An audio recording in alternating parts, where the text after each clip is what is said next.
Chapter 1 Rebirth and Resource Accumulation. Indeed, these nearly on 1,000 pounds soft medicinal herbs can be placed in the house mentioned. Within the opulent confines of a luxurious villa, Chilinskinte desires slightly leisure lyre clining gonek zilange with a glass of exquisite wine in his right hand, while his left hand held a phone issuing commands incessantly. Upon concluding the cal, Chilin gazed through the expansive window before him, observing the delivery personnel positioning his medicinal herb synthety signet daria, feeling an immense sense of satisfaction within. With the set editions issued have third mustaft hair acquired herbs. Based on the timoline, the food I ordered should also bear riving soon. Chilin murmured softly to himself when, shortly thereafter, two phone calls came in succession. Ding! Ding! Mr. Chi the 1,000 droestedux your requested have arrived. Mr. Chi the 1,000 walechican bucket meal shave been placed at Thentrancio Fio your villa. Upon receiving the news, a subtle smiley crept onto Chilin's lips as she sat down his whiny and elegantly stepped out of the villa. Gazing at the nearly overflowing warehouse of herbs, Chilin gently closed his eyes and extended his palm forward, causing the herbs to vanish into thin air. Next, employing the same technique, has summoned theroestedux and walechican buckets. All these herbs shade into an extraordinary crystal core residing within Chilin's mind. Chilin was a reborn individual in his previous life, haden dured the brutalities of a post-apocalyptic world, becoming gone oft most formidable beings in Blue Star. Having already approached invincibility, he was ultimately betrayed while collaborating with other powerful beings against a creature claimed to be divine beast. In his phenomenons, Chilin unleashed Alophus power, transforming into a shaman's terrified expressions of those around him. When he opened his eyes again, he discovered that miraculous lyre incarnate month prior to the apocalypse, with an additional crystal core in his mind. The function of this crystal core astonished Chilin to the utmost degree. It astonishingly contained a plethora of knowledge regarding the path of cultivation, which surged into his consciousness in an incomprehensible manner. Not only that, but the Kirill Sahostaniemens, seemingly endless storage space, aerial where time appeared to stand still.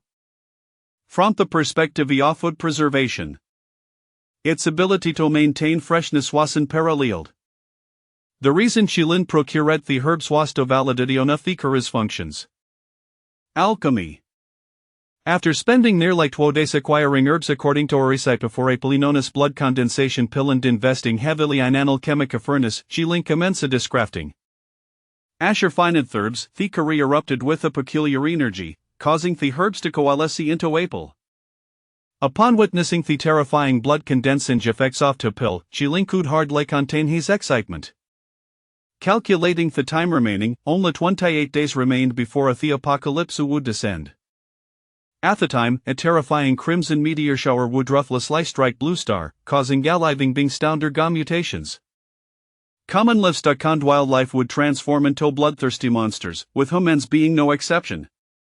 99% of civilization would suffer catastrophic damage in an instant.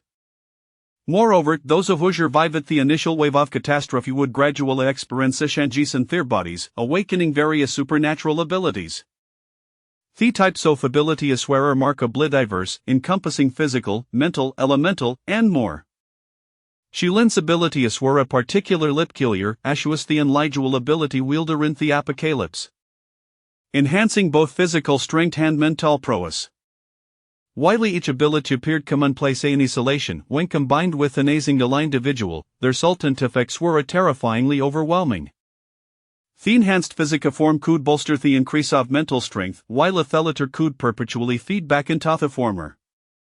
In this wondrous interplay, few could stand his rivals to Chilin. His offensive capabilities were formidable, while his defensive skills were second to none. Thus Chilin earned his demented leafed unkillable little cockroach.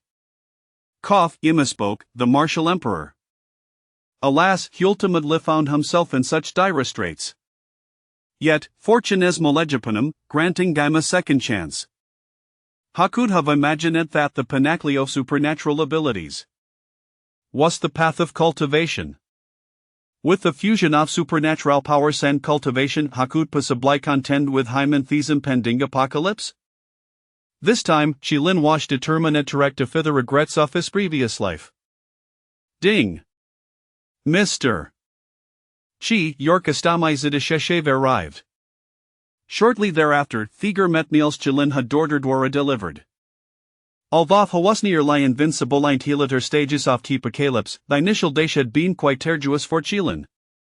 Hefton faced hunger, with individuals risking their lives for a mere sausage. Desiring get a cent meal? Ha, perhaps sleeping ping pill. iPhone called of infundit. To satisfy his culinary cravings, Chilin invested significantly. All the dishes were recustomed in a 5-star hotel. Initially, the hotel staff were reluctant to accept the order. After all, Hoint he right mind would directly order on 1,000 oft most expensive luxury meals? However, when Chilin's substantial deposit of 500,000 was thrust before them, their expressions changed dramatically. 1,000 meals over 5 days, what a joke. 2 days, that's impossible, won't accept a single cent. Outside the villa, witnessing the delivery personnel's beaming smiles, Chilin willingly settled their remaining balance. Upon seeing the food piled high in several trucks, Heffeltan overwhelming gurged to weep. Recalling the moment the apocalypse affairs erupted in his past life, he had faced mutated Ritavarabasab Buridan was subsequently cased Biamab near Lilo Singha's life. Once the food was delivered to his villa, Chilin hurriedly stored it within the crystal core, feeling a sense of security. He did not wish to endure such a life again. In the next moment, Chilin retrieved disfinita kekizarders with other hotels. Simultaneously, urged those procuring herbs for him to expedite their efforts. Food could never be too abundant, and the herbs necessary for alchemy were indispensable. Speaking of which, the price of these herbs were equally reasonable, yet the pills produced from them boasted increasingly extraordinary effects. Ding! Mr. Chi, I have complete dio Urquist. I have contacted numerous factories and will deliver on 1,000 tons each of common meats this afternoon. Very well, they're fresh, I trust? Rest assured, you're freshly slaughtered. Upon hearing this, Chilin felt satisfied and instructed the other party to collect their remaining payment upon delivery. In the apocalypse, it was impossible to deny on gourmet dishes of everyday purchase ingredients was also essential. Chilin specifically requested freshly slaughtered products like energy for raising livestock and, more importantly, on the apocalypse 7, those living creatures would inevitably mutate. He was not foolish. To procure these items, Chilin had nearly exhausted all available institutions for loans, agreeing to repay the principal and interest 2 months later. Fortunately, he had inherited family assets, and as a minor shareholder in a small conglomerate, these institutions had not troubled him. Instead, they rushed to provide him with funds. Their demeanor suggested after that Chilin might have enough money and no longer require their services. Chilin was quite pleased with these, thought he wondered if he would have the opportunity to repay them in 2 months. Ding! Anothercal Kamen, prompting Chilin to reflect in his busy schedule.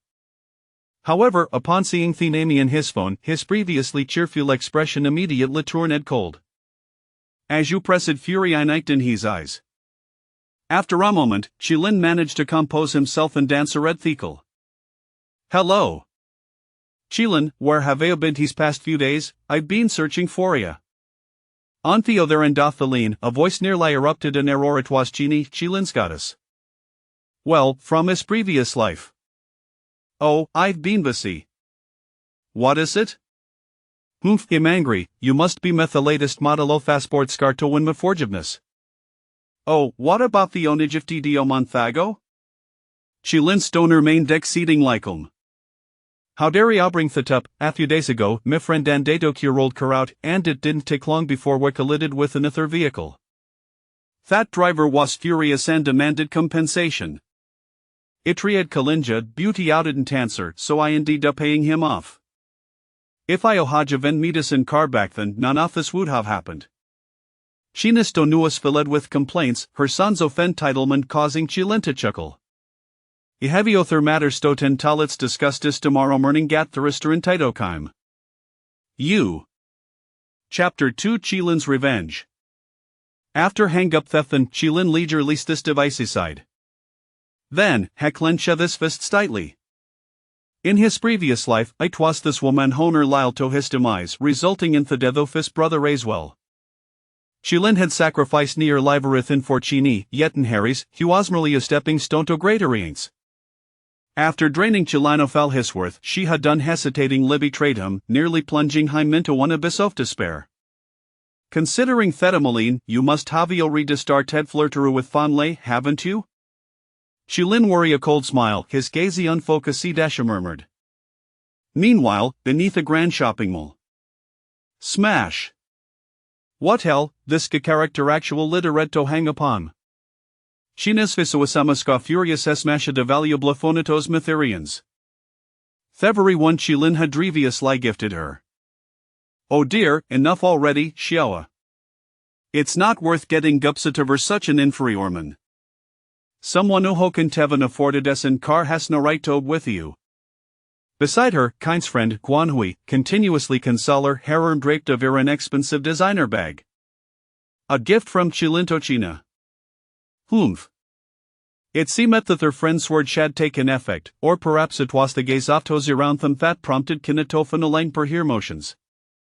I always knew Chilin was unreliable. He made us this objecto fridiculi over a mere fender bender with a junk car, and dieth had the audacity to scold us.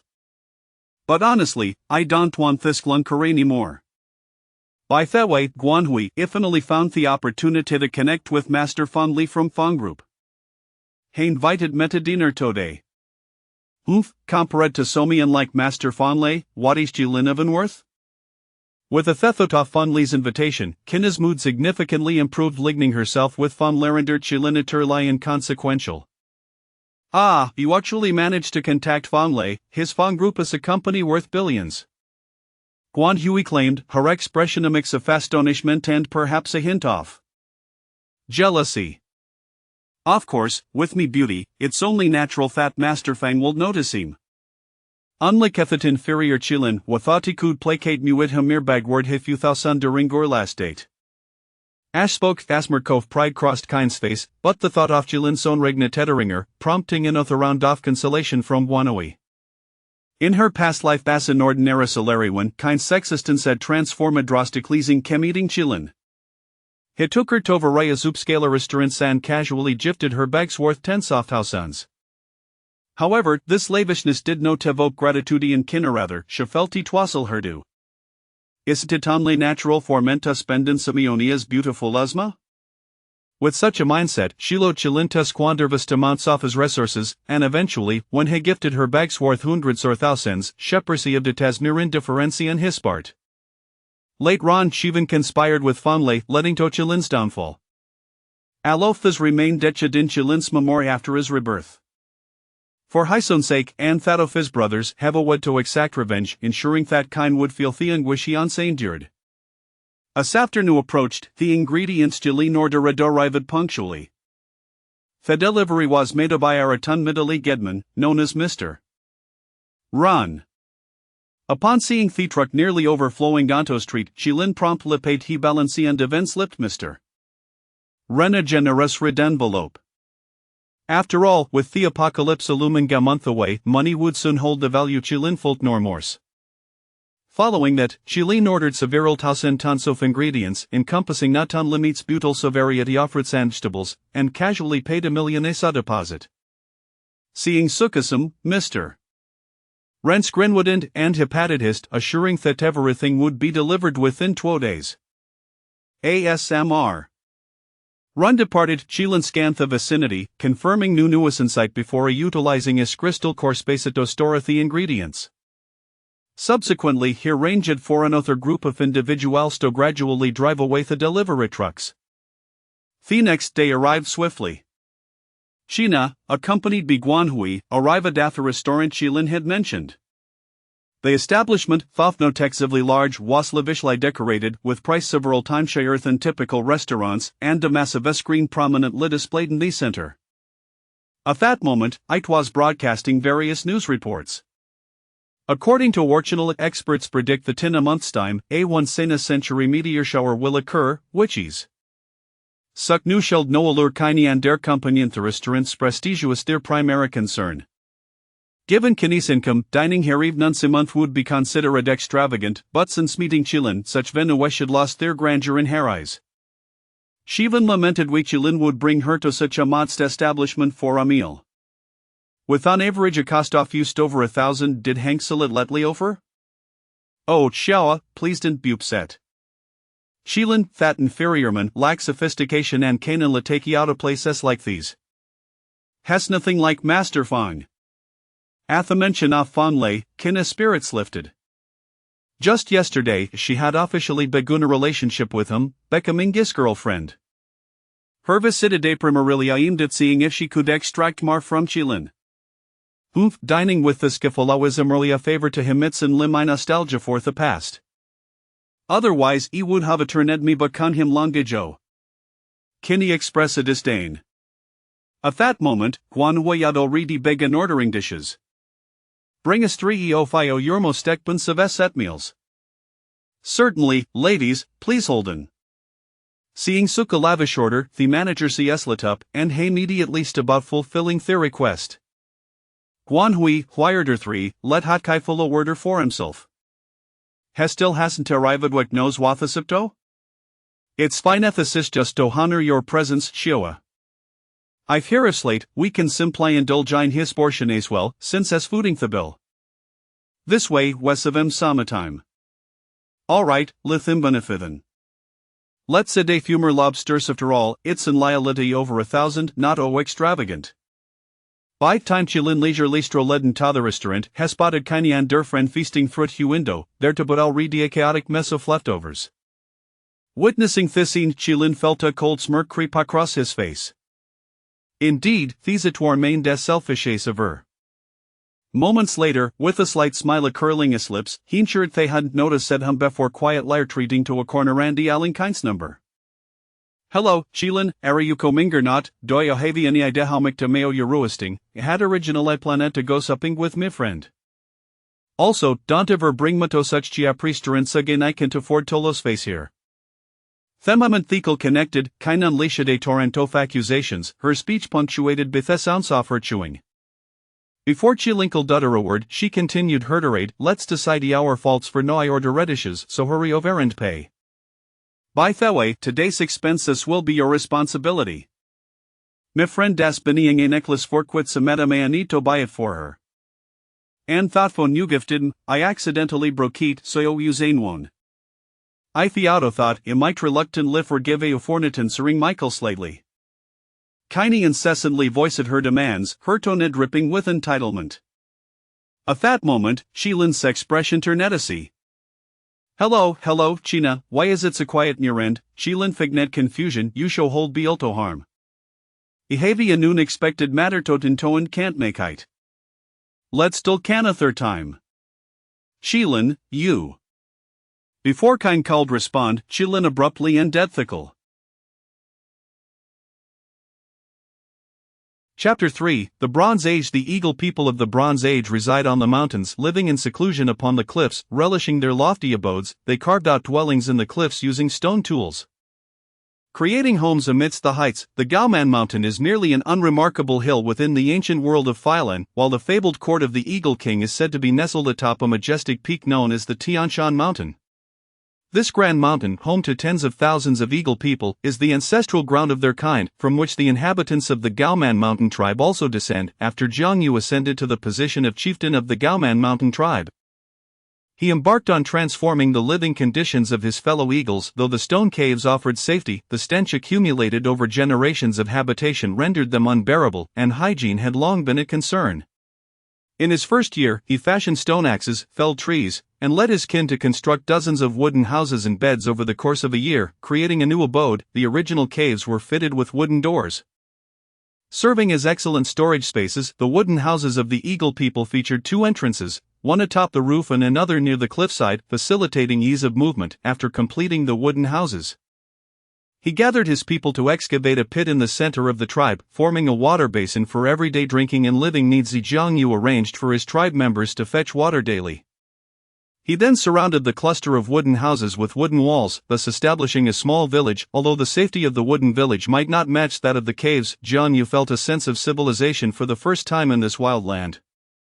Finding solace in it in the winter of the second year, Jiang Yu led the eagle youths to hunt down several hibernating black bears in the Whispering Forest, acquiring strength and skill and adorning himself in warm bear pelts.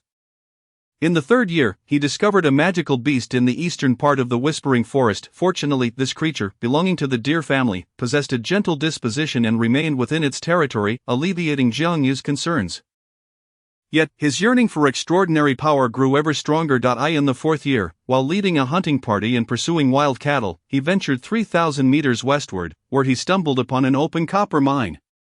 This discovery filled him with indescribable joy. Copper, this precious metal would enable them to transition from the Stone Age to the Bronze Age. With copper tools, the strength of the Gaoman mountain tribe would surge significantly.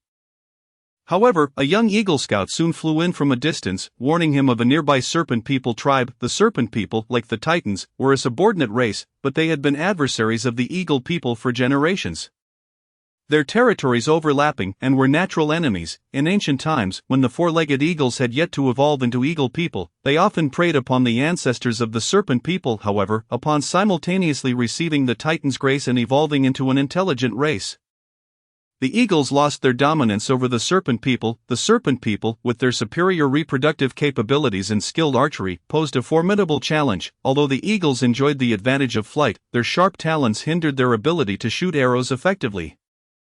After a moment of contemplation, Jiang Yu's desire for copper overcame his apprehension regarding the Serpent People tribe. He pondered aloud. Liang, how many Serpent People reside in that tribe? Are there any extraordinary Serpent People? Chieftain, I did not observe closely, Liang replied awkwardly, scratching his head. No matter, we shall take another look, Jiang Yu responded, not assigning blame, recognizing that it was commendable for a young eagle to have detected the Serpent People's presence. He took a flight with a group of young eagles and soon spotted a small Serpent People tribe by a stream. Jiang Yu circled in the sky, observing that this tribe was not unlike their own. Years of warfare had drained their vitality, leaving mostly the elderly weak, and women and children in their ranks. Indeed, the Serpent People were less resilient on the battlefield than the eagles, akin to mere cannon fodder. However, this serpent tribe outnumbered the Gaoman mountain eagles, with approximately 300 Serpent People living there. Jiang Yu decisively resolved to eradicate this Serpent People tribe. That very night, he led the combat-ready members of the Eagle tribe to ambush the small Serpent People tribe while they slept, successfully annihilating them. Subsequently, they began mining the copper and smelting bronze. Jiang Yu remembered some of the simplest ancient methods of copper smelting from his previous life. After several attempts, he successfully forged bronze. In the fifth year, after a year of accumulation, nearly every combat-capable eagle in the tribe possessed a bronze weapon. With these weapons, they could hunt larger and more ferocious prey, even daring to test their mettle against weaker magical beasts they encountered. The tribe primarily used bronze spears, while Jiang Yu crafted a bronze sword for himself. In the sixth year, as the tribe's bronze reserves increased, Jiang Yu decided to forge a grand bronze cauldron with the surplus bronze. This allowed them to continuously cook food within the cauldron. Soon after, various bronze utensils were also crafted: bowls, basins, pots, and spoons, among others. At this point, Jiang Yu could confidently proclaim that the Gaoman mountain tribe had emerged from the Stone Age and entered the Bronze Age. They were now more civilized than the vast majority of races in the Phylan world. In the seventh year, at the age of 16, Jiang Yu was considered an adult among the Eagle People. His physique had grown more robust and agile, and his wings had become stronger. That year, in preparation for the impending war, Jiang Yu began forging bronze armor. Due to their wings, the eagles found it challenging to cover their backs with armor, and to maintain their lightness for flight. The armor could not be too heavy. Jiang Yu thus crafted protective plates for the chest, arms, and head. He produced over a dozen sets of this simple bronze armor, which were donned by himself and the strongest eagles in the tribe, companions he had grown up with, bound by brotherhood. As time passed, that autumn, amidst the golden flutter of leaves, the emissaries of the Eagle Court arrived as expected. Chapter 4, A Decade of Conquest. The sky was high and the clouds sparse, with the essence of autumn palpable. On the cliffs of Gaoman Mountain, the gray-black-winged eagle emissary soared in the air, brandishing a 2-meter-long bone spear. Looking down with pride, he surveyed the meager population of the Gaoman mountain tribe, and a flicker of disdain crossed his eyes as he proclaimed loudly, "The Gaoman mountain tribe. The court has issued a decree: summon 50 eagle warriors. You have 3 days to report to the Hanhai forest and heed the command of the God of Thunder." The familiar call to arms reverberated across the cliffs, revealing the court's disdain for such a small tribe. For decades, they had not even bothered to alter the wording of the summons. This was undoubtedly a common summons directed at all the small eagle tribes outside the court. However, 50 warriors was an excessive demand even counting the newly born infants. The entire Gaoman mountain tribe numbered barely around 200, with only a little over 30 adult male eagles of Jiang Yu's generation. In that moment, Jiang Yu finally grasped the sorrow and helplessness that had once plagued his father. The utterance, "My son must grow up healthy," must have been born of profound despair. On the cliff, the eagles bowed their heads in dejection. Jiang Yu stood at the forefront, his claws clenched tightly, stifling his inner rage, and took a deep breath, pleading as his father once did. "Great emissary, you see that our tribe is indeed struggling to muster 50 eagle warriors. Might you extend the deadline a bit? I am willing to lead all the adult male eagles to fight for the god of thunder in the court." The court's decree is not something to be bargained over.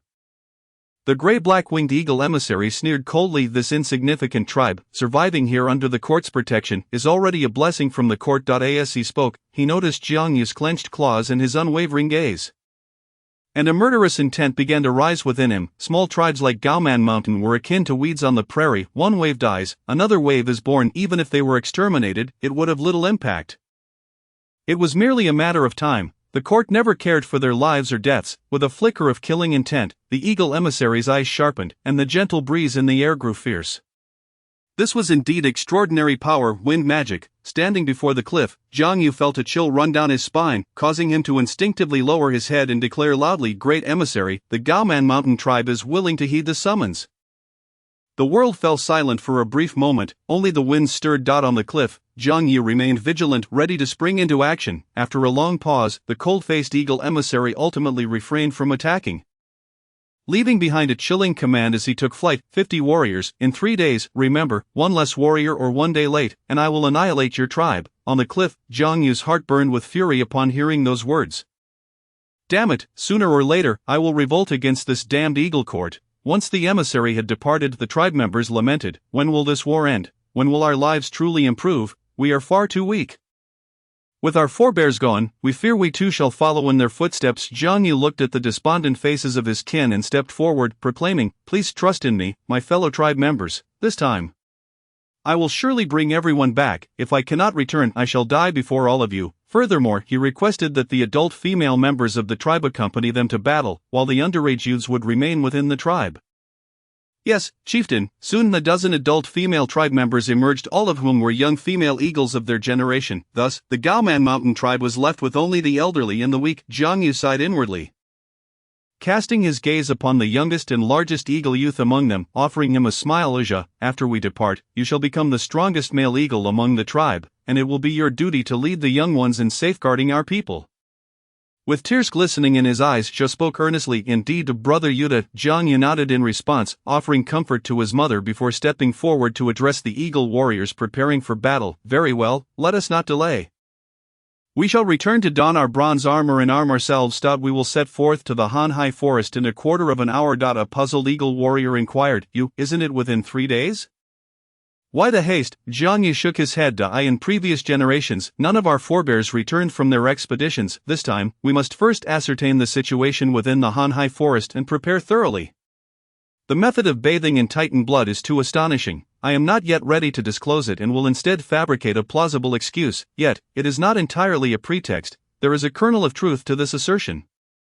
"Very well, we understand. We shall return to gather our weapons and equipment, and in a quarter of an hour we will depart." The eagle warriors nodded in unison. They harbored no doubts about Jiang Yu's words. Having grown up alongside him over the years, their sense of trust far surpassed that of ordinary folk. Thus, a quarter of an hour later, 50 eagle warriors armed with bronze swords and spears stood ready. And at Jiang Yu's command, they took to the skies, soaring westward amidst the reluctant gazes of the elder and weaker members of their tribe. Chapter 5: The Hanhai Forest Beneath the Stars and the Moon. Traversing day and night, 7 suns rose and fell. After crossing mountains, rivers, deep valleys, and shadowy forests, Jiang Yu finally arrived at the Hanhai forest with the warriors of his tribe. This was a vast and boundless expanse of woodland, living up to its name, lush and verdant as an ocean, stretching infinitely. A long river meandered through the forest, merging into the distant sea. This territory lay at the fringe of the realm ruled by the Thunder Titan Atrus, bordering the domain of the ancient Blue Dragon King Ialaritos. The two had battled for many years, with no victory emerging. At that moment, the Hanhai forest resembled a colossal military encampment, with various races from the realm of Phylon appearing within. He observed centaurs patrolling the woods, eagles soaring in the sky, trolls camping in the thickets, dwarves riding goats in the valleys, goblins felling trees, merfolk resting by the riverbanks, fishmen wielding stone tridents, and ogres standing as sentinels. While fairies and tree spirits gazed down from the treetops, and boarmen lounged upon the earth, this was the subordinate race of the Titans ruling half the world since the era of the Titan giants. The ancient dragons were not inferior to the Titan giants. Jiang Yu gazed further north into the depths of the Han Hai forest and beheld a colossal stone throne, towering 300 meters into the sky. Seemingly hewn from an entire mountain, upon it sat a giant nearly 200 meters tall, with purple hair and golden eyes, exuding a terrifyingly majestic aura. His presence was as imposing as mountains and seas. And the overwhelming pressure left Jiang Yu in awe. At every moment, bolts of purple lightning crackled around his robust form, like a chasm or a prison. This was Atrus, the Titan who wielded thunder. According to the lore of the 5th chapter, Titan giants were born of legend, reaching demigod status upon maturity. The mighty Titan king, even without raising a divine throne, possessed power rivaling that of the gods. This was the Titan giant, the sovereign of half the ancient Phylan world. Having felt the grandeur of the Titan, Jiang Yu became increasingly cautious, burying the pride of a transgressor deep within his heart. He was still a mere mortal, not even extraordinary, in this world brimming with superhuman might, where one could perish at any moment. He had to tread carefully, soaring through the airspace of the Han Hai forest. The patrolling eagle warriors and griffins did not impede their passage, allowing them to land directly in the encampment of the Eagle tribe. As soon as they touched down, soldiers from the Eagle King's court approached them. A middle-aged eagle warrior, clad in wolf fur, bore no extraordinary aura yet exuded an air of seasoned experience. He inquired nonchalantly, "Which tribe do you hail from, and who is your leader?" Jiang Yu stepped forward and replied, "I am the leader and elder of the court, and we come from the Gaoman Mountain tribe." The middle-aged eagle soldier nodded faintly, evidently unfamiliar with the Gaoman Mountain tribe. He glanced at the bronze weapons and armor they bore. Paying them little heed, what significance did a small tribe of eagles, which even included female warriors, hold? "Follow me. The eagle tribe from the east is commanded by Lord Windwing." The middle-aged eagle soldier led them through half the encampment. Arriving at a large, chaotic area, here, the trees had been completely felled, leaving behind a barren expanse of mud and grass. Jiang Yu's eyes scanned the surroundings, estimating that around 10,000 eagle warriors were stationed here. Their gray-black wings interwoven across the ground like a vast, somber net. The middle-aged eagle warrior casually pointed to a corner. "You may take residence there." With that, he prepared to turn away. After all, they were merely cannon fodder destined to perish on the battlefield.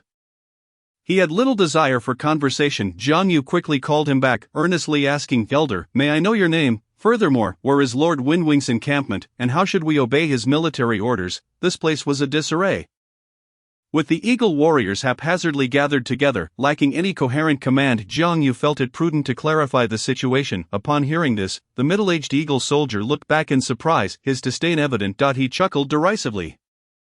"What qualifications do you possess to heed Lord Windwing's commands? In due time, someone will come to summon you." As he spoke, he gestured towards a nearby eagle encampment. A warrior of the court, brandishing a bone spear, soared above and shouted at several eagle tribes below, You, and you gather your kin and follow me." The summoned eagle warriors dared not resist, hastily rallying their tribes to follow him. Some numbered over a dozen, while others had only a few. The eyes of each eagle were filled with a numbing resignation. Clearly, this was not their first summons. Each small tribe sent 50 warriors to this place. Where had the rest gone? They had long since perished. Jiang Yu observed this with a heavy heart. "I understand now, Elder. Good. As long as you comprehend, there are some truths I prefer not to voice too harshly. You small tribes sheltered under the court, heed the orders well. If all goes well, perhaps a few may return when the war concludes. As for my name, you need not know." The middle-aged eagle soldier spoke in a flat tone, pointing toward the edge of another grove. "By the way, do not entertain thoughts of escape. Do you see over there? That is the fate of those who attempt to flee." Jiang Yu turned to look, only to see a grim line of eagle corpses impaled upon wooden stakes, bloodied and gruesome, standing in the earth. He fell silent, while the middle-aged eagle warrior burst into laughter. "Kid, do not be overly clever. You eagle folk are nothing more than ants and weeds. The court allows you to live. Only then do you live. If it decrees your death, then die you must. Take care." With that, he spread his wings and soared away, seeking the next tribe, leaving Jiang Yu rooted in place, his fists clenched, eyes deep with contemplation. In such a court, what future could the eagles hope for? It was no wonder they would ultimately become one of the weakest magical creatures. Sooner or later, I shall take their place. Behind him, the eagle warriors who had grown up alongside Jiang Yu also displayed indignation, yet they all restrained their anger. It was only after the middle-aged eagle warrior left that one of the eagles approached and asked, "You, what shall we do next?" Upon hearing this, Jiang Yu glanced at the eagle reconnaissance team soaring in the sky and smiled. "Let them call for their own. We shall do our own. Bring forth the bone spears we fashioned earlier. We shall patrol ourselves." One eagle stepped forward, presenting a long object wrapped in animal skin to Jiang Yu. He unwrapped the skin, grasped the bone spear, and declared to the gathered eagles, "From this moment on, I am a soldier of the court, leading you to scout. All follow me." Excellent. He sought to locate the old turtle's whereabouts. Even if the eagle court did not command it, he was willing to explore.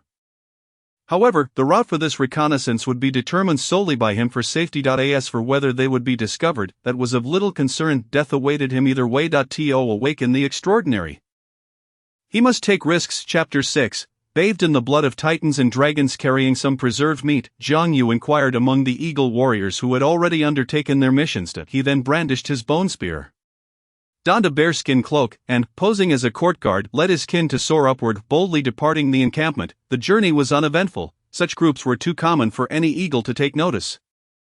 One by one, court eagles led 50 tribal warriors out, while others returned with a handful of tribal eagles. Often prior to battle, the reconnaissance units suffered the greatest losses. In the skies, the warriors of the eagle tribes were the weakest of all.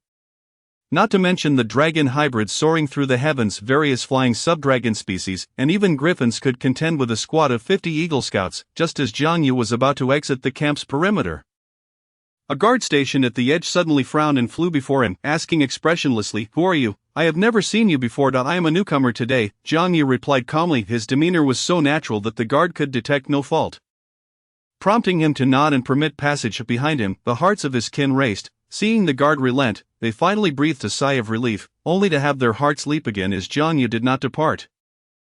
Instead, he stealthily approached the guard, slipping a piece of gold into his hand and inquiring. The elder brother, having just arrived, inquired about the location where the battle for the skies was most fierce.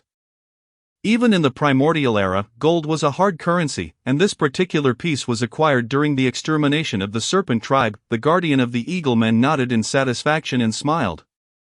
"I understand. In recent days, the conflict in the east has reached a peak, with even several noble eaglemen falling. Young brother, as you are new here, it would be most suitable for you to head west." "Thank you, elder brother," Jiang Yu replied with a smile, and promptly led his kin westward. Adjacent to the eaglemen's encampment lay that of the goblins, a once declining race, now one of the major subservient tribes under the titans in this ancient age. They boasted a population in the tens of millions, scattered throughout the realm of Furland, even appearing under the command of ancient dragons. The goblins were remarkably clever. Jiang Yu noticed that their camp was replete with enormous catapults, alongside wooden arrow towers and low tents, far more orderly than the chaotic encampment of the eagle men. Beside the goblins were the trolls, whose camp resembled that of the eagle men, hastily assembled and chaotic. Jiang Yu surmised that the ancestors of the elegant and beautiful elves might have been among them. Further along were the centaurs, dwarves, and half-orcs, a myriad of races reflecting the diversity of the wise beings in this world. Emerging from the encampment, Jiang Yu and his kin ventured further westward, diligently searching for small lakes, ponds, and streams. As for the great river traversing the forest, the old turtle's recollections indicated it was certainly not a place from his childhood. By nightfall, he returned with his kin in batches, thus avoiding detection regarding their numbers. After several days of searching in the west, Jiang Yu had yet to locate the old turtle's dwelling. On the fifth day, as he set out, the gatekeeping eagle man halted him, cautioning that he could not continue toward the safest western region. Reluctantly, Jiang Yu had to guide his kin southward. They carefully evaded the dragons and griffins of the dragon faction, yet still encountered a bipedal dragon. After losing several kin, Jiang Yu hurled a spear, which struck true, piercing the dragon's eye. The creature let out a pained shriek, but the injury was insufficient to incapacitate it. Instead, it became even more ferocious. It went into a frenzy. Jiang Yu made a swift decision, distancing himself from the group to lead the bipedal dragon away. They fled frantically above the forest, occasionally startling the beings engaged in aerial combat. Fortunately, Jiang Yu's flying skills were commendable, and the injured bipedal dragon, being a cyclops, failed to capture him. In the midst of a struggle between an eagle and a dragon, the sky suddenly darkened. Jiang Yu looked up to see a blue dragon with a wingspan of 500 meters soaring overhead. The ancient blue dragon king was enveloped in cataclysmic blue lightning. Its massive form was covered with scales akin to steel, exuding an imposing magnificence. Behind Jiang Yu, the pursuing bipedal dragon roared in recognition. That is its dragon lord. However, before it could revel in this realization, a thunderous roar emanated from the distant north. Aurelitos, I have yet to seek trouble with you, yet you dare to court death? The colossal roar caused Jiang Yu to turn northward, where he beheld a towering giant, 200 meters tall, radiating purple lightning, clad in an unknown material around its waist, and wielding a gleaming silver spear. Entwined with world-ending thunder, striding toward him, causing the earth to tremble, the blue dragon, unwilling to yield, bellowed, Atre, foolish and arrogant Titan brute, may Lord Aurelitos grant you eternal oblivion today, although the distance between them seemed vast. In the realm of such titanic beings, it was but a mere moment. With a thundering clash, the two ancient titans began their close-quarters battle. The ground quaked beneath their combat, the sky was torn asunder, and the forest was flattened beneath their might, as fierce winds swept through, carrying endless dust. As the battle commenced, countless races from both sides joined the fray. On the ground, minotaurs brandished trees, goblins hurled stones from their backpacks. Trolls swung stone axes, rock golems smashed the earth, ram-headed beings charged forth, serpent folk wielded wooden bows, dwarves brandished stone hammers, and boarmen struck with lethal tusks. In the skies, eaglemen fought in swarms, two-headed dragons soared with fierce cries. Flamingos ignited the heavens, griffins displayed their razor-sharp claws, and dragon eagles sliced through the air like knives. This was an epic battlefield reminiscent of myth, and Jiang Yu found himself in the proximity of these two colossal entities. In this inferno of chaos, Jiang Yu resolved with determination. Behind him, the bipedal dragon, invigorated by the atmosphere of battle, charged at him with renewed fervor, surrounded by combat and flames raging in the sky. Jiang Yu ceased to evade. Instead, he drew a bronze short sword from his cloak, and as the bipedal dragon lunged, he leapt onto its head, plunging the blade into its forehead and twisting fiercely. You have slain a bipedal dragon. Experience 100. Following the dragon's demise, its massive body plummeted downward. Jiang Yu lay atop its back, feigning mutual destruction, for he had already spotted a crescent-shaped small lake below. It reminded him of the vast crescent-shaped lake that would serve as the old turtle's future abode, filling him with certainty that this was the place. With a splash, he and the bipedal dragon plunged into the water. The dragon floated on the surface, casting a shadow beneath which Jiang Yu swiftly submerged. After several strokes, he soon discovered a cute little pink turtle resting atop a smooth stone that glimmered with a greenish light at the lake's bottom. Jiang Yu's heart leapt with joy. This must be it. He swam determinedly to the little turtle, gently patted its tiny head, and placed it in a corner of the green stone, sitting atop it. At once an indescribable coolness enveloped his entire being. In the outside world, within the vast forest, the towering titan, 200 meters tall, bore scars, his golden eyes radiating a chilling intensity. All that exists in this world belongs to the titan divine race. You dragonkin are nothing but a band of wretched thieves, self-proclaimed divine race. How arrogant! Such races are seldom found even in the astral realm. Truly despicable. The blue electric dragon let out a furious laugh and resumed the fray. It lashed its tail, dozens of meters long, with electric sparks bursting forth. The titan giant laughed heartily, brandishing a spear 300 meters long, charging forth. We titan giants possess the might to move mountains and fill seas, overturning the heavens. We are indeed a divine race. What could be wrong with that? Ridiculous. As the words fell, the two powerful beings collided once more, stirring clouds of dust as thunder clashed with thunder in a desperate struggle. Their battle grew ever more brutal, golden blood spilling forth amidst the chaos, raining down upon the forest battlefield. They had long ascended to demigod status. Their blood had turned to gold, in the midst of the melee. At a certain moment, the blue electric dragon Aurelitos' claw tore through the titan giant's shoulder, causing a cascade of golden blood to rain down into the crescent-shaped lake where Jiang Yu resided. Almost instantaneously, the entire lake filled with golden blood, and he and the little turtle were enveloped in the titan's blood. In that instant, a searing sensation akin to being scorched by flames engulfed his entire being. It felt as though he were trapped within the sun, being roasted by flames of 100,000 degrees. Simultaneously, the system's voice resonated. You have bathed in Titan's blood, all attributes have been enhanced. The pain was excruciating. Even with his iron will, he felt as though he were on the verge of collapse. Beside him, the little pink turtle had turned red, flailing upon the green stone. Yet in the next moment, an overwhelming coolness surged through his body. Jiang Yu looked down to see the green stone radiating a brilliant light, enveloping him and the little turtle. However, this brief respite did not last long. Soon, the Titan's blood continued to flow into the lake. Moreover, due to their nearness to the battleground of the two demigods, the ancient Blue Dragon King's blood also rained down into the lake. Thus, the sensation of burning returned with a vengeance. You have bathed in the blood of the Titan and the Dragon King, all attributes have been enhanced. In that moment, Jiang Yu realized why the old turtle had been reluctant to elaborate on the details of awakening. Such pain was akin to a relentless torture. Time became meaningless. You have bathed in the blood of the Titan and Dragon, all attributes have been enhanced. You have bathed in the blood of the Titan and Dragon, awakening the power of thunder. You have bathed in the blood of the Titan and Dragon, your bloodline has undergone a transformation. Your will has been strengthened by the blood of the Titan and Dragon. You have awakened the talent champion's will. As the golden blood essence in the lake was completely absorbed by Jiang Yu and the little turtle, the agonizing torment finally ceased. At this moment, both Jiang Yu and the turtle underwent a remarkable transformation. The turtle's shell changed to a purple-blue hue, crackling with electric sparks, and its tiny eyes sparkled with intelligence. Chapter 7. The Catalyst. The war outside raged on. Yet the intense tremors of the earth caused by the cataclysmic battle gradually receded. Jiang Yu emerged from the small lake, surveying the surrounding battlefield, given that the two great monarchs had recently fought in this vicinity. Although the ground lay in disarray, no creatures approached. This afforded Jiang Yu a moment to observe his reflection on the water's surface. An eagleman unlike any he had seen before. His beak had fallen away, replaced by a nose and mouth as exquisitely refined as those of a human from his former life. The grayish-black down upon his face had also diminished, revealing a delicate contour atop his head.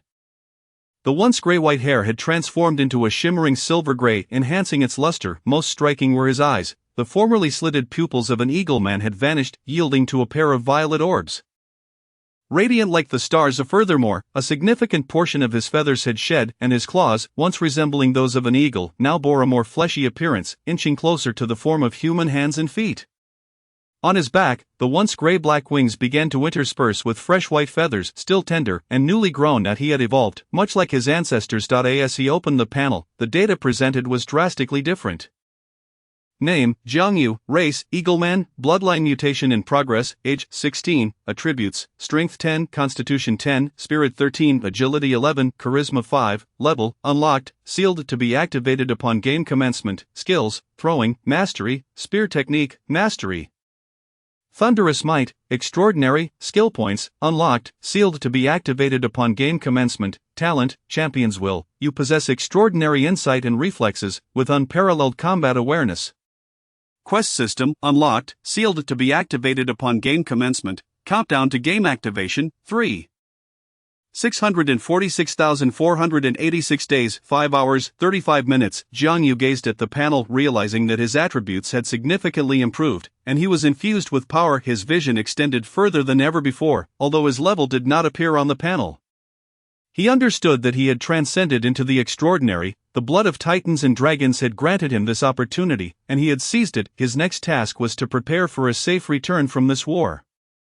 He grasped the bronze sword, feeling the surge of extraordinary power coursing through him, with strands of lightning coiling around the blade. Now, he could face the two-headed wyvern with formidable strength emerging from the small lake. He beheld a little turtle, glimmering with nascent wisdom, resting upon the azure stone, intending to take both the turtle and the stone. After the battle. Approaching the shore, he unfurled his wings, ready to ascend. When a chilling cry of agony resonated through the heavens, "Atri, you dare to kill me, Alarithos, today, you shall meet your end," the voice of the Thunder Titan thundered, striking down upon all living beings. No, Jiang Yu's heart raced as he lifted his gaze.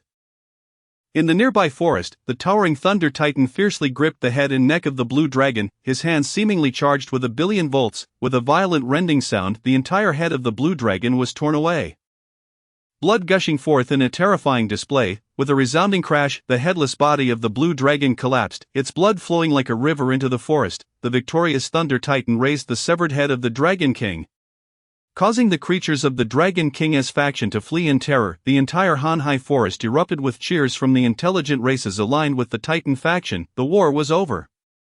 We had triumphed. Yet, witnessing this scene, Jiang Yu's heart roiled like a volcano. This battle was none other than the fateful war that ignited the conflict. The death of the Dragon Emperor's son, Alarithos, would spark a war that would engulf the world. The very fabric of heaven and earth trembled under the weight of devastation. Countless races suffered immense losses. I must first locate my kin. After this battle, I must consider how to preserve our lineage amidst such turmoil. Chapter 8, The Path of Profession. However, before that, Jiang Yu cast a glance at the glimmering azure stone and the little turtle at the lake's bottom. After some contemplation, he chose not to take them. Lacking storage equipment, carrying them would be akin to a child parading gold through a bustling market. Moreover, he recalled that storage equipment first appeared during the latter part of the second chapter in the Goblin Empire. He committed the location to memory. Jiang Yu then flapped his gray and white wings, soaring into the air, faintly hearing the sound of wind and thunder. Ascending into the sky, he could see far and wide. He clearly observed that the affiliated races of the Blue Dragon King's faction were either desperately fleeing or kneeling in surrender. Indeed, the outcome was evident. Jiang Yu then glanced towards the battlefield where the Thunder Titan faced off against the Blue Dragon King. He witnessed the Thunder Titan devour the massive heart of the Blue Dragon King, stripping the flesh from its bones, extracting the valuable treasures within. Jiang Yu's eyelids twitched. The dragon was a treasure trove. Especially the ancient dragons, yet, the Blue Dragon King was the son of the ancient Dragon Emperor. After this battle, the dragons would undoubtedly resolve to seek vengeance against the Titan clan. The true cataclysmic war was about to commence. This was indeed the war that ignited the flames of conflict. No, upon my return, I must lead my kin to migrate. We cannot remain in Gaoman Mountain any longer. The location of the Thunder Titan will be the fiercest battleground. Undoubtedly the very entity the ancient dragons wished to eliminate. Jiang Yu's heart tightened. If history remained unchanged, then there would be but a year until the war between the Titans and the dragons erupted. Regardless, I must search for where my kin are now. He turned and flew eastward. After having encountered the bipedal wyvern, he had led it away, and his kin had fled eastward. Fortunately, the eaglemen were on the victorious side now, and flying on the battlefield posed no danger. After a while, he finally spotted a large group of eaglemen in the sky. Among them were his kin. However, upon a brief glance, he realized there were only about 30 of them, each bearing wounds. Jiang Yu frowned and flew closer. Though he still resembled an eagleman, he looked markedly different. His kin sensed a familiar aura but hesitated to recognize him, for the thunderous power swirling around his wings clearly indicated that he was an extraordinary being. While there were many extraordinary eaglemen within the royal court, each was a valuable asset to the Eagleman kingdom, a being above the ordinary eagleman. Thus, from among this group, a robust eagleman warrior with gray-black wings and a stone spear stepped forward. Respectfully inquiring, "My lord, may I ask what brings you here?" Observing the visibly royal eagleman and the drastically different demeanor, Jiang Yu's understanding of the extraordinary deepened. "I come in search of my kin." "Your kin?" the royal eagleman questioned, puzzled. "Yes, them." Jiang Yu gestured towards his kin. "Kin, it is I, Jiang Yu. I have returned alive." "Jiang Yu, is it truly you?" A male eagleman emerged from the group, half astonished, half bewildered. A sang, "It is I." Jiang Yu nodded and smiled. Seeing Jiang Yu adeptly speak their names, the eaglemen of the Gaoman Mountain tribe were still somewhat incredulous. The transformation Jiang Yu underwent was so profound, and being an extraordinary being left them in a state of disbelief. Just as Jiang Yu was about to inquire why only 30 remained of his kin, the royal eagleman approached him once more, excitedly proclaiming, "My lord, you are a newly ascended extraordinary eagleman." Though Jiang Yu's appearance had drastically changed, the nature of extraordinary beings varied, and the royal eagleman found it unsurprising. "Indeed." Jiang Yu nodded. "My lord, since you have ascended to the extraordinary, please accompany me to meet the king. The king will surely be delighted." The royal eagleman continued, "Meet the king? What benefits does that hold?" Jiang Yu inquired, unfazed. At this, the royal eagleman was momentarily taken aback. To leave the tribe and reside in the royal court, that is the greatest benefit, is it not? However, Jiang Yu shook his head. "But what of my kin?" The royal eagleman dismissed him. "The tribesmen are mere lowly commoners, like wild grass that flourishes across the vast wilderness, ever abounding. Why concern yourself with them? My lord need only take your relatives away." He pointed westward, exclaiming, "Mar Eagleman royal court resides in the celestial mountain, rich in resources and pleasant in environment, and close to the divine palace of his highness, the Thunder Titan Atre. That is where the noble of the Eagle tribe resides." Hearing this, Jiang Yu's disdain for the Eagleman royal court grew. As a member of the royal family, they showed little regard for their own people. No wonder, in the 5th chapter, the eaglemen would ultimately lose their civilization and become mindless beasts devoid of wisdom and heritage. He suppressed his anger, recognizing that he had just ascended to the extraordinary and lacked the strength to confront the royal court. He could only temper his emotions and replied, "The tribe has nurtured me. I have no intention of abandoning them. However, if I am to meet the king, I would appreciate it if you could introduce me. In times of weakness, it would be advantageous to glimpse the condition of the royal court." The royal eagleman, unfazed by Jiang Yu's response, chuckled, "You extraordinary beings born from the tribes often feel this way at first. Once you arrive at the royal court, you will inevitably change your mind, and now I shall take you to meet the king." After reassuring his kin, Jiang Yu followed the royal Eagleman warrior as they flew towards the residence of the Eagleman king. Upon arriving at the royal court, Jiang Yu noticed numerous extraordinary eaglemen. Entering the king's tent, he found a portly eagle king adorned with a feathered crown seated at the head of the table. Engaged in discussion with a middle-aged eagleman, within Jiang Yu's perception, the aura of this eagle king, though not on par with that of the Thunder Titan, was still significantly stronger than his own current power. Upon noticing an extraordinary eagleman's presence, the Eagle King showed little interest. He glanced at Jiang Yu and blandly remarked, "Since you have risen from the lowly to the extraordinary, you must serve me well. Guarding the royal court in the future, now depart." With that, he addressed his attendants, "Take them to fetch 2 servings of wind feather dew, and have the priest explain the career path of the newly ascended extraordinary beings." Inside the great tent, the warrior from the Royal Eagle tribe who introduced Jiang Yu was overjoyed and exclaimed loudly, "Thank you, Your Majesty." Jiang Yu glanced at him, understanding the underlying reason for his introduction. There were benefits to be gained, however. Upon hearing the term career, he felt a twinge of confusion and promptly expressed his gratitude, saying, "Thank you, Your Majesty." In the forthcoming 5th chapter, the term career represents the path of progression for every extraordinary being: warriors, mages, rangers, priests, sentinels, knights, witches, sorcerers, enchantresses, druids, and many more, including various branches of each profession. Each career possesses a comprehensive route to becoming legendary. One merely needs to embark on it. In the future, their strength will be influenced solely by their talents and resources. But in this era, it appears otherwise. The notion of a career path was novel to him. After receiving the wind feather dew under the guidance of the attendant, he followed the servant to meet the priest. A robed female eagle person stood before him, ready to elucidate. "Having become an extraordinary being, I shall now explain the path of progression to you. The crux of advancement lies in determining your career path. Only upon establishing your career can you hope to progress, and a powerful career path may even lead to legendary status." Upon hearing this, Jiang Yu felt a stirring in his heart. "May I inquire, esteemed priestess, where can we pursue our eagle people's careers?" "What do you mean by pursue?" The female eagle priest furrowed her brow. "The path of a career can only be forged through self-creation or bloodline inheritance. Where does the notion of pursuit come from?" Jiang Yu, somewhat bewildered, instinctively asked, "If one cannot pursue a career, how then can one achieve legendary status?" The eagle priestess regarded him with exasperation and scoffed, "Legendary status? How imaginative you are.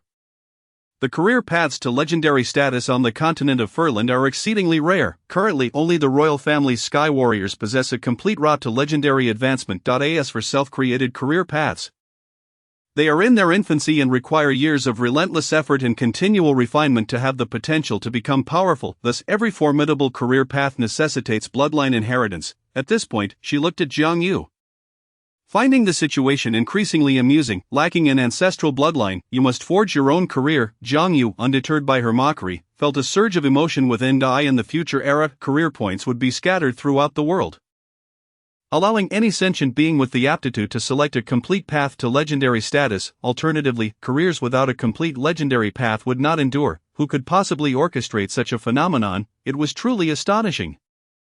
Perhaps only a genuine deity could achieve such a monumental feat, and now, unexpectedly, a path leading to legendary status was so exceedingly precious. The ancients planted trees, and the descendants enjoyed the shade. Future generations truly are fortunate.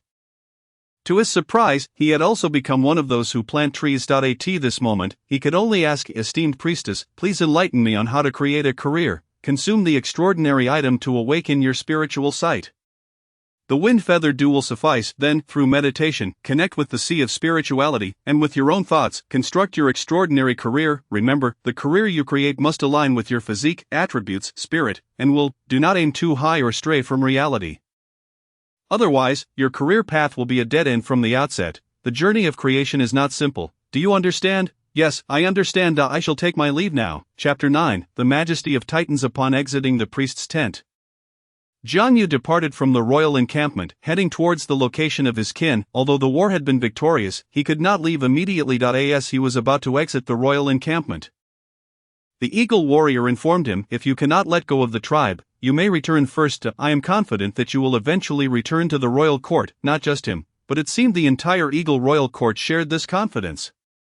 The warrior also mentioned that in 3 days a celebration for the Thunder Titan Atre would take place, requiring everyone's presence to extol the greatness of the Thunder Titan. After locating his kin, they returned to the encampment where the tribe's eagle people had initially been settled. Jiang Yu was struck by the sight. Hardly any of the tribal eagle people remained, and those who survived were filled with tears. Resembling mere shells of their former selves, this war had drained the blood of the eagle tribes across the desolate lands, yet the royal court remained aloof, with no one daring to resist.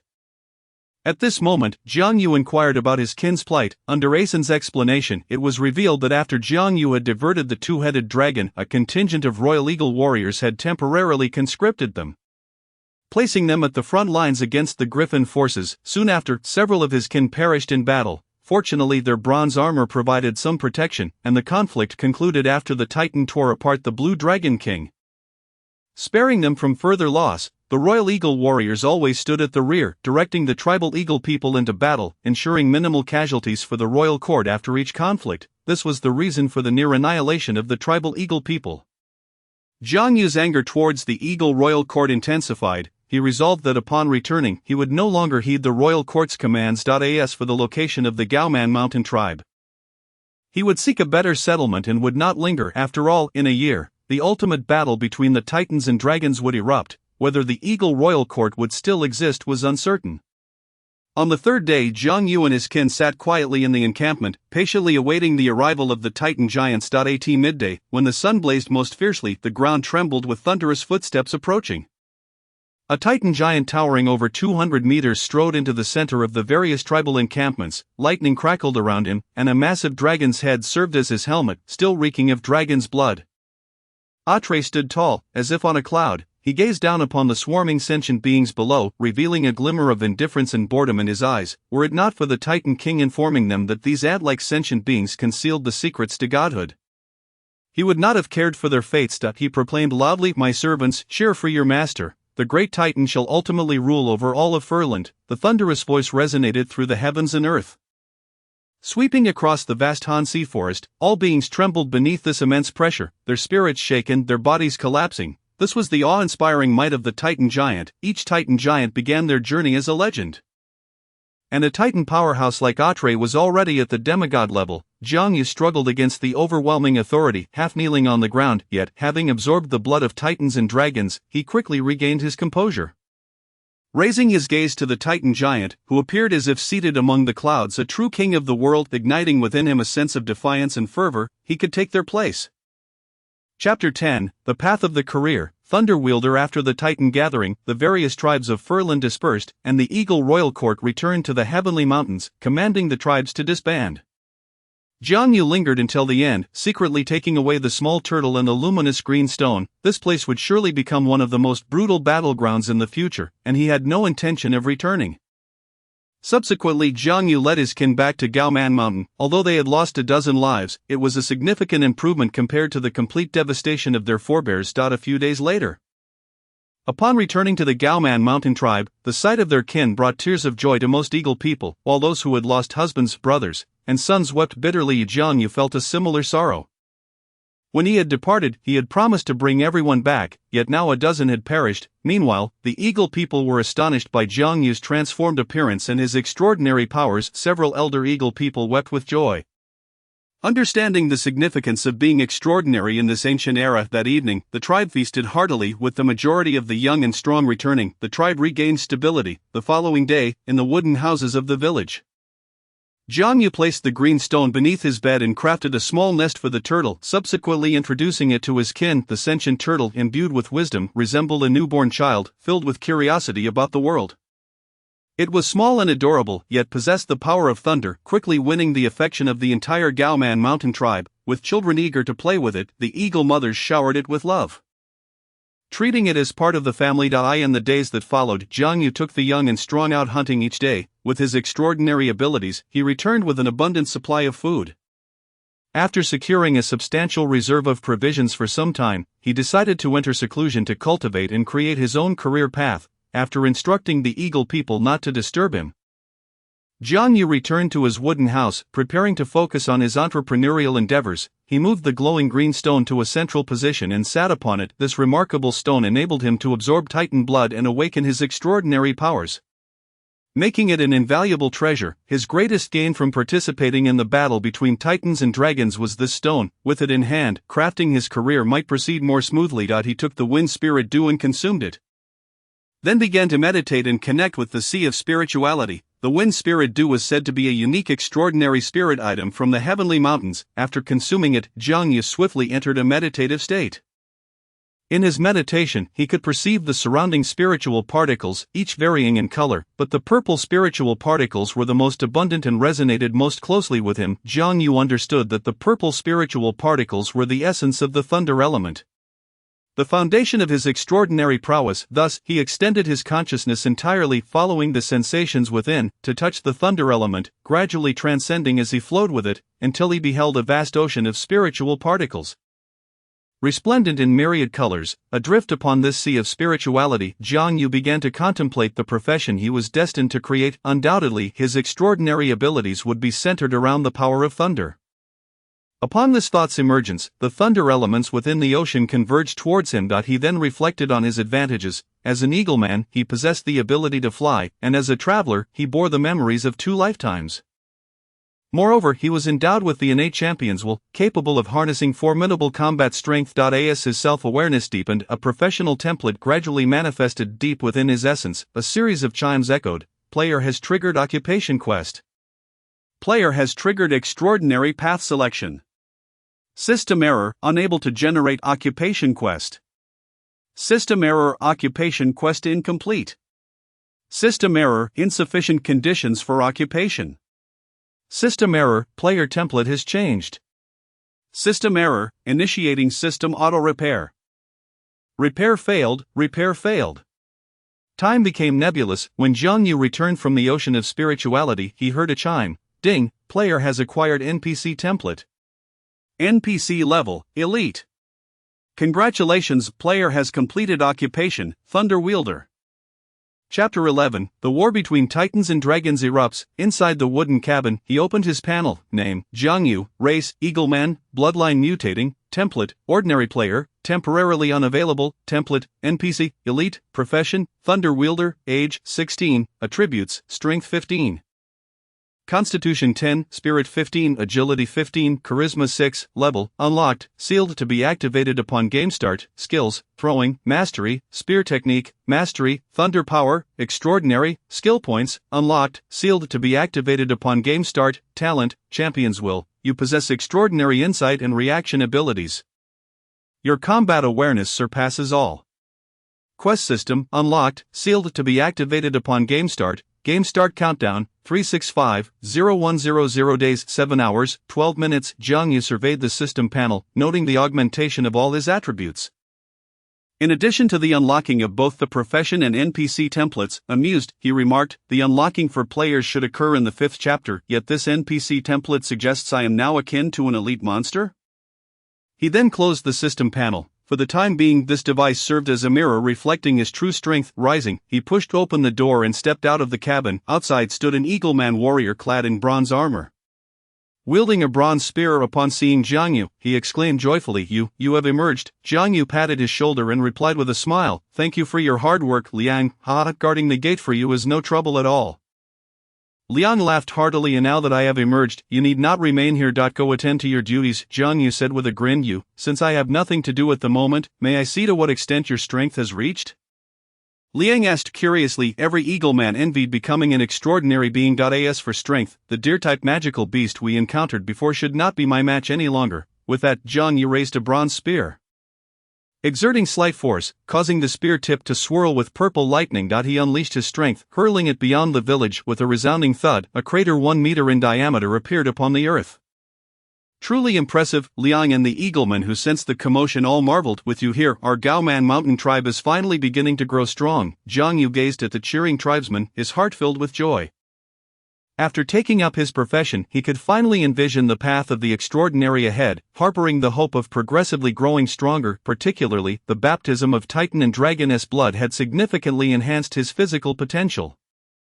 Given sufficient time, he believed that at least advancing to legendary status would pose no difficulty for him. After all, with the experience from his previous life, he would not lag behind too much. In the days that followed, Jiang Yu organized the tribe to forge more bronze weapons and armor plates, and stockpile provisions. He frequently soared from Gaoman Mountain to explore the surrounding environment. Searching for suitable hiding places for the Eaglemen, the unparalleled war between titans and dragons was about to commence, and even legends might not survive, not to mention he a newly ascended extraordinary professional. After a thorough search, he discovered numerous magical beast habitats. After surveying the surroundings, Jiang Yu decided to venture further afield. He prepared his travel gear and, after 7 days and nights, journeyed eastward for 10,000 miles. Arriving at the edge of the eastern sea, ancient legends spoke of the ocean being the domain of the sea tribes. Aside from titans and dragons, no one dared to settle upon the coastal lands. Jiang Yu circled the coastal area for several days and discovered a towering mountain standing by the sea, rich in resources, with no signs of intelligent life apart from a few magical beasts. This was truly a paradise bestowed upon the Gaoman Mountain tribe. Once war breaks out, I shall lead my people here. What fear can the sea tribes instill when compared to the earth-shattering battle between titans and dragons? A year later, Jiang Yu, as usual, practiced at Gaoman Mountain. Perhaps due to the influence of the titans and dragons' blood, his cultivation speed was extraordinarily rapid. In a year, he ascended from Thunder Wielder level 1 to level 5. Reaching the pinnacle of the first tier of extraordinary beings, the next stage would be the second tier of the extraordinary, the master phase. Thus, he once again entered the ocean of spirituality, crafting the advanced profession of Thunder Wielder, Thunder Wings. On this day, just as he prepared to break through on a bluestone, the desolate sound of a bronze horn echoed. A voice akin to a heavenly wind seemed to descend from the clouds. Summon your chieftain. When Jiang Yu arrived atop the cliff, the Eagleman messenger appeared taken aback upon realizing Jiang Yu was an extraordinary Eagleman, causing his tone to soften slightly. He raised his stone spear high, proclaiming, "The royal court commands the summoning of all young Eaglemen from the Gaoman Mountain tribe to the ancestral homeland of the Eaglemen Tian Shan, to await orders." Hearing these words, Jiang Yu's mind raced. The cataclysmic war was finally commencing. Chapter 12, The Wind Envoy. On the cliff, Jiang Yu gazed at the Eagleman royal court messenger high above, feeling the familiar aura that stirred the winds and clouds. Yet devoid of the previous sense of oppression, this was no surprise, for he was now also a second-tier extraordinary professional. The messenger's extraordinary rank was merely that of a master tier. During his time in the Hanhai forest, he had inquired about the strength and professions of the royal court's messengers. The messengers of the Eagleman royal court typically held the profession of messenger. They belonged to the same Eagleman family, dispatching extraordinary first-tier messengers for nearby locations, while for more distant places like Gaoman Mountain, they dispatched advanced professionals known as wind envoys. However, since the inception of the messenger profession, the most powerful among them had only ever reached the third stage of the extraordinary, the Windwalker, yet achieving this was exceedingly rare. Currently, there was but one Windwalker in the messenger family. Usually summoned by the Thunder Titan giant to facilitate communication between the Titans and various tribes, the greatest characteristic of the messenger profession was its incredible speed. A fleeting thought flickered in Jiang Yu's mind as he stood before the Eagleman messenger. Straightening his posture for the first time, he laughed heartily. "Messenger, do you not know that if all the young men of the tribe are summoned, how will the remaining tribespeople survive?" The Eagleman messenger furrowed his brow at this remark. "Every Eagleman must unconditionally serve the royal court. This has been an ironclad rule since ancient times. The tribesfolk are as worthless as grass. They may live if they can, or perish if they cannot. You are a noble extraordinary being, why must you wallow among a bunch of lowly commoners, degrading yourself?" Hearing this, Jiang Yu could no longer contain the murderous intent within his heart. If the royal court truly regarded us as citizens, we would naturally die for the royal court, but if the royal court treats us as mere ants, why should we sacrifice ourselves for it? The Eagleman messenger, enraged by Jiang Yu's words, retorted, "Preposterous, as an Eagleman who has fortuitously ascended to the extraordinary, you dare to slander the royal court, spouting wild claims, refusing to heed orders. Today, I shall execute you." With that, he raised his stone spear, his dark gray wings stirring the winds. A fierce gust enveloping him as he lunged towards Jiang Yu with lightning speed. He held no concern about subduing Jiang Yu, for his family's extraordinary legacy had been refined through generations. Far beyond the capabilities of a mere upstart, below on the cliff, the Eaglemen of Gaoman Mountain felt the overwhelming gust descending from the sky, their faces filled with trepidation, yet on Jiang Yu's face, There was no sign of fear, only a fervent battle spirit. He stepped forward, brandishing his bronze longsword, the furious purple lightning coursing through the blade, and shouted towards the Eagleman messenger. 11 years ago, my father perished due to the royal court's summons. A year ago, my kin nearly fell in the Han High Forest. Messenger, I have longed to slay you. The Eagleman messenger's aggressive approach was precisely what Jiang Yu desired, but he had no confidence in catching up with the Wind Envoy. But he could only kill him when he initiated the attack. In an instant, the two clashed, the forces of wind and thunder collided with a thunderous roar echoing a mournful ballad across the heavens and earth. Blood sprayed forth, and two dark grey wings were severed in an instant. In the instant of contact, the clash of blade and spear resonated, intertwining the forces of wind and thunder. At that moment, Jiang Yu's wings erupted from his back with a thunderous roar, resembling a tempestuous serpent of lightning. The powerful thunder summoned several bronze longswords that sliced toward the wings of the Eagle Envoy. Severing them in a single stroke, stripped of his wings, the envoy was instantly diminished in power, his once lightning-fast speed forever lost. In that moment, the Eagle Envoy was both astonished and enraged, yet Jiang Yu's will was as unyielding as iron.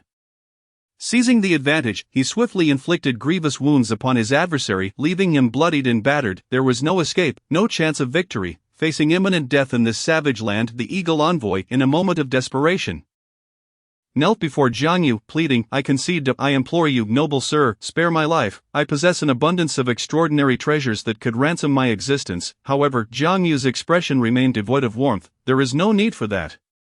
The blood feud of my clan against yours shall commence with you. With that, he unhesitatingly struck down upon the kneeling Eagle Envoy's head. Chapter 13, Paradise Mountain Beneath the Blazing Sun. As the clouds dispersed and the winds subsided, Jiang Yu held the severed head of the Eagle Envoy aloft on the precipice. He turned to his trembling kin, who were struck with fear by the sight, and proclaimed, My brethren, do you recall the grand invasions commanded by the Eagle King escort every decade? Each summons claimed the lives of our forebears, leaving our tribe languishing and on the brink of annihilation. They do not regard us as equals. As these words echoed, the expressions of the Eagle Kin shifted from trepidation to fury. Witnessing their spirits ignited, Jiang Yu nodded internally and continued, Bloodkin vengeance can be avenged even after 9 generations. Today, I have slain their envoy. In the future, when we have grown strong, we shall ascend the heavenly mountain and confront the Eagle King upon his throne. Are we truly mere ants? No, no, no. The resounding roar reverberated through the heights of Gaoman Mountain, igniting the flames of wrath within the tribe. Once their fervor subsided, Jiang Yu declared, From this day forth, let us prepare our belongings and migrate to the eastern shores, where a great mountain stands rich in resources and untouched. Shall be the birthplace of our revival. Migration. In that moment, with the envoy of the Eagle King slain, the fates of all Eagle Kin from Gaoman Mountain became entwined. None dared to oppose. 3 days later, the Eagle Kin of Gaoman Mountain had gathered their belongings and, under Jiang Yu's leadership, soared eastward. As they gazed down upon the clustered wooden dwellings below, Jiang Yu silently vowed, One day, I shall return. A month later, after a long journey, the Eagle Kin of Gaoman Mountain finally arrived at the mountain by the eastern sea. Led by Jiang Yu, they discovered that the landscape was indeed as Jiang Yu had described, beautiful and bountiful. Their eyes sparkled with delight. Soaring in the air, Jiang Yu and his kin gradually descended, when one eagle warrior, Liang, exclaimed joyously, This great mountain shall be our home from now on. You should bestow it a name. Jiang Yu nodded in agreement. He gazed upon the majestic mountain, memories of renowned peaks from his past life cascading through his mind. He smiled and said, This mountain is magnificent and regal, as though a divine gift bestowed upon us. I had intended to name it Heavenly Mountain, but since that name belongs to the Eagle King's abode, let us add a word and call it Paradise Mountain instead. Paradise Mountain, a splendid name. Though the Eagle Kin did not grasp the connotations of Paradise Mountain, only Jiang Yu understood the boundless ambition concealed within his heart. The day was still young. After surveying the surroundings, Jiang Yu led the Eagle Kin to a nearby cliff. They began to wield their pre-prepared bronze axes to fell trees and construct wooden dwellings. Within a month, a village reminiscent of their former Gaoman Mountain tribe emerged upon the lofty heights. Thus, the Gaoman Mountain tribe commenced their rejuvenation by the eastern sea. Meanwhile, across the entire continent of Furland, the Titans and the ancient dragons were embroiled in a catastrophic conflict. Countless Titans and ancient dragons fell, and nearly every race among the myriad of Furland suffered grievous losses. Demigods bled, legends perished, and the world was engulfed in chaos. 20 years later, by the eastern sea, the Gaoman Mountain tribe had grown to over 1,000 souls. One day, Jiang Yu was practicing atop the cliff when suddenly a furious cry echoed from the distant western forest. Asuna, do you truly wish to perish with me? Chapter 14. The radiant titan Asuna. Jiang Yu abruptly opened his eyes. His gaze now shone like violet stars, and his aura had surged tremendously compared to 20 years prior. He had reached the pinnacle of the second tier of the extraordinary, mastering the profession of Thunderwing. He glanced toward the west, where tremors shook the earth. Soon, a colossal ancient dragon and a titan, towering over 100 meters, came into view. The ancient black dragon was entirely ebony, its scales gleaming with a metallic sheen. Though it bore numerous wounds, the titan was a titaness, adorned with a crown of woven vines, her beauty striking with fair skin and a graceful form, were her stature to be reduced 100-fold. She would resemble the renowned beauties of Jiang Yu's past life. Confronted by the sudden appearance of the titaness and the ancient dragon, Jiang Yu was perplexed, yet this did not hinder his resolve. How could it be that a titan and an ancient dragon are battling here? He summoned several adult eagle kin and commanded, quickly, according to our clan's established rules, lead the kin to hide within the refuge caves. Yes, chief. The eagle kin swiftly complied with Jiang Yu's orders. For 20 years, all the eagle kin had heeded his every command. Witnessing their prompt action, Jiang Yu nodded, hesitating momentarily before taking flight toward the west. In the western forest, the titaness raised her spear high despite her grievous injuries and fiercely thrust it into the ancient black dragon's vulnerable spot, causing golden blood to spurt forth. Method, you have slain my brother. Today, let us rest together in eternal slumber. Realizing that survival was beyond his reach, the ancient dragon sighed and scoffed. Very well, Asuna, to be buried alongside a titaness such as you is not a loss. As he spoke, his dark aura surged violently, enveloping the sky in darkness. A pure black dragon claw emerged from the shadows, piercing through the titaness's bosom with the ferocity of a sword. Asuna, enduring excruciating pain, summoned all her radiant power, her spear of light piercing through the ancient dragon's skull. The clash of light and darkness erupted violently, obliterating all trees within Jiang Yu's sight in an instant. The world descended into chaos. Even as Jiang Yu sensed the impending danger and retreated in haste, he was momentarily stunned by the explosion, tumbling to the ground. When the dust settled, Jiang Yu rose and surveyed the devastation. The forest within 1,000 miles lay in ruins, the energies of light and darkness entwined, transforming the landscape into a desolate wasteland. In the heart of this barren expanse lay the lifeless forms of the titaness and the ancient black dragon. How marvelous! Jiang Yu hovered above the corpses of the two ancient demigods, unafraid of the ancient sovereign aura they exuded, whispering in awe, a smile gracing his lips. A fallen titan and a slain ancient dragon. The heavens favor my kin. I have devised a way to utilize you. The corpses of demigods could endure through the ages. Hidden away, they would become a treasured heirloom. After reflecting upon this, he noticed the golden blood flowing from the fallen giants. And a pang of regret struck him. I must retrieve some azure stones. This blood cannot go to waste. Chapter 15. The origin of the winged ones. Resolute in his purpose, Jiang Yu returned to his encampment. Announcing the danger had passed, he instructed his kin to prepare bronze tools and saw 2 large pits within the belly of Paradise Mountain, sufficient to conceal the bodies of the titaness and the dragon. He intended to hide them for long-term utilization. Then, he took up the azure stones and flew to the site where the titaness and the dragon had perished. Upon his arrival, the blood of the 2 demigod beings had ceased to flow. Their bodies extraordinary in nature, yet beneath them, several pools of golden blood still gathered simultaneously. Due to the conflicting natures of light and darkness, the mingling of their blood emitted a hissing sound, as if something were being incessantly worn away, leading to mutual decay. Observing this, Jiang Yu abandoned the idea of bathing in the blood of the titan and dragon. However, he recognized that he must choose between light and darkness, titan and dragon. He glanced at himself, realizing he inclined toward humanoid beings. Thus, he approached the pool formed by the titaness blood and, clutching the azure stone, leapt in. In an instant, a searing pain enveloped his entire being. He felt as though every inch of his skin and cells were igniting. It was akin to being reforged. His entire form hammered as though he were a mere component, accompanied by a violent sensation that drew his blood out and pressed it back in. However, before long, the blue stone began to emit a shimmering light, a refreshing sensation coursing through his entire being, dispelling the violent feelings within him, and calming the turbulent flow of his blood. Jiang Yu barely had time to exhale in relief when the intense pain, akin to descending into the depths of hell, struck him once more. The agony was unbearable. This time, there was no lake water to dilute it. He was utterly submerged in the blood of titans. Outside his consciousness, the incessant chimes of the system echoed, yet he lacked the energy to investigate. Thus, this cycle of suffering persisted for 3 days and nights. When he could no longer perceive pain, it was solely through an indomitable will that he sustained his unyielding consciousness. At that moment, only 1/10 of the Titan's blood remained in the basin, and its brilliance had faded, resembling mere mundane matter. Jiang Yu finally began to recover. At first, he examined his body and discovered that the dark gray feathers of his wings had all shed. Replaced by pristine white plumage, his hair had transformed entirely to silver, and apart from his wings, all the feathers on his body, including his face, had vanished, revealing a handsome visage and fair skin, bathed in the blood of the radiant female Titan. His allure had received a significant enhancement. What delighted him most was that his claws had completely transformed into hands and feet, indistinguishable from those of a human in his past life. With human-like hands and feet, the possibilities before him expanded immensely, and his combat prowess saw a remarkable improvement. It was only then that he found the time to examine the system panel. Upon opening it, a plethora of information flooded forth. You have bathed in Titan's blood, your attributes have changed. You have bathed in Titan's blood, your bloodline is beginning to transform. You have bathed in Titan's blood. All attributes enhanced. You have bathed in Titan's blood, your will has been strengthened. You have bathed in Titan's blood, you have awakened the power of light.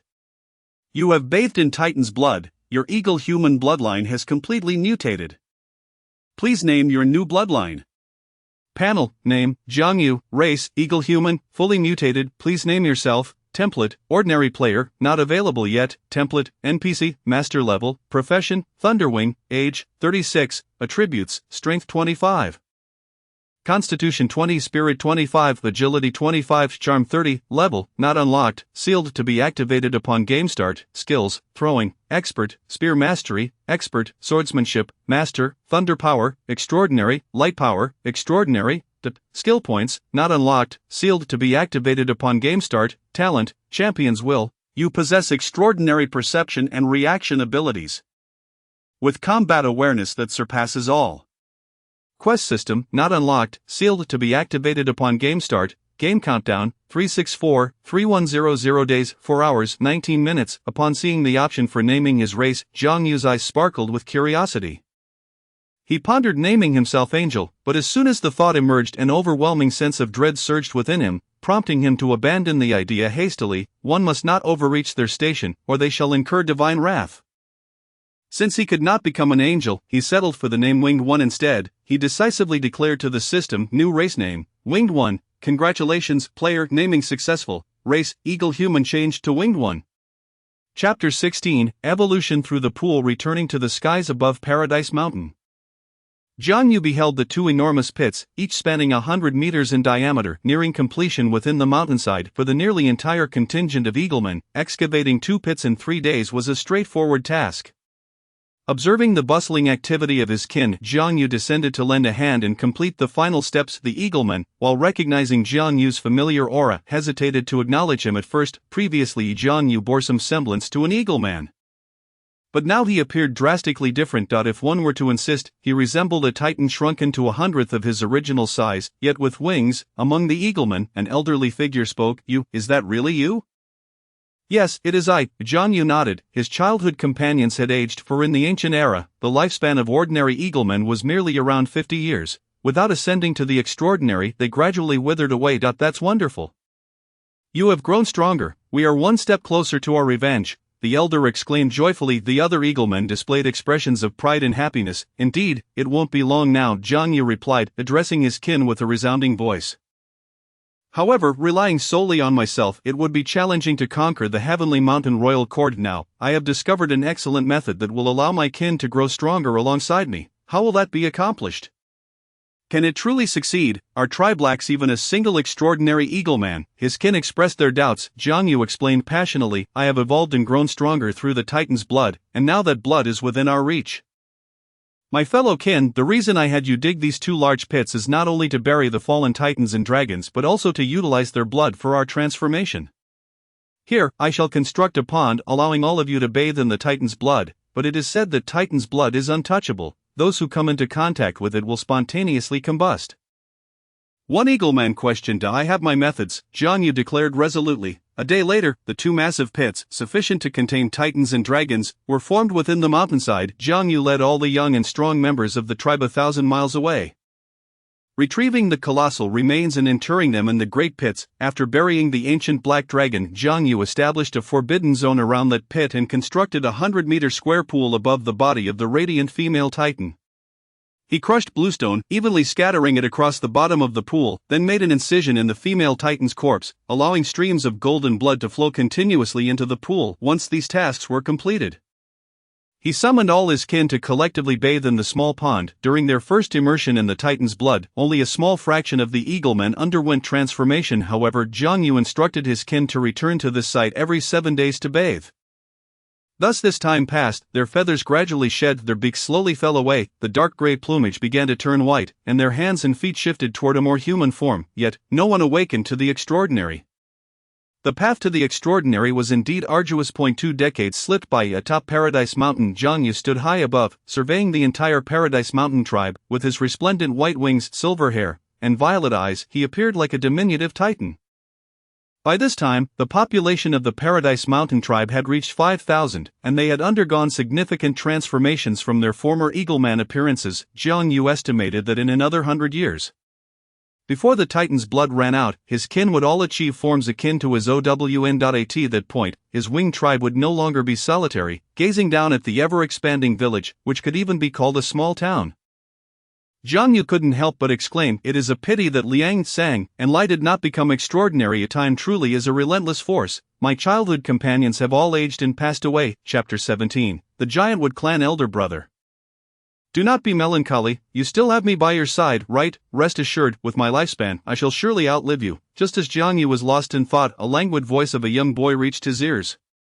Jiang Yu's lips twitched as he turned to look. There stood a small turtle, mimicking his posture, perched on a rock. The little turtle pretended to gaze solemnly down at the mountains, as if surveying his kingdom. Seeing its animated demeanor, Jiang Yu couldn't help but chuckle and scold, "Xiao Ba, if you cannot offer comfort, it's best to remain silent. You still outlive me." At this point, he abruptly halted. This little turtle had indeed lived to the 5th chapter.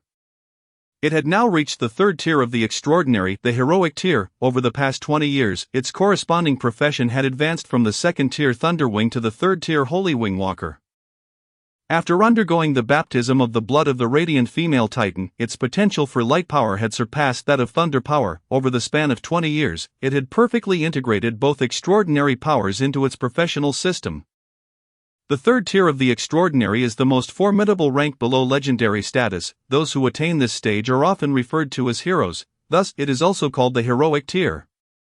With an extended lifespan of 500 years, of course, this is applicable to ordinary intelligent races. Some exceptionally gifted extraordinary beings do not adhere to the norms of longevity, such as the little turtle before Jiang Yu. This ancient relic had lived to the 5th chapter, and it was likely imbued with some extraordinary bloodline. Perhaps Jiang Yu's gaze lingered too long, causing the little turtle to shiver. "Elder brother, why are you staring at me like that?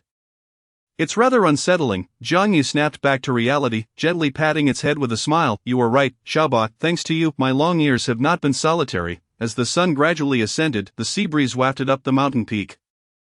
Just as Jiang Yu jested with the little turtle, a figure radiating light power descended from the sky, landing before him. Tribe leader, a giant troll tribe is approaching from a distance of 10,000 miles to the west.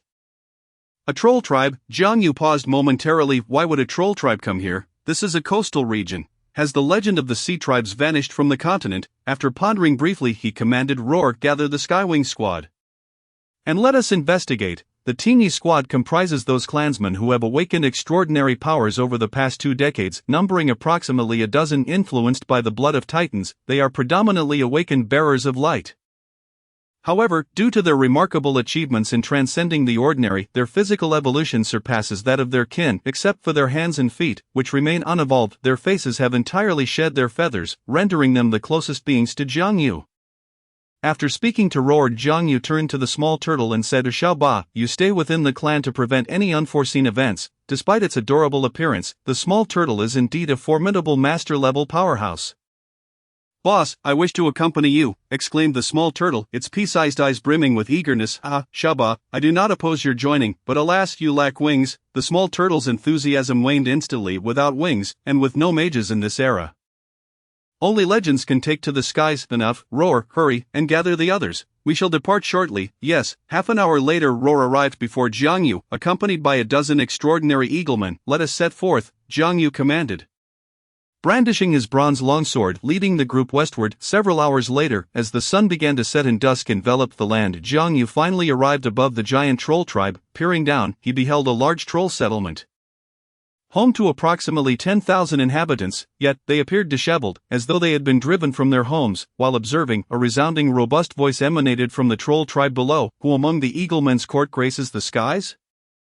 "We are the Treefolk clan, under the aegis of the Natural Titan. Please descend for a meeting." Chapter 18, Crossing the Great Sea. Natural Titan, Treefolk clan. Jiang Yu sensed a faint familiarity with the name of this troll tribe. However, based on his earlier observations, the speaker was the strongest among them, a hero-tier troll. Jiang Yu's apprehensions were somewhat alleviated. Noticing the troll tribe's invitation to converse, he intended to descend and ascertain their purpose for being at the eastern shore. These trolls had traversed great distances to reach the East Sea. Did they wish to become neighbors? He addressed his companions, Roar and the other eaglemen, saying, "Roar and I will go down, the rest of you remain and observe from here." "Understood, Chief." After issuing his orders, Jiang Yu and Roar descended into the troll settlement. His first words were, "Trolls, we are not of the eaglemen, but rather the winged folk, who have dwelled in this coastal land for generations." Upon seeing Jiang Yu and his companions, the trolls were filled with awe. The troll chieftain who had spoken earlier remarked, "I mistook you. Your beauty rivals that of the Titans and indeed cannot be compared to the eaglemen."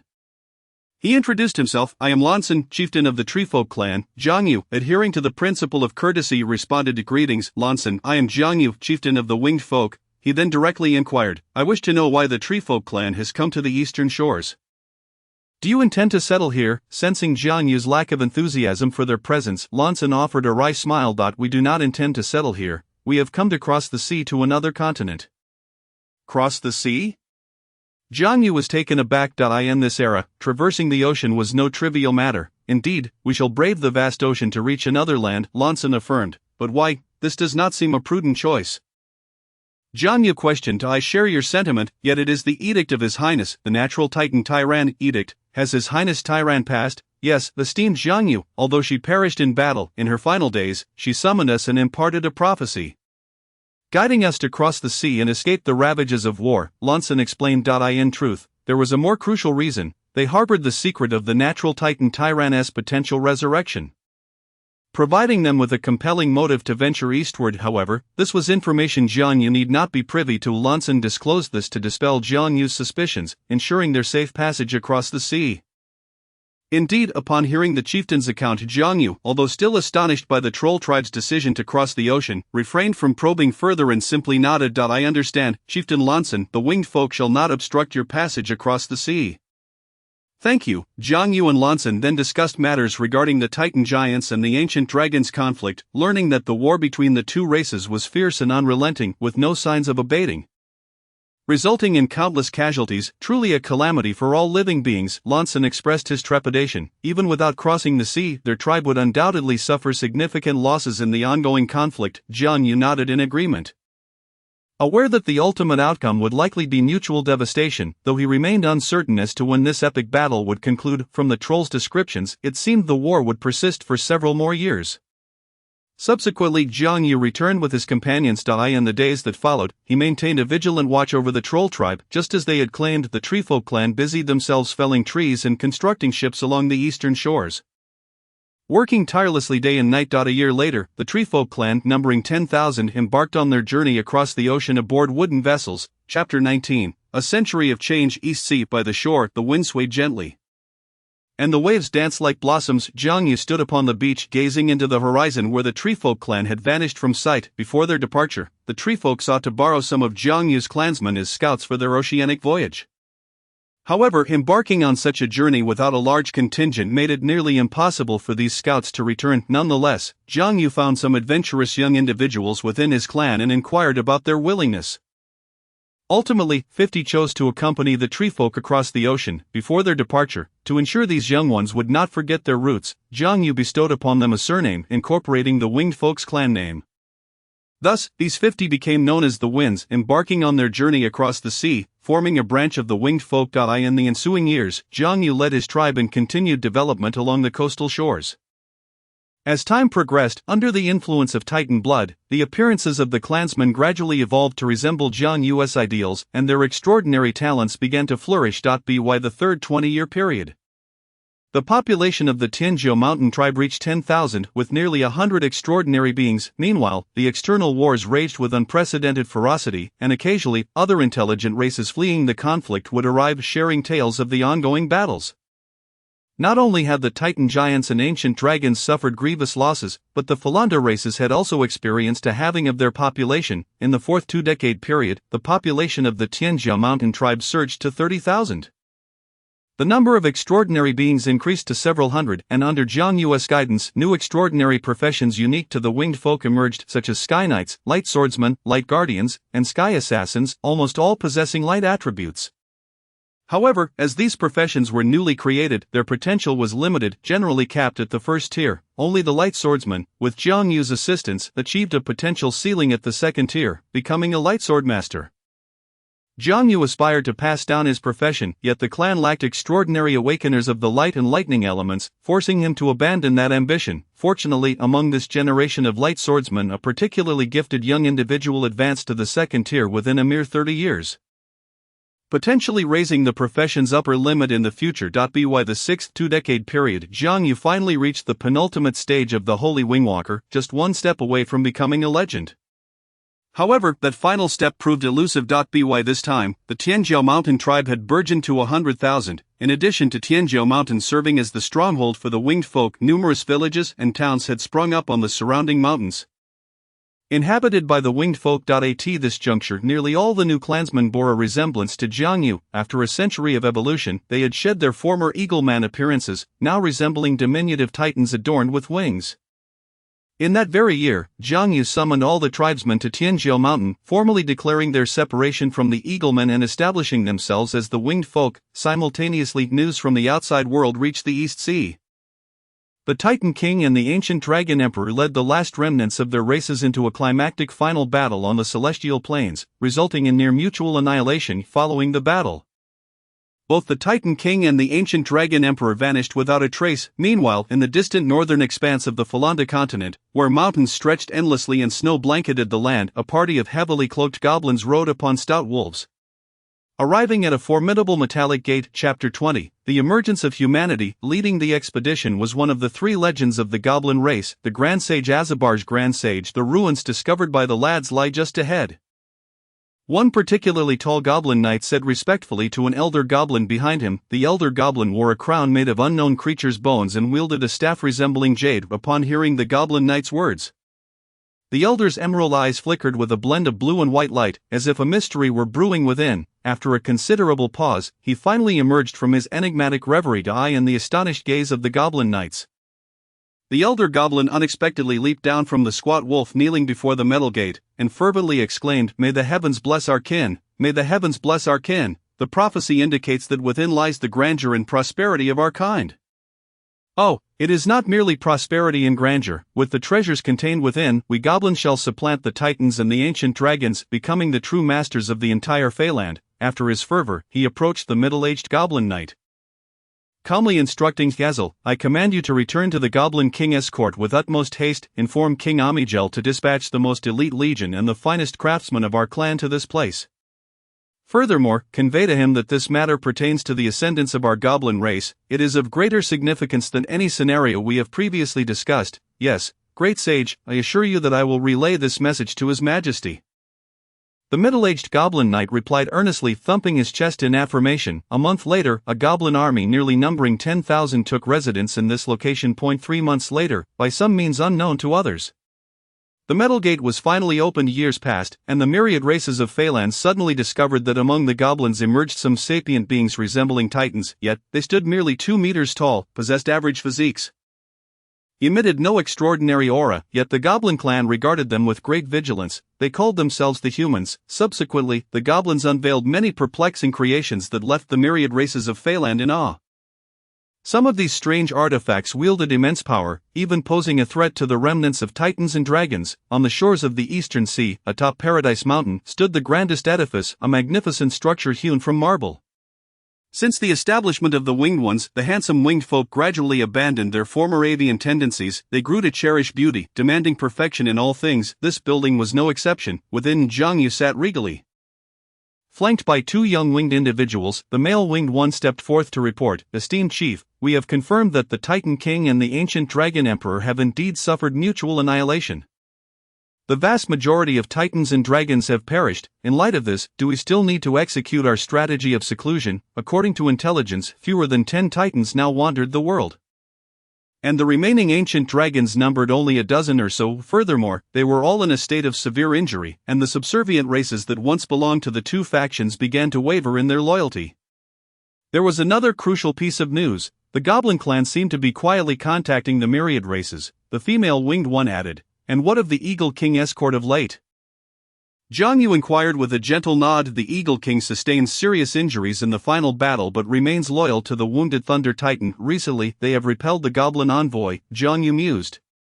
"I see, the Goblins harbor ambitions of rebellion. However, for us, both the Titans and the Eagle King escort are foes. The Eagle King escort has long been a blood feud. As for the Titans, I doubt they will treat the winged folk kindly after learning of how I utilized the corpses of their kind for a century." He pondered for a moment before commanding, "The war between the Goblins and Titans is unlikely to erupt in the near future. Thus, Claire, convey my decree. The Winged Ones shall now lift our strategy of seclusion, allowing our young warriors to showcase their prowess on the lands and skies of Phaeland. We must make it known that the Phaeland continent is home not only to the eagle-like intelligent races but also to our Eastern Sea Winged Ones. I believe that soon a Goblin envoy will grace Paradise Mountain." Chapter 21, The Pact. A decade later, the ancient dragons seem to have uncovered some hidden secret and vanished without a trace. Meanwhile, the remnants of the Titans and the Goblins were on the brink of open conflict. The mightiest Titan, the Thunder Titan, had once sought to personally punish the treacherous Goblins but felt a deadly threat from miles away, prompting him to retreat. He returned to the ancestral lands of the Titans to aid his kin in recuperating from their injuries. Currently, nearly 10 million goblins encircled the Goblin King escort, pledging their fealty to King Amigel. The Goblin King escort treated the scattered kin far differently than the Eagle King escort had. They provided food, assisted in selecting dwelling places, and nurtured their extraordinary professionals. Thus, the goblins, once dispersed across the continent and under the command of various titans, united under King Amigel, the Eagle King escort. The Serpent King escort, the Hybrid Giant clan, and the Centaur court, all races loyal to the Titans, rose in indignation, denouncing the Goblins' disloyalty, yet this could not alter the undeniable fact of the Goblins' growing strength. The mysterious human beings appearing within the Goblin King escort further piqued curiosity. Wise observers deduced that the Goblins' rapid ascendance was closely tied to these humans. Meanwhile, the reputation of the Winged Ones began to flourish across the continent. The ability to soar through the skies was indeed rare among intelligent races, especially as the winged folk predominantly wielded light-based abilities and possessed healing powers, making them highly sought after among the various races of the continent. Furthermore, in aerial encounters, the winged folk proved more formidable than the eagle folk, for their human-like hands allowed them to wield bows and arrows, delivering devastating ranged attacks against the eagles. This unique trait rendered the winged archers among the most powerful forces in Phaeland. Even extraordinary professionals found themselves at a loss when facing a well-organized winged army, drawing the attention of the Goblin King escort to the significance of the winged folk, as the first snowflakes of winter fell upon Paradise Mountain. The Goblin envoy arrived as scheduled. At Paradise Mountain, a group dressed in the latest fashions compared to the rest of Phaeland ascended to the summit. Among this party, aside from the small-statured, slender-limbed, green-skinned goblins, there was also a human female who resembled a winged one without wings. As the winged soldiers escorted the Goblin delegation towards Jiang Yu's grand tent, the Goblin envoys displayed their decorum befitting envoys of a great race, only that human girl exhibited a profound curiosity towards the winged folk. Glancing around with a richly expressive demeanor, upon reaching the white stone fortress where Jiang Yu resided, the Goblin envoys first demonstrated their respect for the alien king by placing their hands upon their chests. "Esteemed Winged King, we are envoys sent by our King Amigel, extending our most sincere respects to you." Jiang Yu also rose, his pure white wings folded behind him, his violet eyes surveying the goblins before resting upon the human girl standing out among them. Smiling as he replied, "Welcome, envoys from the Goblin King escort." he genuinely welcomed them while feeling a curious sense of wonder. The goblins before him were neatly attired, their bodies well-groomed, a stark contrast to the pitiful goblins encountered in the 5th chapter, who barely survived in the wilderness. Seeing Jiang Yu's amiable demeanor, the goblin envoys felt a wave of relief, and the lead envoy straightforwardly addressed the matter at hand. The Titans and ancient dragons have ruled Phaeland for millennia, enslaving the races with their overwhelming might. They are arrogant and haughty, instigating wars capable of annihilating the continent, claiming countless lives of Phaeland's denizens, turning sky and earth into seas of fire. To this day, the races of the continent are filled with grievances, their anger towards the Titans and dragons reaching its zenith, as the goblin race, under the leadership of the great sage, the high priest, and the goblin king, we unite the races of the continent, preparing to rise up and collectively overthrow the dominion of the Titans. On behalf of the will of the races, we envoys wish to represent the goblins and all races of Phaeland to form an alliance with the Winged Ones for this grand endeavor. We wonder, what is the Winged King's stance on this? After delivering this impassioned plea, the envoy raised his head, eagerly anticipating Jiang Yu's response. Jiang Yu, recognizing the goblin envoy's directness, replied equally forthrightly. The Winged Ones are willing to ally with the goblins in overthrowing the rule of the Titans and dragons. However, I must inquire what benefits the Goblin King escort can promise to the Winged Ones. Is it not the greatest advantage to overthrow the Titans and reclaim our own sovereignty? The goblin envoy chuckled. Jiang Yu shook his head, adopting a serious tone. The Winged Ones have dwelled by the seaside for generations, never having bowed to the Titans. Thus, what difference does it make whether we join your cause? The goblin envoy appeared somewhat disheartened, yet his intelligence confirmed that the winged folk had indeed emerged in Phaeland only in the last century, and had never submitted to the Titans or dragons. Recalling the great sage's instructions, the goblin envoy recognized the vital importance of securing the winged race, renowned for possessing Phaeland's finest aerial forces. He sighed and said, "Esteemed Winged King, the great sage and the Goblin King have indeed made promises. Should the Winged Ones join the Anti-Titan Alliance, once the war concludes, you may choose any territory as your domain. Furthermore, we are willing to share some of our wondrous goblin technological marvels with the Winged Ones." Additionally, there are the goblin envoy elaborated extensively. At last, Jiang Yu nodded in satisfaction. "Very well, please present the treaty. Our race is willing to forge a pact with the Goblin Clan to jointly combat the unjust Titans." Following the conclusion of negotiations, both parties were exceedingly satisfied, and Jiang Yu instructed his kin to prepare a grand feast to honor the goblin delegation. That night, the winged folk and goblins feasted heartily before the grand bonfire, indulging in meat and drink, celebrating and dancing with joy. The blazing flames cast their glow upon the faces of every being present, as the winged girls of the winged people danced and sang merrily before the enormous bonfire. Just as revelry reached its peak, the human girl who had accompanied the goblin delegation to Heavenly Mountain quietly approached Jiang Yu's side and softly spoke.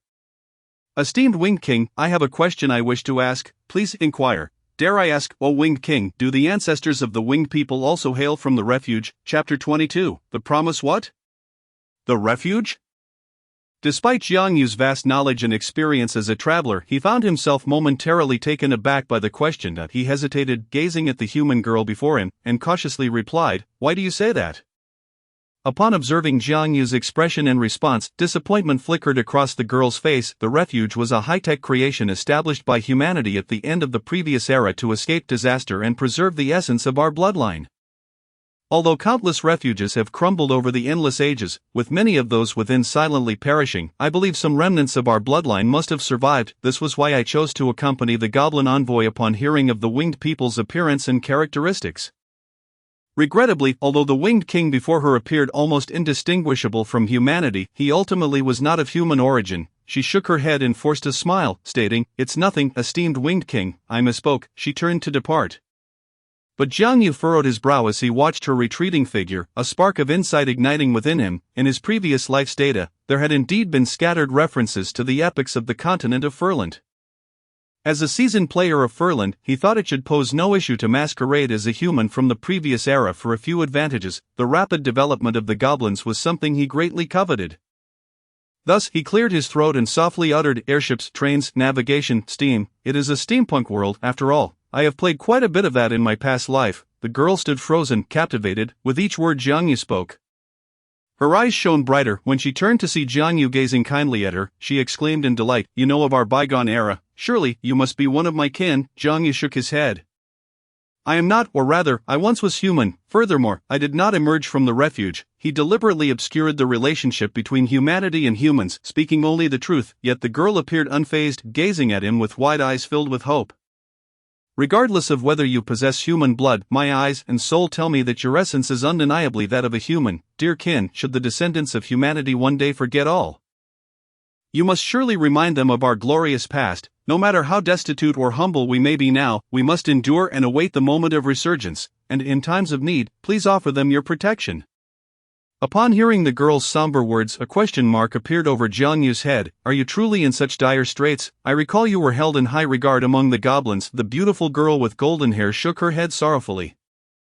In our refuge, the powerful sequencers have long perished, and those remaining are simply no match for the extraordinary goblins. When the goblins shattered our refuge, we had only just awakened and could not utilize the weapons within to defend ourselves.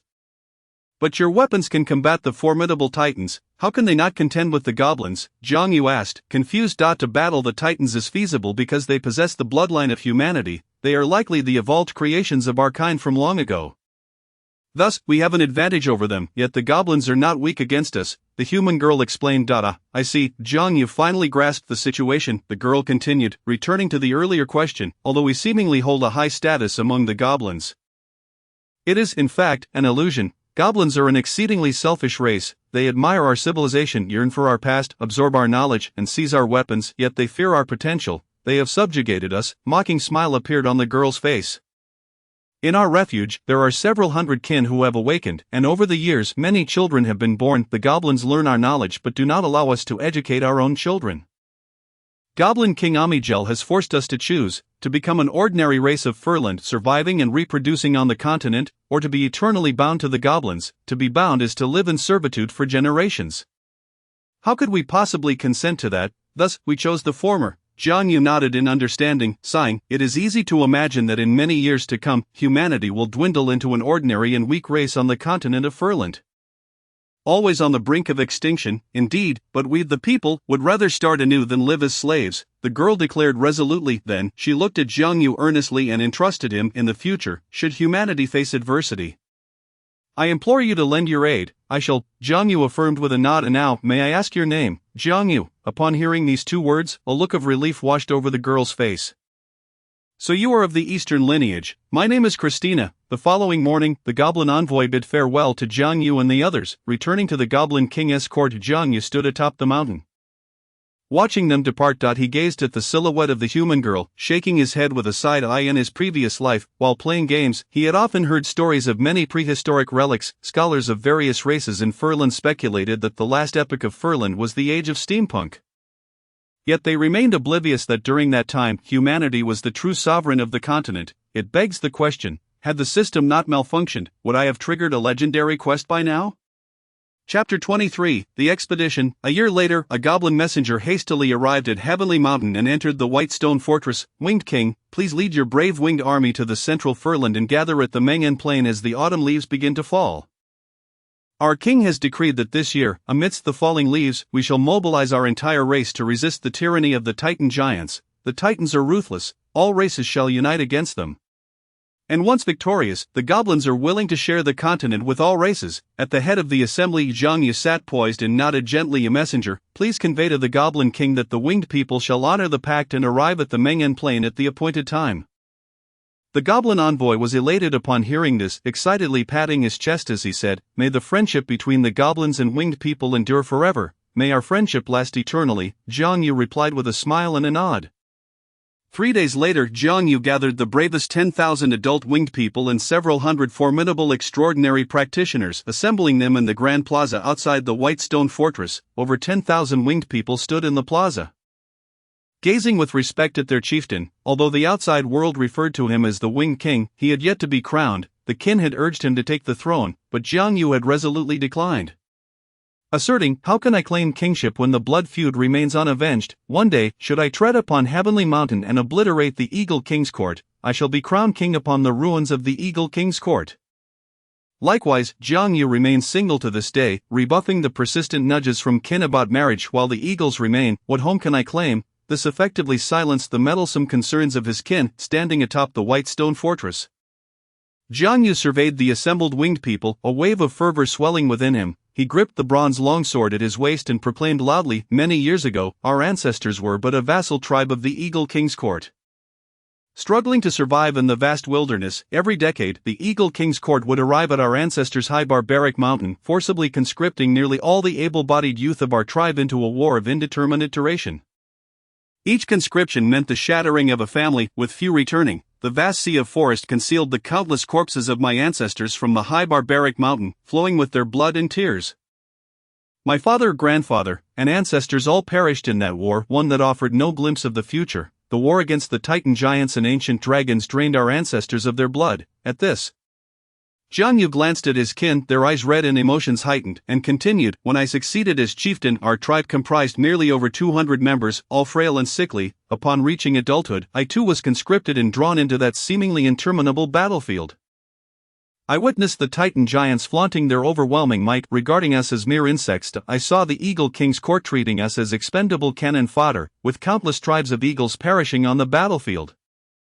From that moment, I recognized the cannibalistic nature of the Titan giants and the Eagle King's court. Thus, during the second conscription by the Eagle King's court, I slew the envoy of the Eagle King and led my kin to this eastern shore. Here, we flourished and grew stronger. We seized opportunities, evolving our bloodline and becoming an even mightier race of winged people, and as of today, we finally possess the strength to resist the Titans and the Eagle King's court. My sons, are you willing to follow me into battle against the Titans and tread upon the heavenly mountains? Willing, to vanquish the Titans, to tread upon the heavenly mountains, to vanquish the Titans, to tread upon the heavenly mountains.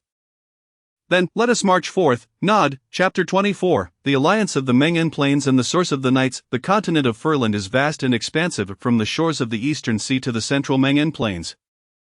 Even the winged ones, who maintain their high-speed flight daily, took over a month to finally arrive at the Mengen Plains alongside the other allied races. There was no alternative, in terms of distance.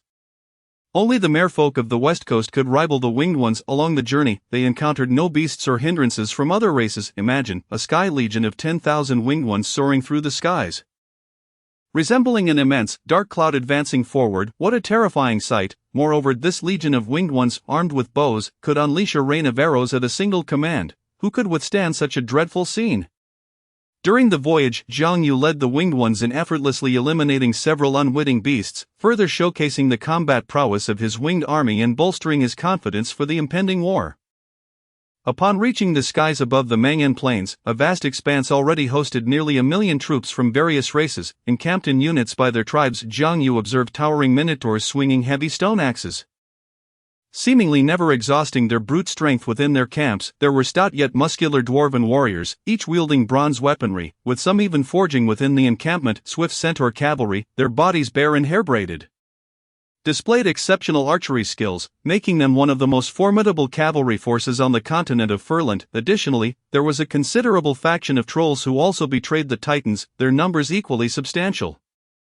Nowadays, aside from the goblins, trolls constitute the largest population in Furland. The merfolk, naturally endowed with water-based magic, were not numerous, having traveled a great distance from the west coast to assist in battle, reportedly due to the noble love between a goblin prince and a mermaid princess.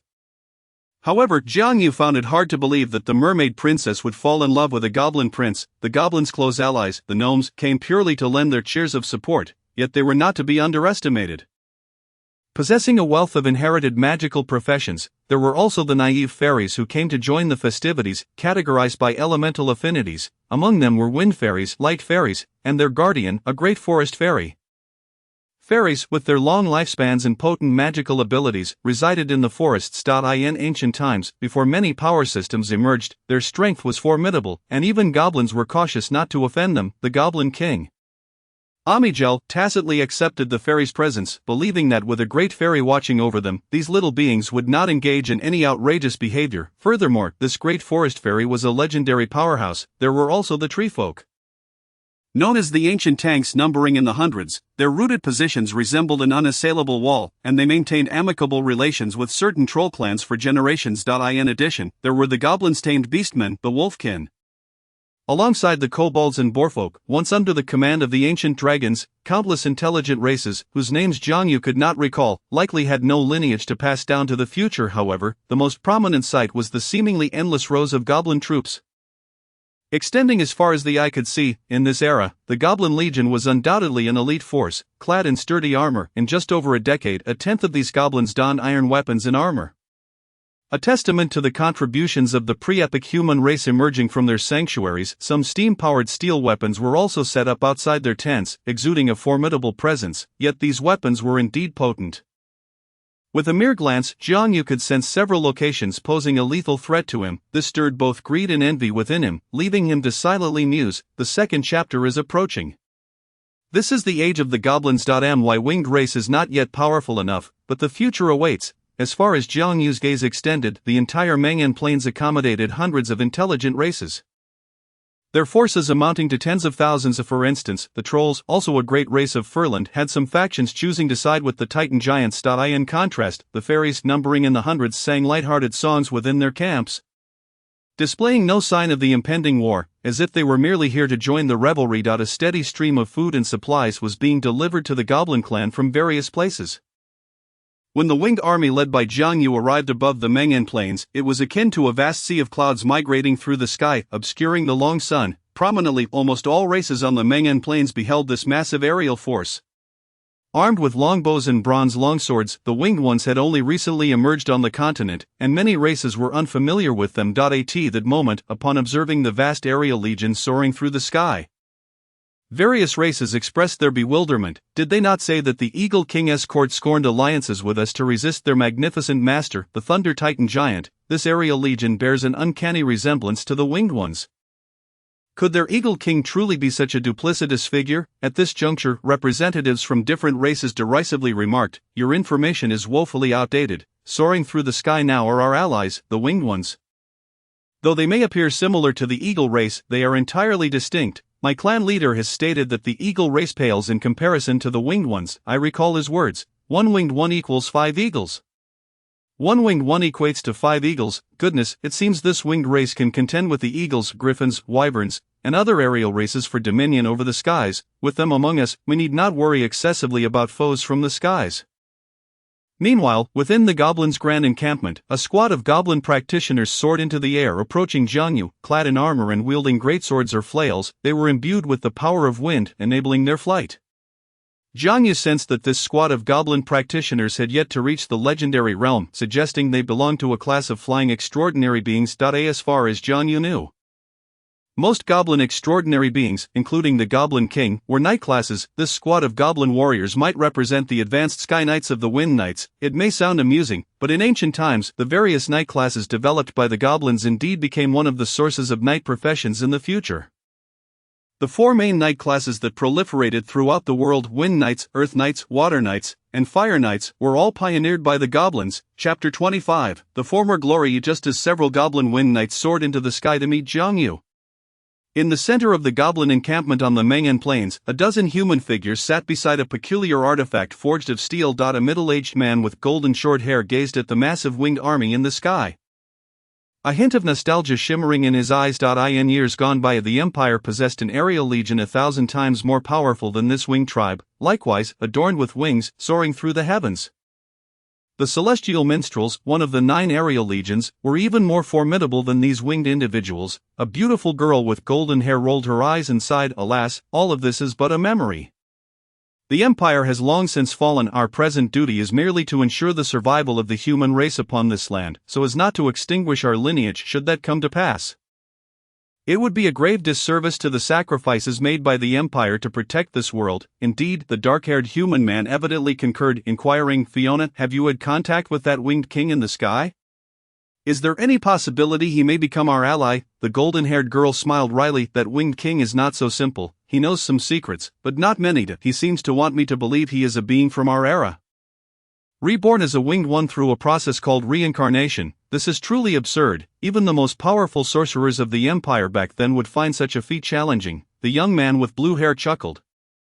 "Indeed, but I choose to believe that this winged king appears to seek some benefit from us. This is a good thing, Fiona. I fear he may be devoid of desires." Nearby, the dark-haired elder interjected, "Precisely for this reason, he has the potential to strive for something." The golden-haired girl responded with a smile. "Grandfather Yang, this winged king claims to be an Eastern human from that era. During this time, You should find a way to make contact, you little girl, you truly leave no room for idleness, Yang replied, speechless. Very well, I shall reach out to him and see what he desires. Thought if only I had known.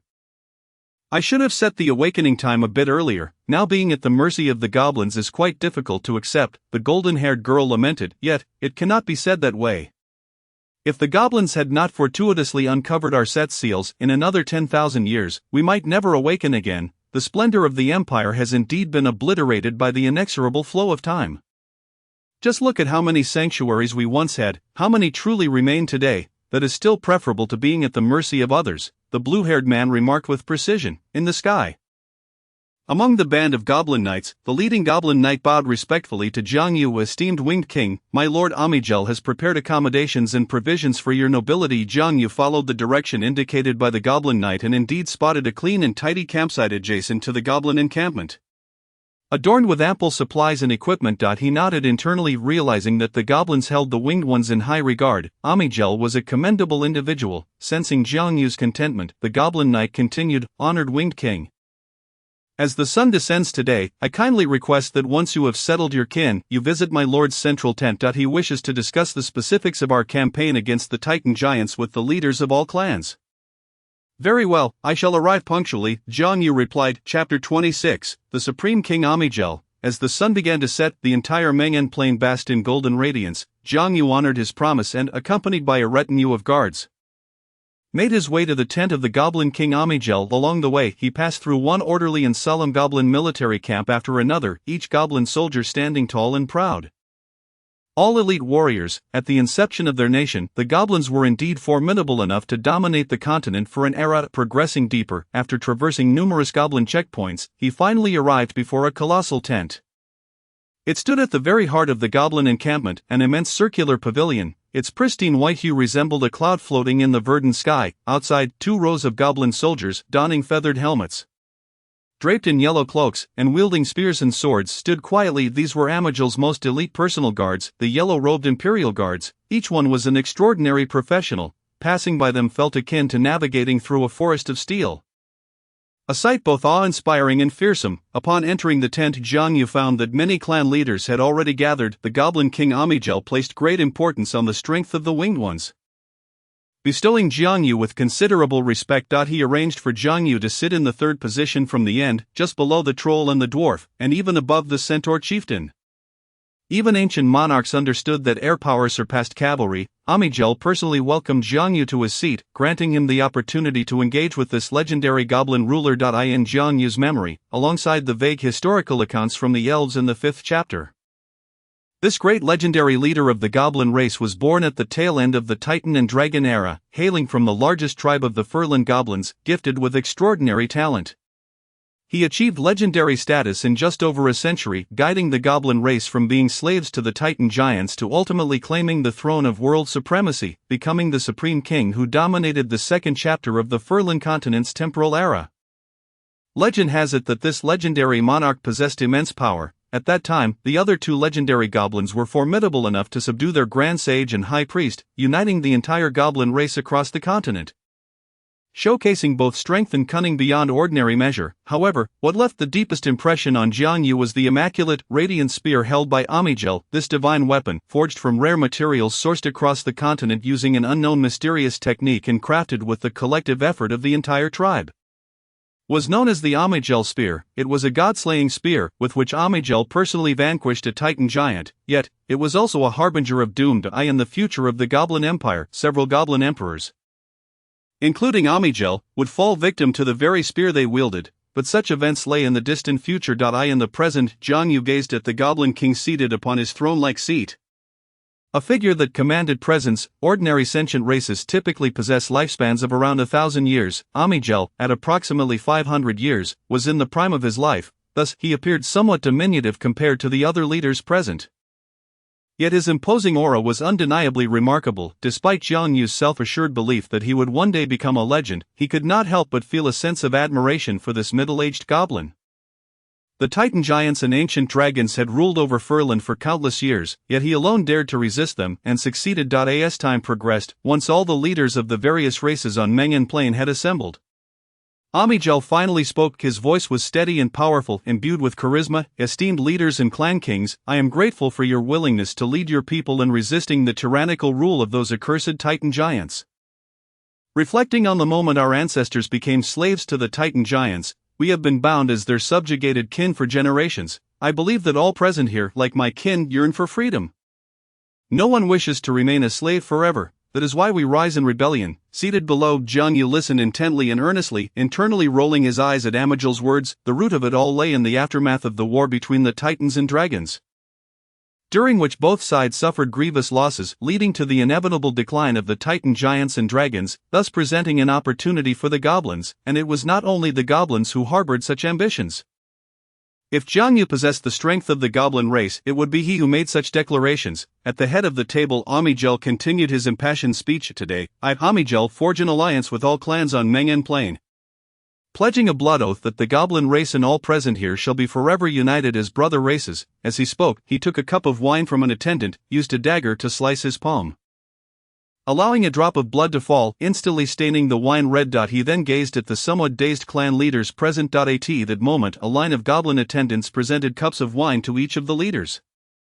Jiang Yu too had no choice but to mimic Amijel's actions, cutting his palm and letting a drop of blood fall. Meanwhile, he inwardly criticized this peculiar practice, wondering where Amijel had learned such a thing, as it had indeed pioneered the tradition of blood oaths on the Furlan continent. Seeing that all clans followed suit, Amijel's spirits soared. Ladies and gentlemen, please. With that, he downed his drink in one gulp. The hundreds of clan leaders present followed suit, drinking heartily. Subsequently, Amijel laughed heartily, declaring, by this blood oath, we pledge to be brother races, and once we have vanquished the Titans, we shall share the spoils of the continent. Bravo, bravo, Amijel, Amijel. At that moment, the people were still quite innocent. The denizens of Furland had never witnessed such a display. The atmosphere was charged, and everyone present was swept up in his exuberance, cheering loudly. Thus, the pact was sealed, and Amijel had taken the first step toward confronting the Titan giants. The second step would involve strategizing. However, tactics in this era were rather straightforward: aerial against aerial, ground against ground, and simply advancing headlong would suffice. Jiang Yu was tasked with countering the aerial forces of the Titan giants, primarily those of the eagle folk, griffins, and harpies. Should any flying extraordinary professionals emerge, Amijel promised to dispatch the goblin wind riders for support. The task was simple, yet with so many races involved, arranging each one took the meeting well into the afternoon of the following day. On the third day, atop the highest hill of Meng'en Plain, King Amijel delivered another stirring address against the tyranny of the Titans, rallying the spirits of the million-strong army of diverse races. Particularly, the Minotaurs were fervent, their eyes ablaze as they brandished stone axes and logs, roaring with enthusiasm. Thus, in such an atmosphere, the grand army set forth, heading directly toward the Titan's court. Prolatus, Chapter 27. Prolatus is the seat of the Titan court. It is said that their Titan king Ashumes employed 1 million slaves over nearly a millennium to establish the Titan capital. This colossal city, built upon a towering mountain, is named after the Prolatus mountain itself. Excluding the frigid northern and southern realms, Prolatus mountain is the tallest and most imposing peak on the Furlan continent. In comparison, the Paradise Mountain where Jiang Yu and the Winged Ones resided seemed minuscule. Among the million-strong army, an aged leader of the Bearfolk introduced Jiang Yu to the Titan city he had once witnessed. The main gate of Prolatus towered an impressive 300 meters, with walls reaching 500 meters in height. Such towering gates were designed specifically for the Titan giants. Fortunately, a smaller entrance of 3 meters was carved beside the main gate, serving as a passage for us, the subjugated races. When we journeyed to Prolatus, it took us 3 days and nights merely to traverse the city. The palaces of the Titan giants were all of immense proportions. One could only speculate how many lives were lost in the construction of this great city, yet, the most astounding sight was the Titan King's throne hewn from the peak of Prolatus mountain itself. The 500-meter-tall Titan King sat atop it, as if reigning from the very center of the world. Such a being truly stood as a peer to the divine. Were Titan King Ashumes still among us? The various races of the continent would not dare entertain thoughts of rebellion. Listening to the old Bearfolk's description, Jiang Yu felt a surge of longing for the Titan King, yearning for his power and the majesty of his dominion. Time had passed, yet the might of the Titan race remained terrifying. Even though only a handful of cats remain of the Titan clan, it compelled the Goblin King to nearly exhaust the strength of his entire race. Uniting half of the myriad species across the Phalan continent, daring to confront them in battle. A million-strong army slowly advanced towards Proadas. Along the way, numerous subordinate races under the Titans attempted to obstruct their path.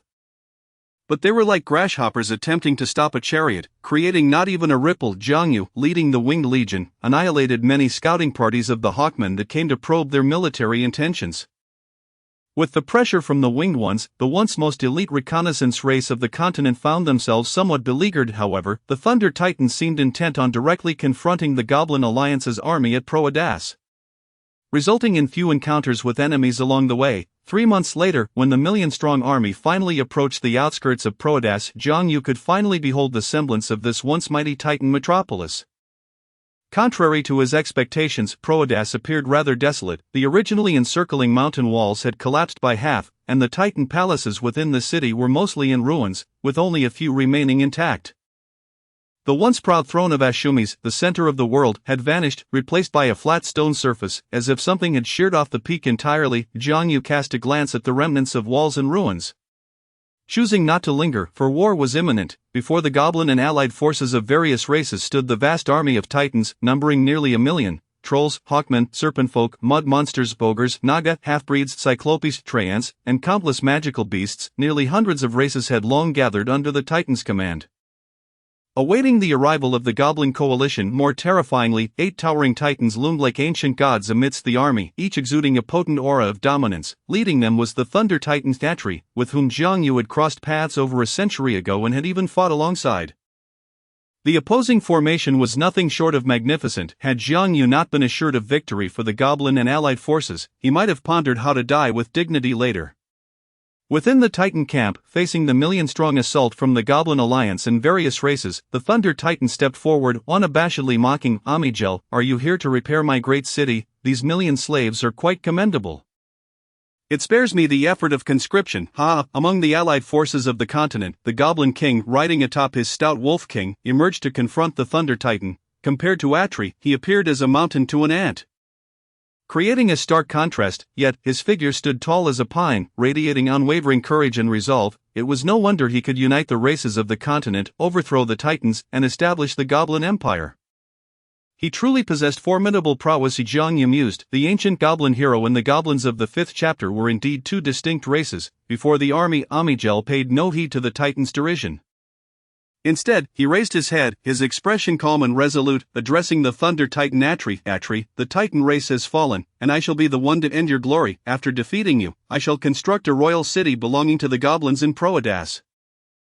Your era has come to a close. Chapter 28, The Battle of Proadas. Upon hearing Amigel's unabashed declaration, the Thunder Titan was immediately filled with rage. The glory of the Titans, even if submerged in the murky world, cannot be shattered by mere ants like you. Amigel, you once humbly knelt before my toes, pleading for my mercy. Now, I offer you one more chance. Kneel, and you shall live. Perhaps sensing the persistent lethal threat from the Goblin camp, the proud Thunder Titan for the first time chose to spare these beings. Among the 8 Titans present, only 3 were adults. The rest were mere youths, even with their towering heights nearing 100 meters.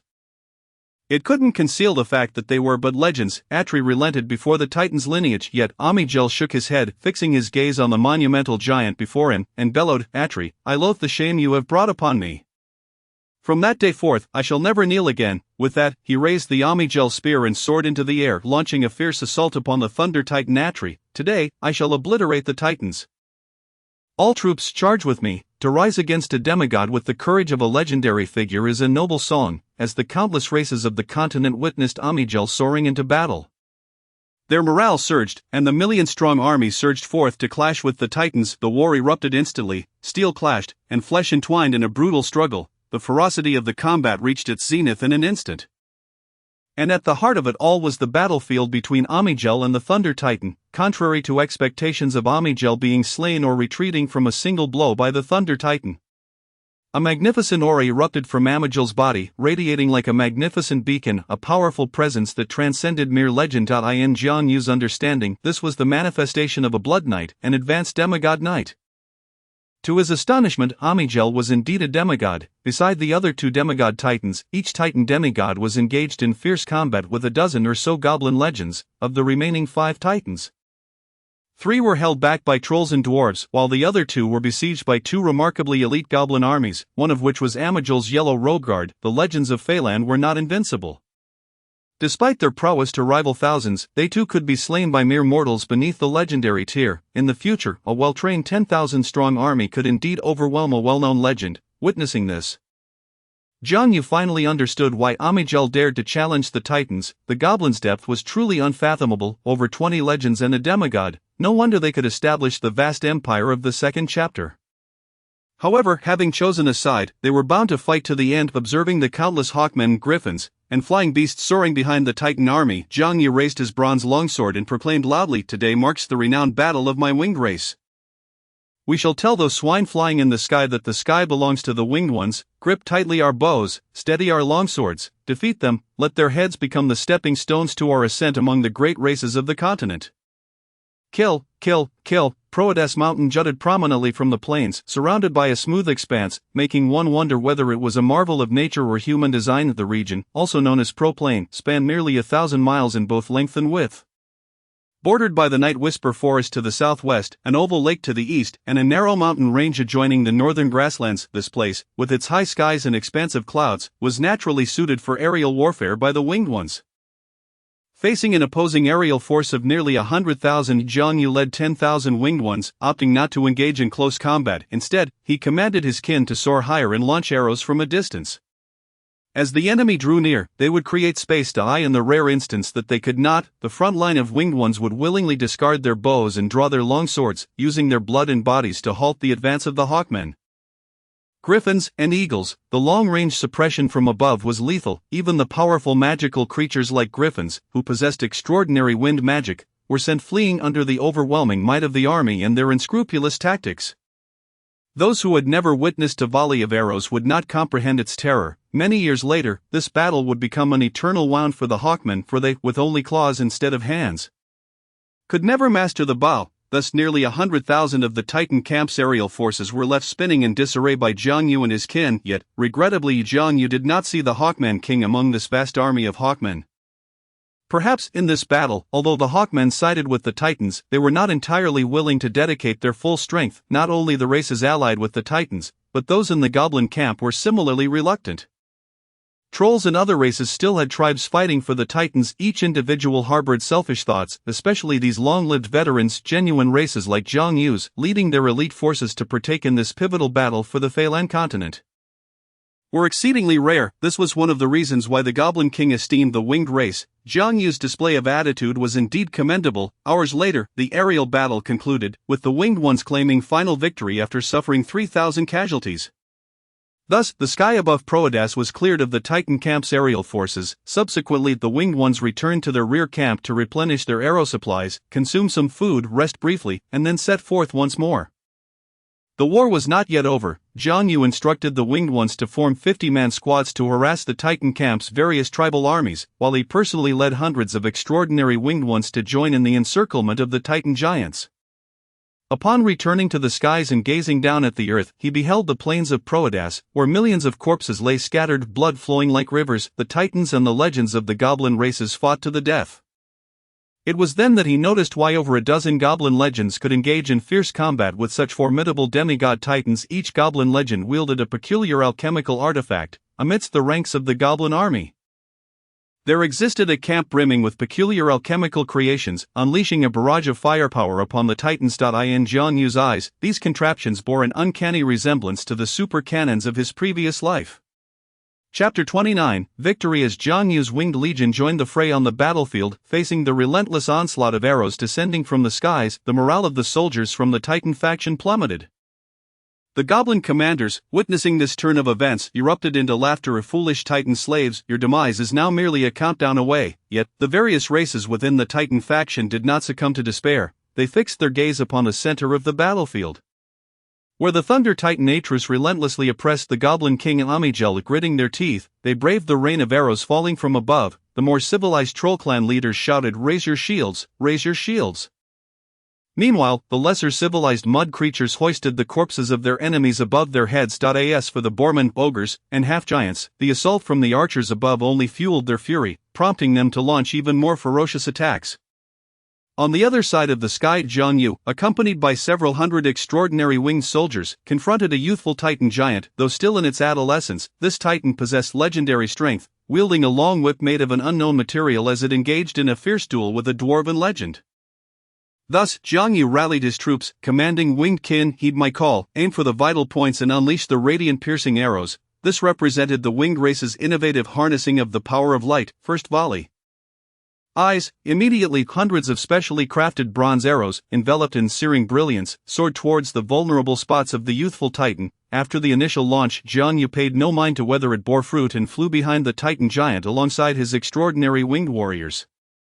Second volley, neck, 10th volley, Valley Gate. After 10 rounds of extraordinary arrows, the youthful Titan emitted a feeble wail. It was battered and bruised. In a fit of rage, the Titan giant unleashed a torrent of sand and dust towards Jiang Yu and his companions, only to be evaded by the winged soldiers who had long been prepared. Seizing this opportunity, the dwarven legend swung the steel axe gifted by the goblins, delivering a decisive blow that severed the head of the adolescent Sand Titan, which then tumbled to the ground. An eerie silence enveloped the battlefield. This marked the first Titan slain by mortals. Aside from the Titans and dragons, it was indeed true that mortals could challenge the divine.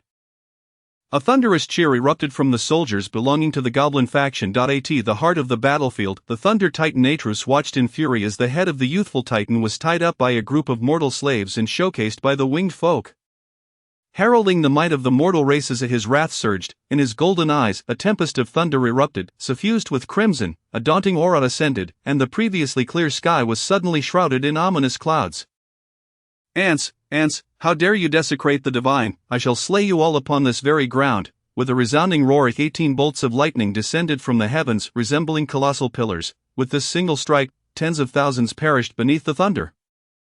Simultaneously, the laws of thunder began to stir. A sense of apocalyptic crisis loomed over all present. However, at that moment, the formidable Thunder Titan suddenly felt a pang of trepidation. The pristine spear that had been in Amygdal's grasp erupted in unparalleled silver radiance, and that feeling of being locked onto, akin to a predatory instinct, became inescapable. In the final moment of his life, he heard the cursed Goblin King's voice, dripping with mock sympathy. Holy spear, pierce him. Thus, a strange mechanical voice resonated softly around Atrus. Thunder sequence law in upheaval, spatial disturbance, lock onto the blood of the human, lock onto the source of their extraordinary power, judgment, penetrate, clang. The blinding light swept across the entire battlefield, leaving everyone momentarily blinded. When they regained their sight, a chill ran through their hearts. They beheld the once invincible Thunder Titan now fallen, his vitality waning, on the brink of death. The dying Titan gazed at the equally astonished Goblin King Amygdal, his eyes devoid of the arrogance he once held. In the final moments of his life, he struggled to rise, bellowing towards 2 nearby adult Titans. Bardex, MX, take the children and flee. Atrus, the 2 adult Titans, their eyes ablaze, urged, hurry, remember, you must find our King Ashumes, avenge us and restore the Titan clan. Go. Swiftly, the remaining Titan giants began to radiate with astral light. In the blink of an eye, the 6 remaining Titans vanished without a trace. At this moment, the Goblin King Amygdal, seemingly coming to grips with the situation, erupted in fury. The proud Titans are fleeing in disgrace. Atrus, I shall sever your head and use your skull as the gateway to my future Goblin capital. I will ensure that you eternally guard our domain. In the midst of the battlefield, the Thunder Titan Atrus, barely clinging to life, felt an overwhelming surge of resentment and fury swell within him once more. The last vestiges of his strength dissipated, and he finally collapsed, meeting his end. Witnessing the Thunder Titan's demise and the departure of the 6 Titans through the unknown astral portal, Amygdal felt an immense weight lift from his heart. No one knew that he was already on his last legs. Thanks to the Titan restraining equipment acquired from the human refuge, he had merely managed to endure the onslaught without succumbing to death. Half of the 20 or so legendary goblins he had brought along had perished in battle. Although Amygdal's spear had slain the Thunder Titan Atrus, he was uncertain of his ability to defeat the remaining 2 Titan demigods. As the energy within Amygdal's spear could only be wielded once, he had underestimated the Titan's strength. Fortunately, the mere sight of Amygdal's spear had intimidated the Titans into fleeing. Amygdal stood aloft, gazing at the mountains and rivers below, feeling intoxicated by the awe in the eyes of the myriad races. As the world fell silent and the vast pro-plane resonated only with the gentle whispers of the wind, he summoned his spear, raised it high, and proclaimed, "We have triumphed." Chapter 30, council. As Amygil's words echoed, the heavens erupted with fervent cheers, everyone was filled with exhilaration, they had vanquished the once divine titans, the various races within the goblin faction rejoiced. Recalling the Goblin King Amygil's promise, meanwhile, the faces of the Titan faction's races turned ashen, realizing they had placed their bets on the wrong side. High in the skies, Jiang Yu, ever the optimist, raised his bronze sword high, celebrating the dawn of a new era. Yet he knew that he and the winged race were still inadequate. This was not yet their time. As the Goblin King Amygil reveled in the cheers of the multitude, he addressed his kin and goblin allies, exclaiming, in this moment, we have together defeated the Titans who have ruled over Furland for countless years, reclaiming our dominion over the land. From this day forth, no more shall our kin be summoned into prolonged conflicts, nor shall anyone be enslaved by Titans or dragons. Our people shall live in peace. Reflecting on the past, perhaps the Goblin King truly felt elated. As he persisted in speaking despite his exhaustion, articulating a multitude of thoughts in the sky, finally, he shared plans for the future. I shall honor my vow and construct the Goblin capital in Proadas. And upon its completion, I shall be crowned as the Goblin Emperor. At that time, I shall bestow lands upon the various races. Upon hearing this, the cheers from the diverse races of the continent grew even more fervent. Had they not risen against the Titans to obtain such treasures, in the days to come, the Goblin Coalition would endeavor to capture the forces of the Titan faction, transforming the captives into spoils of victory to be distributed as slaves among the races of the continent. That evening, the Goblin King hosted a grand victory feast, distributing copious amounts of beef and lamb, fine wines, and delectable dishes. The kings and leaders of various races were invited to partake in a sumptuous night banquet before a magnificent bonfire outside Amygil's grand tent. When Jiang Yu arrived with a few loyal guards, he beheld a colossal hand being roasted over the roaring flames. A flurry of goblin chefs busily sprinkled an array of spices upon it. At a glance, Jiang Yu recognized it as the hand of the Thunder Titan Atrus. How unfortunate for Atrus to have died only to be cooked and consumed by the goblins, he quietly lamented to the small turtle perched on his shoulder. The turtle nodded in agreement, sharing the sentiment. One should leave a line for future encounters, Jiang Yu mused. Perhaps this was also the reason for the Goblin Empire's dismal fate after its fall. Before taking a seat, Jiang Yu approached the Goblin King Amygil to pay his respects. Amygil, now brimming with pride, was flanked by 8 goblin maidens attending to him, while his loyal yellow-clad guards stood a respectful distance away. The renowned white spear, emblematic of the Goblin King's authority, rested beside the throne. Jiang Yu couldn't help but covet that spear. Upon noticing Jiang Yu's approach, Amygil's face lit up with joy. The winged race was among the few who wholeheartedly supported his cause. Ulil, Jiang Yu, come, take your seat. The feast is about to commence. Goodness, he was previously referred to as the Winged King, and now he is simply Ulil. However, Jiang Yu paid no heed and directly articulated his intentions. Your Majesty, with the Titans now vanquished, what arrangements do you have for the races that allied with them? Naturally, they shall be subjugated and eradicated. The establishment of the empire requires a considerable number of slaves. Jiang Yu continued his inquiry. What if they surrender and willingly submit? If they are not die-hard loyalists of the Titans, I could grant them survival for their kin. I am not a cruel individual.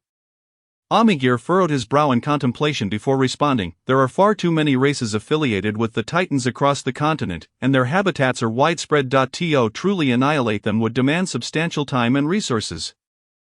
It would be best if they surrendered willingly. Furthermore, as the emperor of the continent, it is only natural that I should wish to rule over as many races as possible. Although we have defeated the Titans, I still yearn for the renown and stature of the Titan King, thus I must consider matters more comprehensively. Upon hearing Amygir's words, Jiang Yu mused that people can indeed change, including the goblins. He hastily remarked, Your Majesty, the winged race harbors an irreconcilable blood feud with the Eagle Kingdom. Should they present a surrender, I implore you not to acquiesce. Is it true that the Eagle Kingdom bears a grudge against the winged race? Amygir expressed his astonishment. Nonetheless, he held no fondness for the eagles, who opposed his allies, the winged people. Your Majesty, my ancestors and forebears perished due to the Eagle Kingdom and the Titans, Jiang Yu stated boldly. I understand now. The Eagle Kingdom is unworthy of coexisting on the same continent as us. However, should you pursue the destruction of the Eagle Kingdom, my race's legends will be required for assistance. I have heard that the Elder of the Eagle race is also a legendary power. Thank you for your concern, but the old king poses no threat. I can handle it. Very well. Just as Jiang Yu departed, an elderly goblin with white hair hurriedly approached from behind. Your Majesty, your earlier statement is inappropriate. Amygir frowned. What is inappropriate? the elderly goblin seemed oblivious to the discontent evident in King Amagir's expression and continued.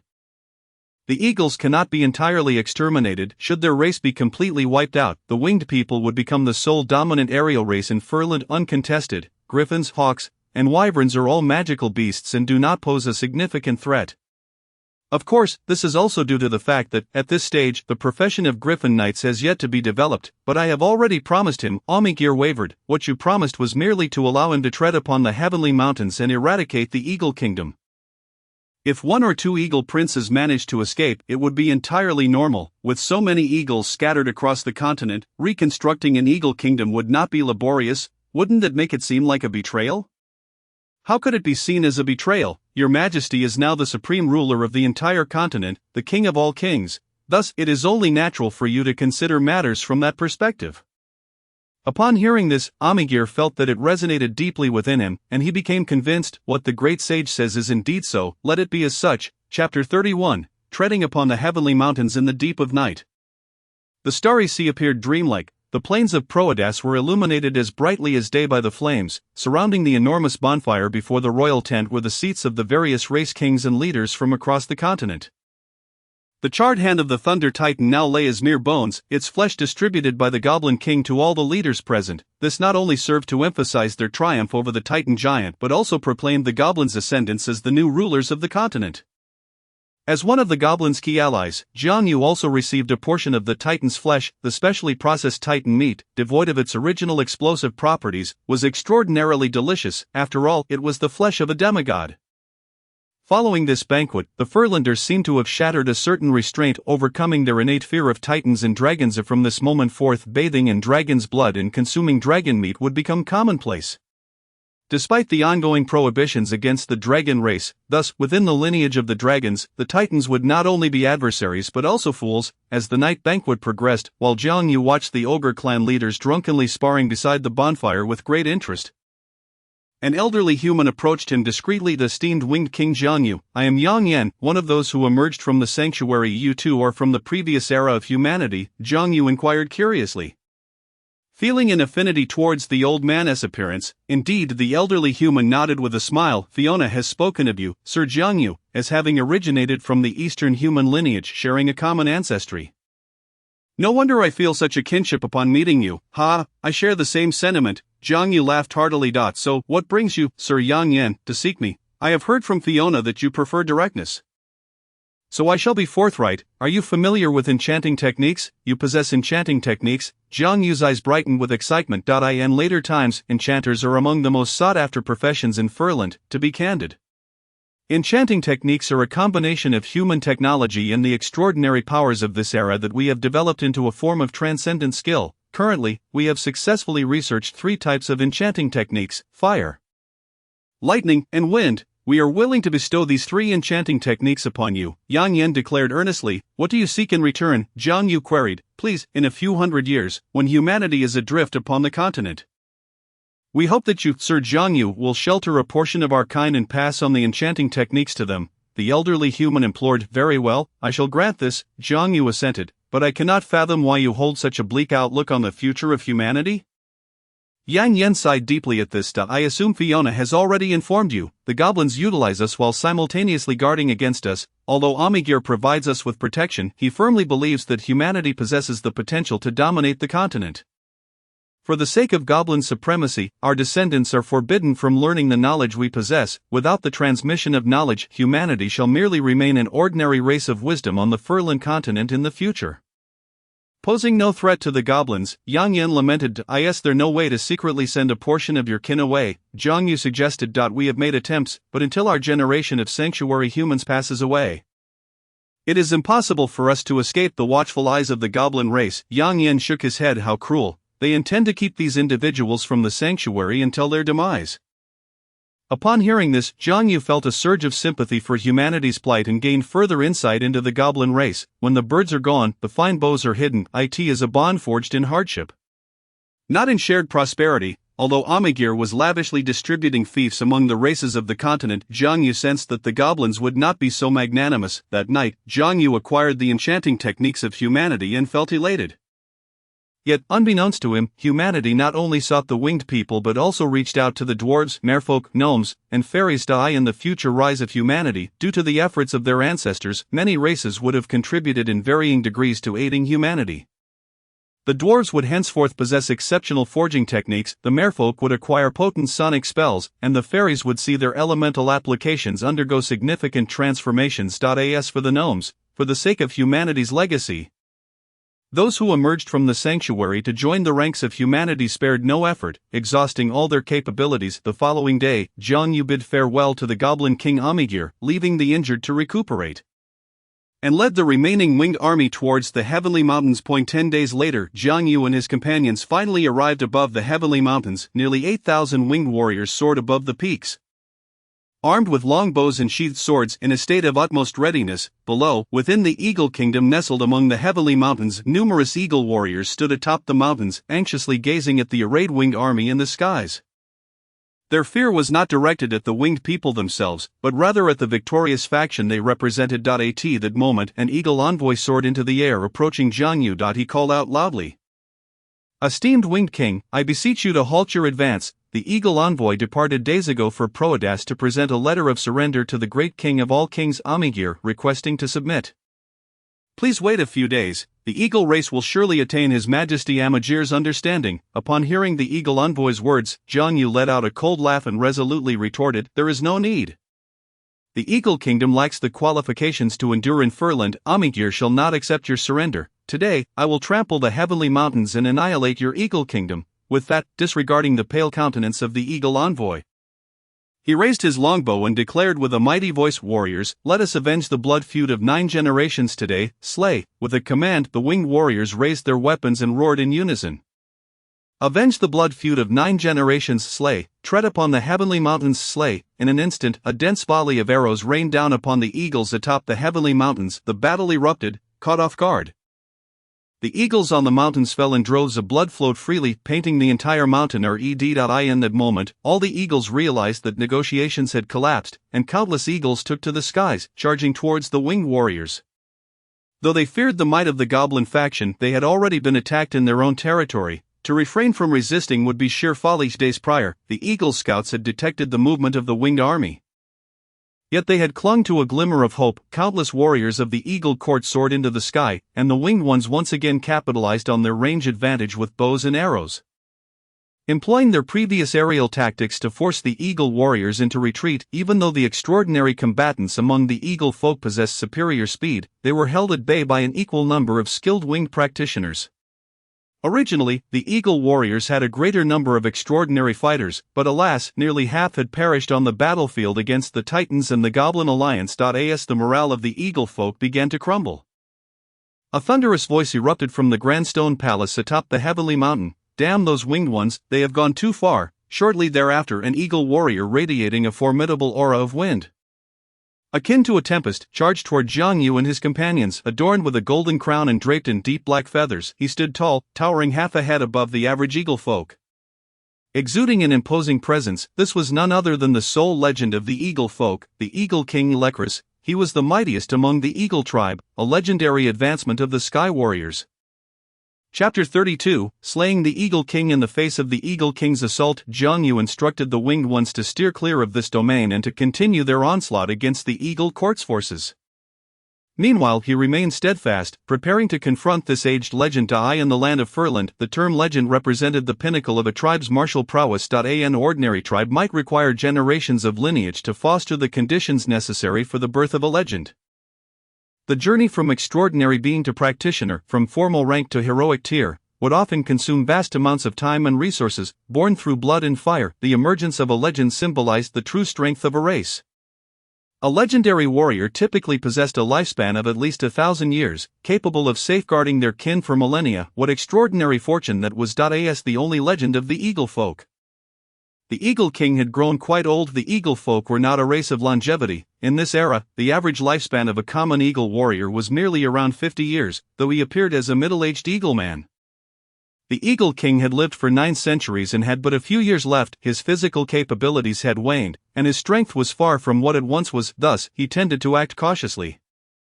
During the conflict with the Titans and Goblins, he refrained from unleashing his full might, all for the future of the Eagle Court. The Eagle King's greatest regret was that none of his descendants had risen to become a new legend. Presently, among his princes and grandsons, there was no one of exceptional talent. While many young Eagle warriors possessed remarkable gifts, the Eagle King was reluctant to bestow the legendary advancement upon them. The position of the Eagle King could only be held by his own progeny.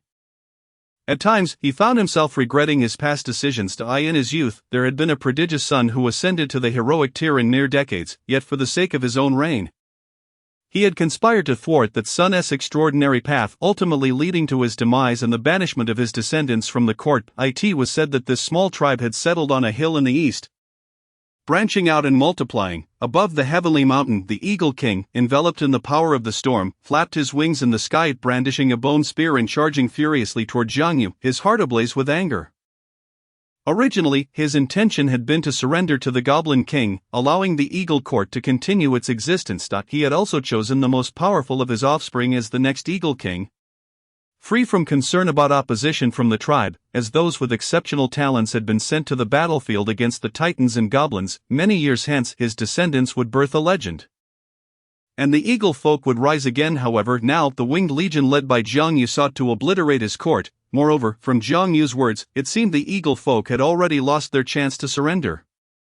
The fate of his court truly hung in the balance. This made him wish to rend Jiang Yu into 1,000 pieces. How utterly infuriating, at that moment, as he ascended into the sky to confront the Winged Leader. He noticed that the Winged Leader showed no fear but instead drew his long sword, calm and composed, waiting to engage him in battle, which only elicited a laugh from the Eagle King. Foolish Winged One, do you truly believe that the power of a legend can be matched by a mere heroic tear? As he drew within 50 meters of Jiang Yu, the Eagle King raised his bone spear high, a wild tempest swirling around him, the rhythm of legend emanating from his being, and a legendary domain composed of storms enveloped Jiang Yu. The storm domain. Instantly, within this realm, dozens of spears of wind, forged from the tempest, surged toward Jiang Yu, the legendary momentum crashing down upon him with overwhelming force. Simultaneously, the Eagle King accelerated, spear in hand. In the face of the Eagle King's torrential assault, Jiang Yu's violet eyes ignited with brilliant light. Behind him, the pure white wings shone with a radiant glow, and soon 2 more wings of light composed of brilliance emerged. His speed surged dramatically, like a dancer on the edge of a blade. He narrowly evaded all of the Eagle King's attacks. Then, wielding his bronze sword, Jiang Yu unleashed a violent purple lightning that danced along the blade, and as the Eagle King's bone spear struck empty, he slashed at the Eagle King's black wings. Blood gushed forth, igniting the Eagle King's fury further. In an instant, Jiang Yu found himself akin to a frail vessel adrift on a stormy sea. Yet, the formidable battle instinct brought forth by his champions rendered it nearly impossible for the aged Eagle King to inflict any harm upon him, instead being relentlessly worn down by Jiang Yu. Ultimately, amidst the gasps of astonishment, the Eagle King's hands were severed, his wings shattered, and he plummeted to the ground. He was indeed aging, unable to sustain prolonged combat. Had he been in his youth, it was uncertain whether Jiang Yu would have been his match. As he fell to the earth, the Eagle King bitterly smiled in the face of Jiang Yu's pursuit. I am willing to surrender and pledge fealty to your winged ones. Unnecessary, Jiang Yu coldly rejected, his own wings descending to the ground as he strode toward the fallen Eagle King. Despair washed over the Eagle King. He could no longer contain himself and asked, "Why must you drive my kin to extinction?" O Eagle King, do you recall the High Barbarian Mountain Eagle tribe? The High Barbarian Mountain Eagle tribe? The Eagle King pondered, struggling to remember. I do not recall, but we do. The ancestors of my winged lineage hailed from the High Barbarian Mountain Eagle tribe. In our moment of weakness, it was your Eagle Court that drained the blood of the High Barbarian Mountain tribe time and again. My forebears and ancestors were all consumed as cannon fodder on the battlegrounds against the Titans and Dragons. Today, we have come to exact our vengeance. Did you ever imagine that the lofty Eagle Court would ultimately be obliterated by the very small tribe you once looked down upon? Jiang Yu laughed heartily, unwilling to wait for the Eagle King to say more, and with a swift stroke, severed his head. As the head soared through the air, the Eagle King suddenly recalled something. The place where the descendants of that most outstanding son resided was none other than High Barbarian Mountain. Was it not? Had I not acted as I did, would the outcome have been different? With boundless regret, the consciousness of the Eagle King faded into darkness. Chapter 33, Legend, The Holy Thunders Blaze, you have slain the legendary warrior. The Eagle King Experience 5000. The timely notification from the system did not disrupt Jiang Yu's thoughts. standing atop the heavenly mountain before the lifeless body of the Eagle King, Jiang Yu's bloodied sword hung low. He gazed skyward at the ongoing clash between the Winged Ones and the Eagle Warriors. Though the Winged Ones were fewer in number, the tactical superiority and the pressure of ranged arrows rendered the Eagle Warriors of the court utterly powerless. Thus, upon Jiang Yu's slaying of the Eagle King, the remaining Eagle Warriors still engaged in battle on the heavenly mountain were struck with shock. "The king is dead, the king is dead," some were incredulous. How could this be? The Eagle King was a legend, yet he was slain by a heroic Tear-Winged King. The fighting spirit of many Eagle Warriors plummeted instantaneously. They were already no match for the Winged Ones. And with their king's demise, their fear deepened. In a panic, a small faction of Eagle Warriors began to flee, triggering a cascading effect as numerous Eagle Warriors followed suit, escaping in a veritable avalanche. Under the weight of ancestral blood feuds, the Winged Warriors pursued relentlessly, leaving behind countless corpses. On the opposite side of the heavenly mountain, in a shadowy corner of the Eagle Court, a diminutive figure cloaked in a cape turned to a tall young Eagle Warrior and smiled. "So, Prince Food, was I not correct? The Eagle King was no match for the Winged King. Now, will you accompany me?" The young Eagle's face darkened, fear evident in his eyes. Taking a deep breath, he lamented, "As you have said, the Eagle Court has fallen. I am willing to follow you. A wise choice. I in the future, we shall assist you in rebuilding the Eagle Court. Pray tell, when? Certainly not now. Your task is to rally the majority of the Eagle folk across Furland." Understood. As he observed the scattered and fleeing Eagle folk, the flames rising, and the crumbling Eagle Court, Jiang Yu stood beside the lifeless body of the Eagle King. A sense of clarity washed over him. Dispelling his lingering obsessions, like a sudden epiphany, his spirit began to surge, and a glimmer of inspiration melded with his consciousness, plunging into the sea of spirituality. In that instant, across the expanse of the world, radiant light and violet lightning burst forth, illuminating half of the sky above the heavenly mountain. Within the sea of spirituality, Jiang Yu for the first time coalesced his own will into a luminous halo.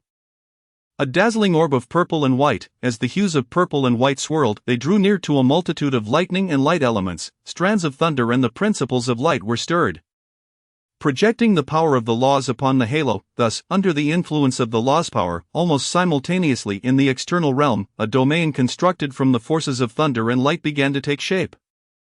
You have awakened in the legendary realm, the Holy Thunder Domain.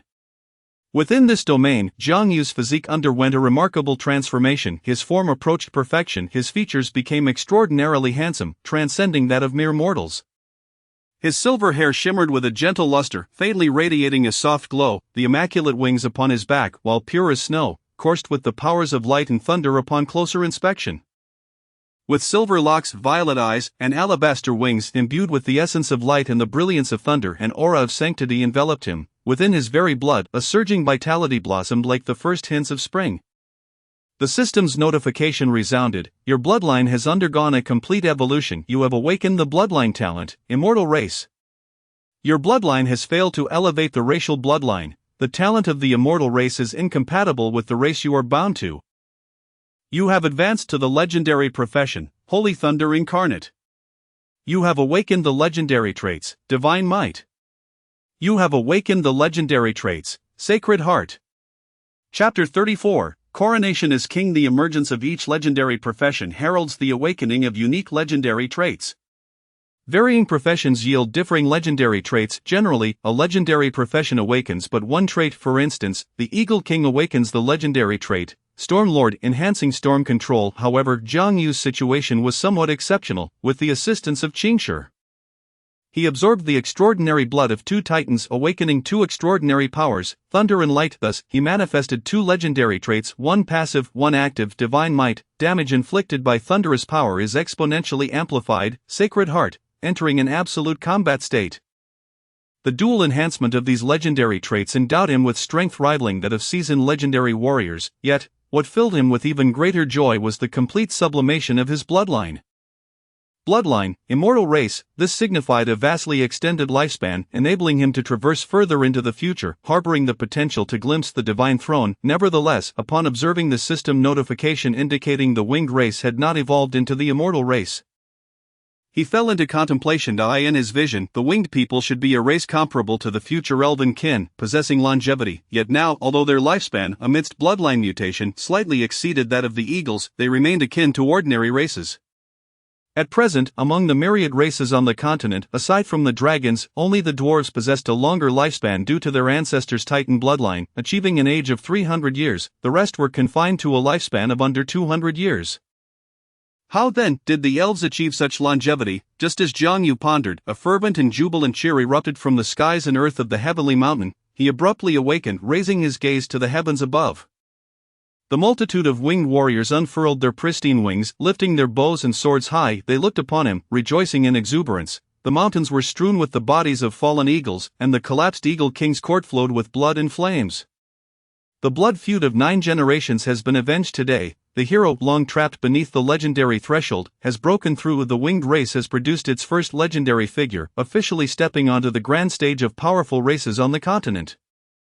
This was the reason behind the fervent cheers of the winged people. In the face of their jubilation, Jiang Yu recalled his promise to his kin before embarking on the campaign. He retracted the Holy Thunder Domain, unfurled his pure wings, and ascended to the heights, his clear voice resonating throughout the expanse of the heavenly mountain. Kin, I once proclaimed that the winged race would accumulate strength over centuries, rise in a single moment to avenge the blood feud of 9 worlds, flatten the heavenly mountain, and shatter the royal court. Today, we have achieved this. The once contemptuous Eagle Kings now lie upon the ground, their foolish heads reduced to naught. The heavenly mountain trembles beneath our feet, and countless tribal eagles shall no longer suffer the yoke of servitude. Kin, I have declared that a crown must be born of blood and fire. At this moment, amidst this mountain of corpses and sea of blood, I shall be crowned king upon the ruins of the collapsed royal court. Coincidentally, at this moment a great opening appeared in the clouds above, and the blazing sun shone down, casting a radiant golden light upon Jiang Yu, rendering him as divine as a saint. The mountains crown me, the blazing sun forges my golden crown. From this day forth, I am the king of the winged people. Jiang Yu's proclamation echoed through the valleys, resonating across the rivers and mountains. As his declaration fell, it reverberated like the surging tides of the ocean, a response akin to the echoing mountains. The sky was filled with the jubilant cries of the winged people. King, king, our kin has a king. Chapter 35, Lord of the Skies. After being crowned king upon the heavenly mountain, Jiang Yu led his kin in a circuit around the mountain, retrieving some precious items from the Eagle King's court. The bodies of the eagles were buried, and the remnants of the Eagle King's court were tidied up at this location, as per the agreement with the Goblin King Amigel, would serve as the territory of the winged people in the future. Jiang Yu resolved to establish a mountain city here, allowing a portion of the winged race to garrison and develop in this area, serving as the winged race's foothold on the continent. In the trajectory of future development, the winged people would require a considerable span of time for growth and evolution. Strengthening their power in the short term would prove challenging. Jiang Yu decided to subtly enhance the bloodline of the winged race over generations, striving to evolve them into the immortal race of his vision. To this end, he resolved to request some Titan giant remains from Goblin King Amigel after his coronation as emperor, beneath the Proadas Mountains. It was said that numerous deceased Titan giants lay buried. With the Goblin King Amigel's coronation still pending the completion of a goblin city, he estimated that the construction of this grand goblin city would require an additional year. After dispatching a squad of winged warriors to the Proadas to gather intelligence, Jiang Yu returned with the bulk of the winged forces to the shores of the Eastern Sea, having just ascended to legendary status. He needed to solidify his realm, and concurrently he sought to determine the path ahead following his legendary ascension. In Jiang Yu's understanding, there existed 3 avenues for advancement beyond the legendary realm. One path continued along the legendary road, wandering the mortal realm where one becomes invincible, ultimately achieving the pinnacle of legend, attaining immortality. Another path was that of divine ascension, establishing a divine kingdom upon the earth, ultimately raising the divine throne, becoming a great deity. The third path, the rarest, was that of the Lord of the Skies, forging a throne in the heavens, ultimately descending to the earth, transforming the world into territory. Each of these paths was fraught with difficulty. The first path, the mortal legend, would be traversed by many mages, legendary warriors, paladins, and high priests who bore no hope of divinity in the future. This path did not conflict with the divine ascension path and posed no threat to the gods.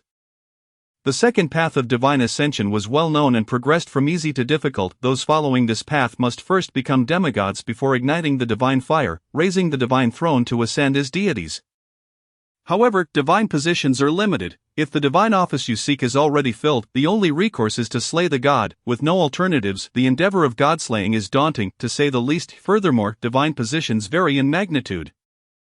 With strengths that can differ drastically, a weak god is merely slightly stronger than a legendary figure, born with a divine fate. The third path of legendary ascension is scarcely known amidst the vast starry realms.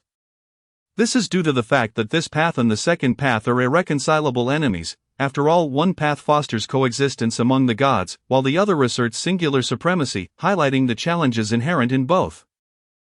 Zhang Yu's knowledge stemmed from a unique quest he had received in his previous life while playing a game. However, the existence of such a method suggested that someone had succeeded before. Atop the peak of the Heaven Mountain, rain cascaded down. Zhang Yu sat cross-legged on a stone, deliberating his future choices. His first inclination was undoubtedly the divine ascension path, yet in the latter stages of the 5th chapter, a period known as the Twilight of the Gods loomed. During that time, the world would undergo cataclysmic changes, and the divine kingdoms would teeter on the brink of collapse, compelling the majority of deities to transform into saints to flee.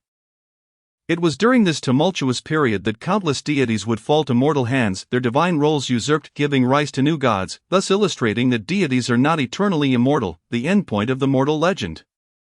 Achieving immortality proved more arduous than attaining divinity. Furthermore, prior to reaching immortality, one's combat prowess and survival capabilities might fall short compared to some lesser deities. After much contemplation, he gazed at his system panel, focusing on the resplendent champion will talent, and recalled his original world. In a fleeting moment, determination flickered in his eyes. If one were to traverse this world, what meaning lies in not becoming the strongest? He resolved to pursue the path of the Lord of the Skies. By the time the 5th chapter arrived and the system unlocked, he might just succeed, but how should one embark upon the path of the Lord of the Skies? Chapter 36, A Long Road Ahead. Reflecting upon the explanations regarding the Lord of the Skies from his previous life's game data, he recalled the path of the Divine Dai in the 5th chapter. The divine path was no longer a secret. Demigods coalesced the heart of the laws, establishing divine kingdoms upon the earth, then intertwining with the powers of heaven and earth, gathering faith, igniting the divine fire, leading to the formation of divine personas, and elevating their divine kingdoms to the skies, forging divine thrones in the celestial realm, to wield the authority of heaven and earth, divine positions and duties. Is to be a true god, this is to shepherd mortals on behalf of the heavens, becoming a part of the cosmic order. Conversely, the Lord of the Skies, while similarly wielding authority, must seek dominion over heaven and earth. Thus, establishing a throne in the sky is a necessary step. Without truly becoming the sovereign of the world, one must suppress myriad laws with their throne. In Zhang Yu's eyes, the laws equate to the great path. To assert oneself upon the world, to impose one's own path upon the myriad paths, one path to rule them all. Therefore, the Lord of the Skies, as the singular absolute, may as well be termed the unique God. In Zhang Yu's perspective, this personal path is not merely the myriad laws of the known world, but rather to create a path of one's own, subduing the myriad paths. But how does one accomplish this?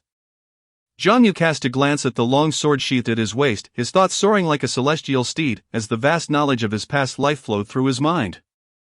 The wisdom of two worlds collided in a brilliant luminescence within the sea of his consciousness, akin to gazing down upon the ages from the shoulders of a giant, thus, in sleepless fervor. His spirit was consumed day and night. It was akin to an epiphany, this intense realization draining his mental faculties. Even as a legend, he gradually began to wither. Finally, after a year, the myriad of peculiarities forged something extraordinary. On another day of thunderous rain, as if a light from the heavens had illuminated his path, a spectral avenue of advancement was unveiled before him. It was a journey unlike any before. Immensely arduous yet equally resplendent, atop the mountain peak, the rain fell in torrents. Amidst the flashes of lightning and the rumble of thunder, Zhang Yu suddenly opened his deep purple eyes, reflecting the vastness of the starry sea. His wings unfurled behind him like clouds descending from the heavens. Rainwater cascaded down his face, flowing through his wings, as if the world left its mark upon him. His spine felt as mighty as a dragon. Rising to his feet, he grasped the long sword at his waist and swiftly drew it from its sheath, slashing the air above, a hearty laugh escaping his lips. I have heard it said that a will strong enough can even bend the laws of the universe. Thus, I shall wield my will to forge a new law. This path remains nameless, yet my resolve shall decree its essence, and henceforth it shall be known as the decree. With this, I shall ascend to the heights of the heavens, crafting a throne of judgment, establishing the path of decree to subdue the very beginning of all paths. This decree shall forge 3,000 swords of judgment, honed from myriad laws as their sustenance. Ultimately, I shall achieve immortality. With clarity regarding the road ahead, a sense of relief washed over his heart. However, the first step still required the true mastery of a law, as the inaugural path of my decree. At last, my journey forward is clear, my heart and soul are as pure as jade, my thoughts and visions materialize as if woven from dreams. Just as he comprehended his own path, the champion's will surged forth. Like a sword raised to the heavens, within his soul, a phantom sword forged from his formidable will manifested, followed by countless ethereal long swords, each representing the suppression of myriad laws, intertwining and merging within his spirit. Ultimately, a throne of judgment, composed of innumerable decree swords, emerged deep within his consciousness. At the moment this celestial throne appeared, a violent thunderclap resounded throughout the world, the entire realm trembled, it was as if the world sensed an impending crisis. Dark clouds swiftly enveloped the sky, obscuring the horizon. An unsettling sensation arose in the hearts of all living beings, as though something precious was about to be snatched away, in the kingdom of Proadas. The Goblin King Eamigel, who was caressing his yet-to-be-formed imperial throne, suddenly felt an inexplicable aversion, though the target of his disdain remained a mystery. A formidable foe, who could it be, over the vast ocean, on an island of hidden treasures? Several ancient dragons awakened from their slumber, who has angered the world, across the continents, regardless of race. Every legendary powerhouse felt a profound sense of confusion, a sensation that was both a tremendous opportunity and a looming crisis. What is happening? I am already a legend. Why do I still feel this heart-pounding trepidation? Atop the summit of Paradise Mountain, amidst the torrential rain, Jiang Yu suddenly sensed a great terror rising within his heart. As if the malevolence of the world was manifesting from the shadows, this realization jolted him awake, cold sweat pouring down his body. It felt as though someone whispered in his ear, "Great disrespect." Great disrespect. He swiftly dissipated the phantom of the throne of judgment from his mind. Instantly, the extraordinary phenomena vanished from the world, yet he remained haunted by the lingering dread. Just a rudimentary path had invoked the world's malevolence. It is no wonder that no one has ever achieved immortality as a lord of the skies. No, it is exceedingly rare. This is a transcendent path unrecognized by the world. Truly, it is a daunting endeavor. Nevertheless, within Jiang Yu's heart, he was not daunted by the world's malice. Instead, a fierce fighting spirit ignited within him. Like a blazing inferno, he embraced his ambitions. This path is precisely the perilous journey I, as the champion, wish to traverse. This marks the beginning of my ascent to ultimate strength, he murmured with a smile. Thus, the first step is to fully grasp the powers of the laws I currently wield. I have only touched the surface of the laws. It would be wise to avoid the sensitive areas of the world's consciousness. Upon closer inspection, the initial phase of this arduous path is not dissimilar to the path of a demigod. Therefore, I shall first consolidate the heart of the laws, transforming into a demigod while awaiting the right moment to act. Thunder, light, I shall commence with mastering these two laws, using the ascent to divinity as my facade. I shall undertake the affairs of the sovereign of the world. As for the throne, I shall forge it later. He raised his gaze to the resplendent moon and the shimmering stars above. Indeed, the heavens should encompass more. Chapter 37, the beginning of the second volume, the Goblin King's city. In just a few days, outside Paradise Mountain, a winged man hurriedly returned from the west. His countenance was urgent as he flew with great haste to the white stone fortress at the foot of Paradise Mountain. Calling out loudly, "My king, the Goblin city of Proadas has been completed, and Goblin King Eamigel has declared that the coronation ceremony will take place in 1 month, within the white stone fortress." A small turtle lay atop a wooden table, softly snoring. Jiang Yu, who was attending to the accumulated matters of his clan, immediately rose from his wooden chair upon hearing the winged messenger's announcement. Eamigel is finally set to be crowned as the Goblin Emperor. This is a classic scene marking the beginning of the second volume. The feeling of witnessing history resonated within him even more than the passage of time. As the winged messenger entered the hall, he announced again in a loud voice. Jiang Yu instructed his guards to take the messenger to rest, then turned to his winged assistant, saying, "Shaoyi, go and select 800 elite winged soldiers to accompany my guards and me to Proadas to celebrate with Eamigel." "Yes, my king," replied a winged girl diligently working at a nearby wooden table. Managing the vast winged tribe alone was beyond his capacity. Thus, upon his return, he had selected several intelligent and reliable winged individuals as his administrative assistants. Inona was one of the finest, promoted to the role of assistant. After Inona left, Jiang Yu gently patted the small turtle's head on the table and smiled to Xiaoba. "Wake up, we need to prepare for our journey to Proadas."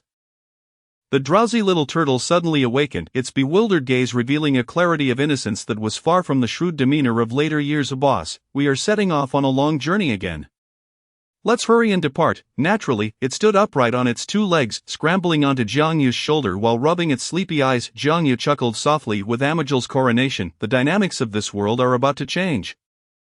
Who cares about changes? I at Bago remain unfazed. The little turtle lifted its head proudly. Who are you talking about, Bagudva boss? I was wrong. The next day, 1,000 elite winged soldiers gathered above Paradise Mountain, including 200 personal guards and 300 extraordinary practitioners.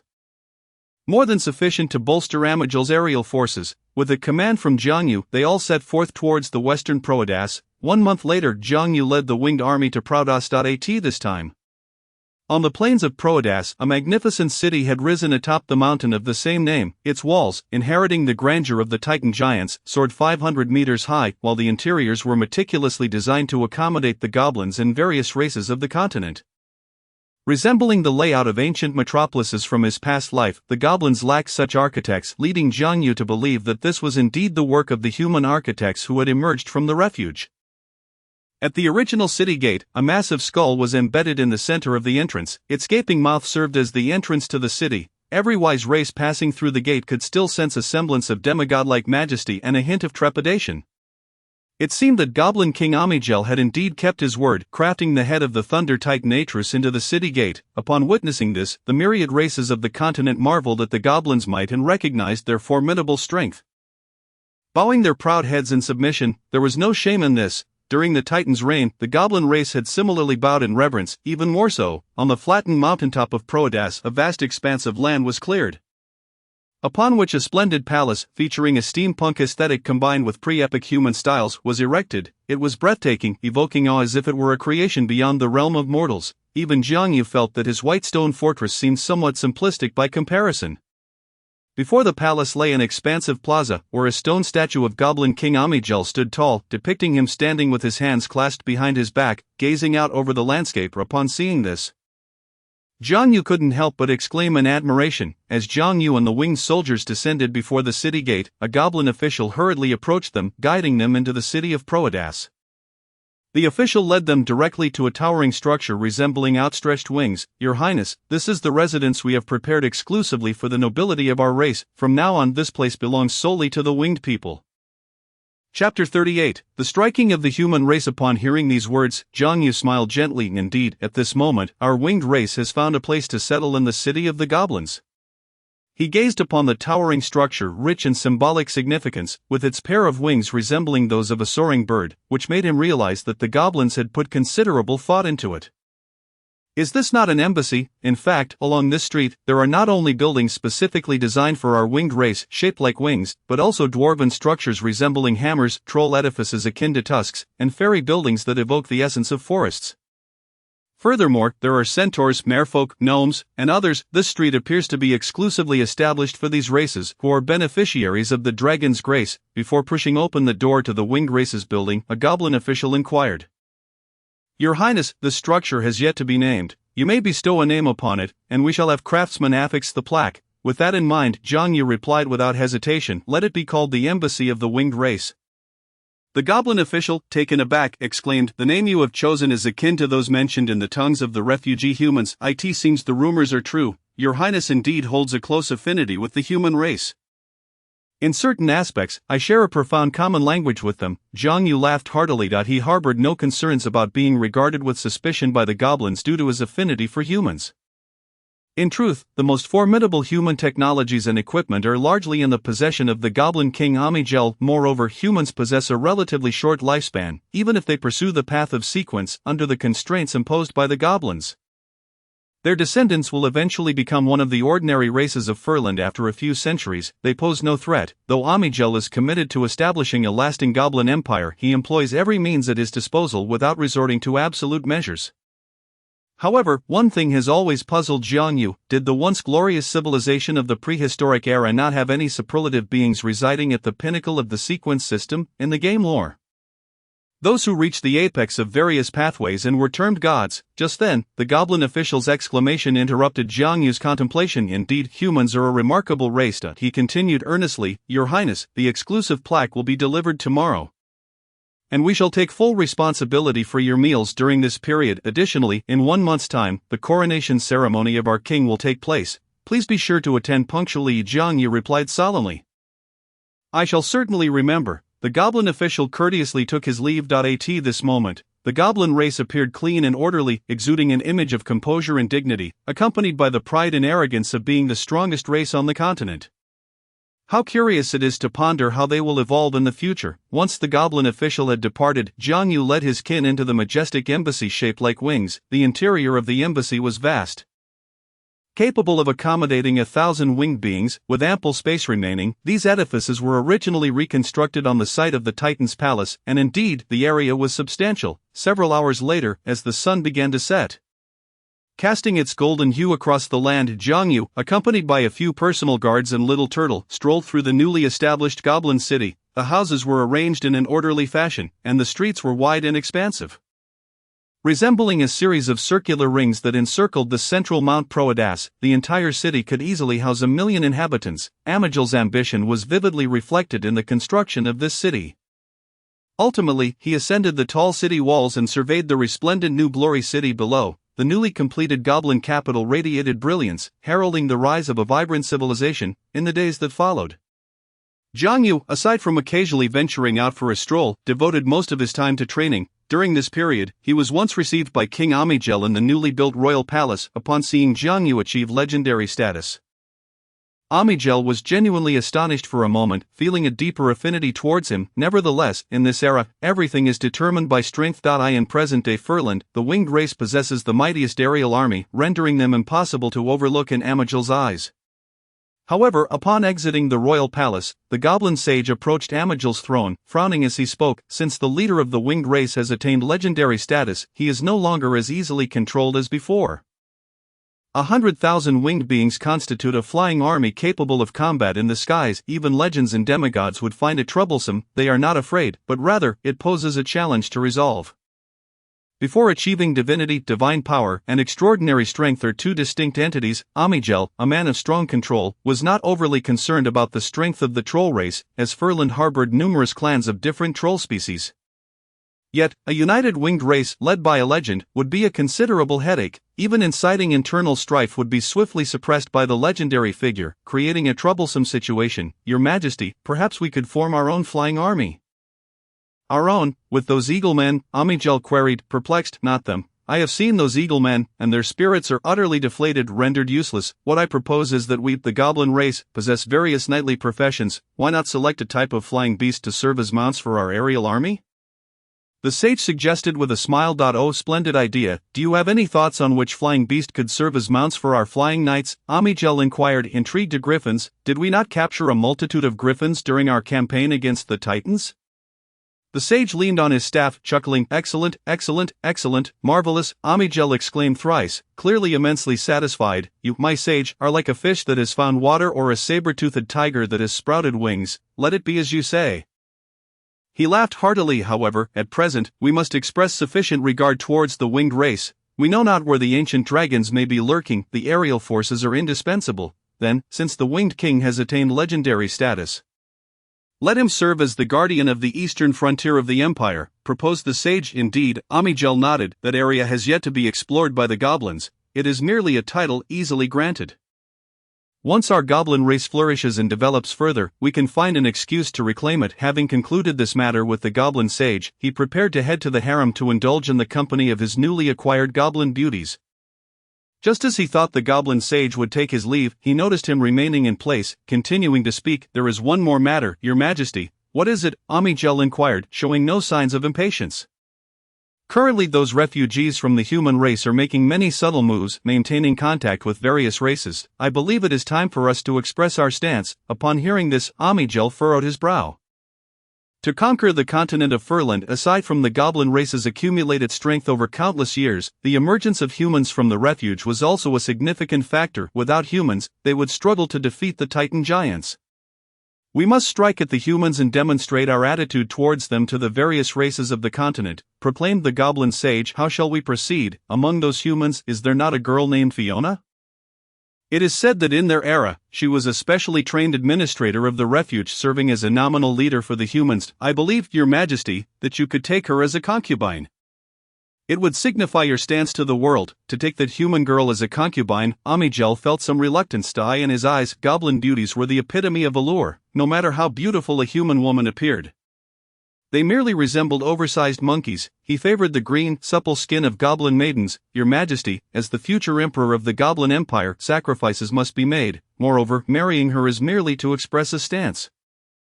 There is no need to engage with her physically. She could be placed in the palace as an ornament. Thus, we would strike at those seemingly submissive yet inwardly proud humans, while simultaneously rendering them a disunited entity.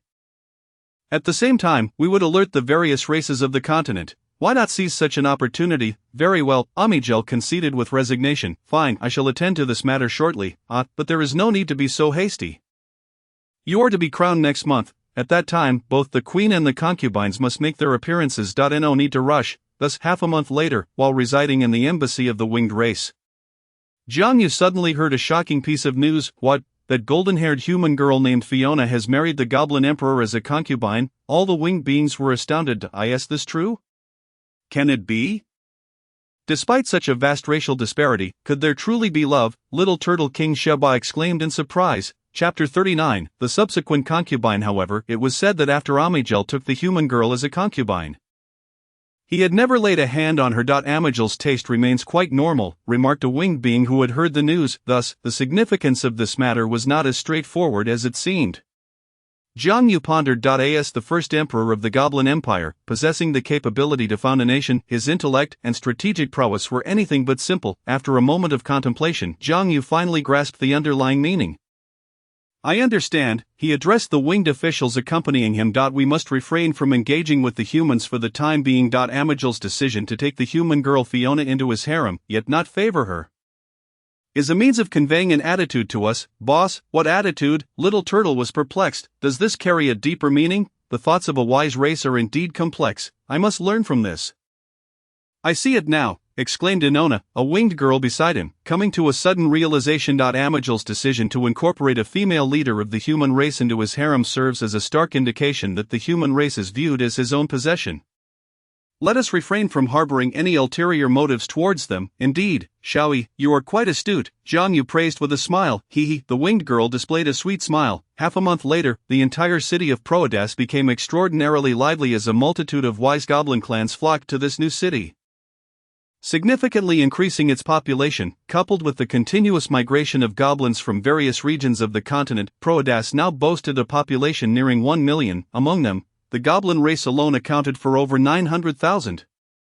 Such a staggering figure. On this day, coinciding with the onset of spring when all things are rejuvenated and vibrant, Proadas exuded an air of solemn grandeur, for today marked the day of Amijel's coronation as the Emperor of the Goblin Empire. Every goblin wore a joyful expression on this momentous occasion. Looking down from the sky, all goblin citizens stood in the streets at the foot of Proadas Mountain, quietly awaiting the ceremony. Countless goblin soldiers stood atop the city walls and along the streets, facing the direction of the royal palace on Proadas Mountain, bowing slightly with their hands over their hearts, before the royal palace of Proadas, in a vast square paved with large white stone bricks. Jiang Yu stood on the right side of the palace square alongside several winged guards and leaders from other races. A gathering of several thousand. The armies they brought from various races were arrayed outside the city.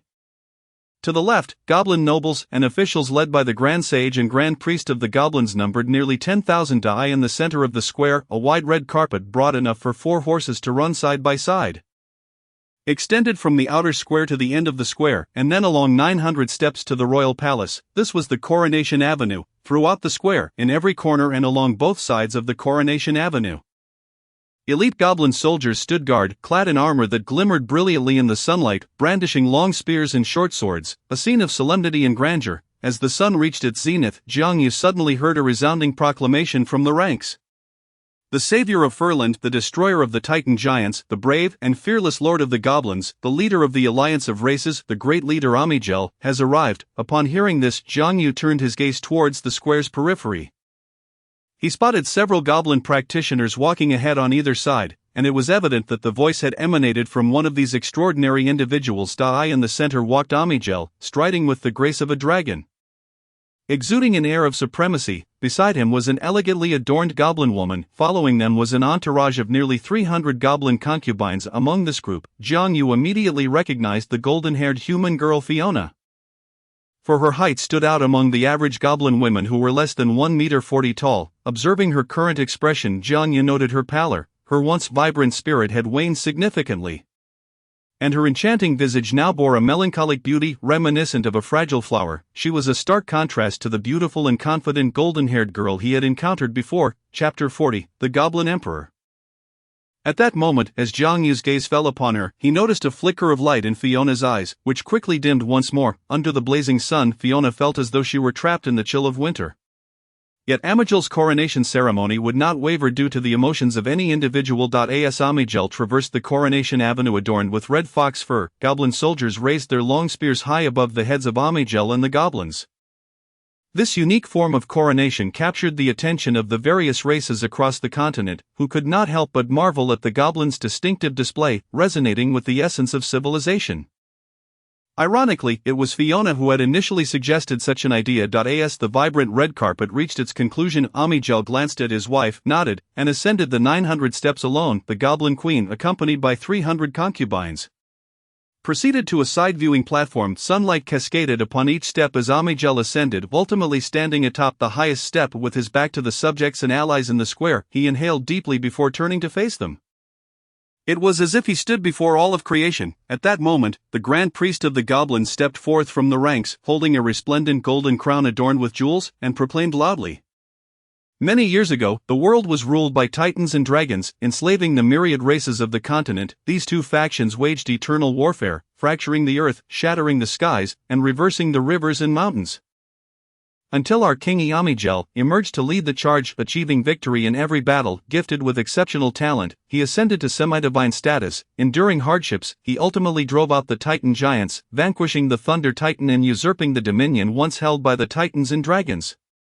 Today, in an era of peace, all races coexist harmoniously under the reign of the innate King Amigel, bringing glory to Furland. At this moment, I, representing the Goblin race and the leaders of all races across the continent, implore Lord Amigel to establish the Goblin Empire. Simultaneously, let Amigel, in the presence of the mountains, and under the illumination of the sun, moon, and stars, be crowned as the great Emperor of the Empire. Upon the Grand Priest's conclusion, every Goblin official and noble on the left side of the assembly knelt in unison, voicing their fervent pleas for Amigel to be crowned as Emperor of the Empire. On the right side of the square, the diverse assembly of thousands watched in awe at the thunderous chorus of supplication, exchanging glances of astonishment. Yet soon 1, 2, 3, all began to follow the example of the Goblin officials and nobles, kneeling in unison, proclaiming, "We the dwarves beseech Amigel to be crowned as Emperor of the Empire. We, the fairies, implore Amigel to be crowned as Emperor of the Empire. We, the trolls from various clans, entreat Amigel to be crowned as Emperor of the Empire."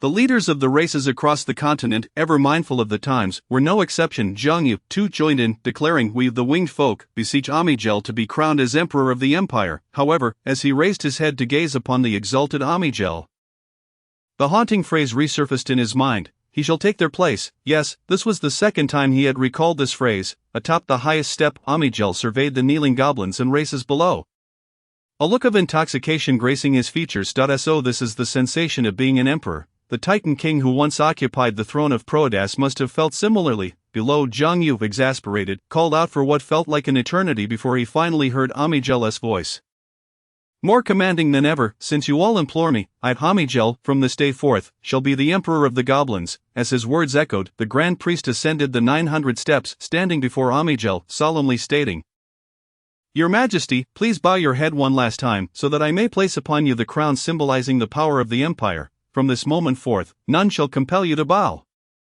"Very well." Amigel inclined his head slightly, allowing the Grand Priest to bestow upon him the resplendent golden crown. Following this, an uproar of jubilant cheers erupted. Amigel had officially been crowned, and his first proclamation after donning the crown was, "I, Amigel, Emperor of the Goblins, rise, all of you. Your Emperor grants you the right to lift your heads." Chapter 41, The First Year of the Goblin Empire. The first year of the Goblin Empire, Amigel was crowned as the first Emperor of the Goblin Empire, bestowing titles to the most powerful clan chiefs of the trolls as guardians of the northern territories. He conferred upon the winged folk the guardianship of the eastern territories and the skies.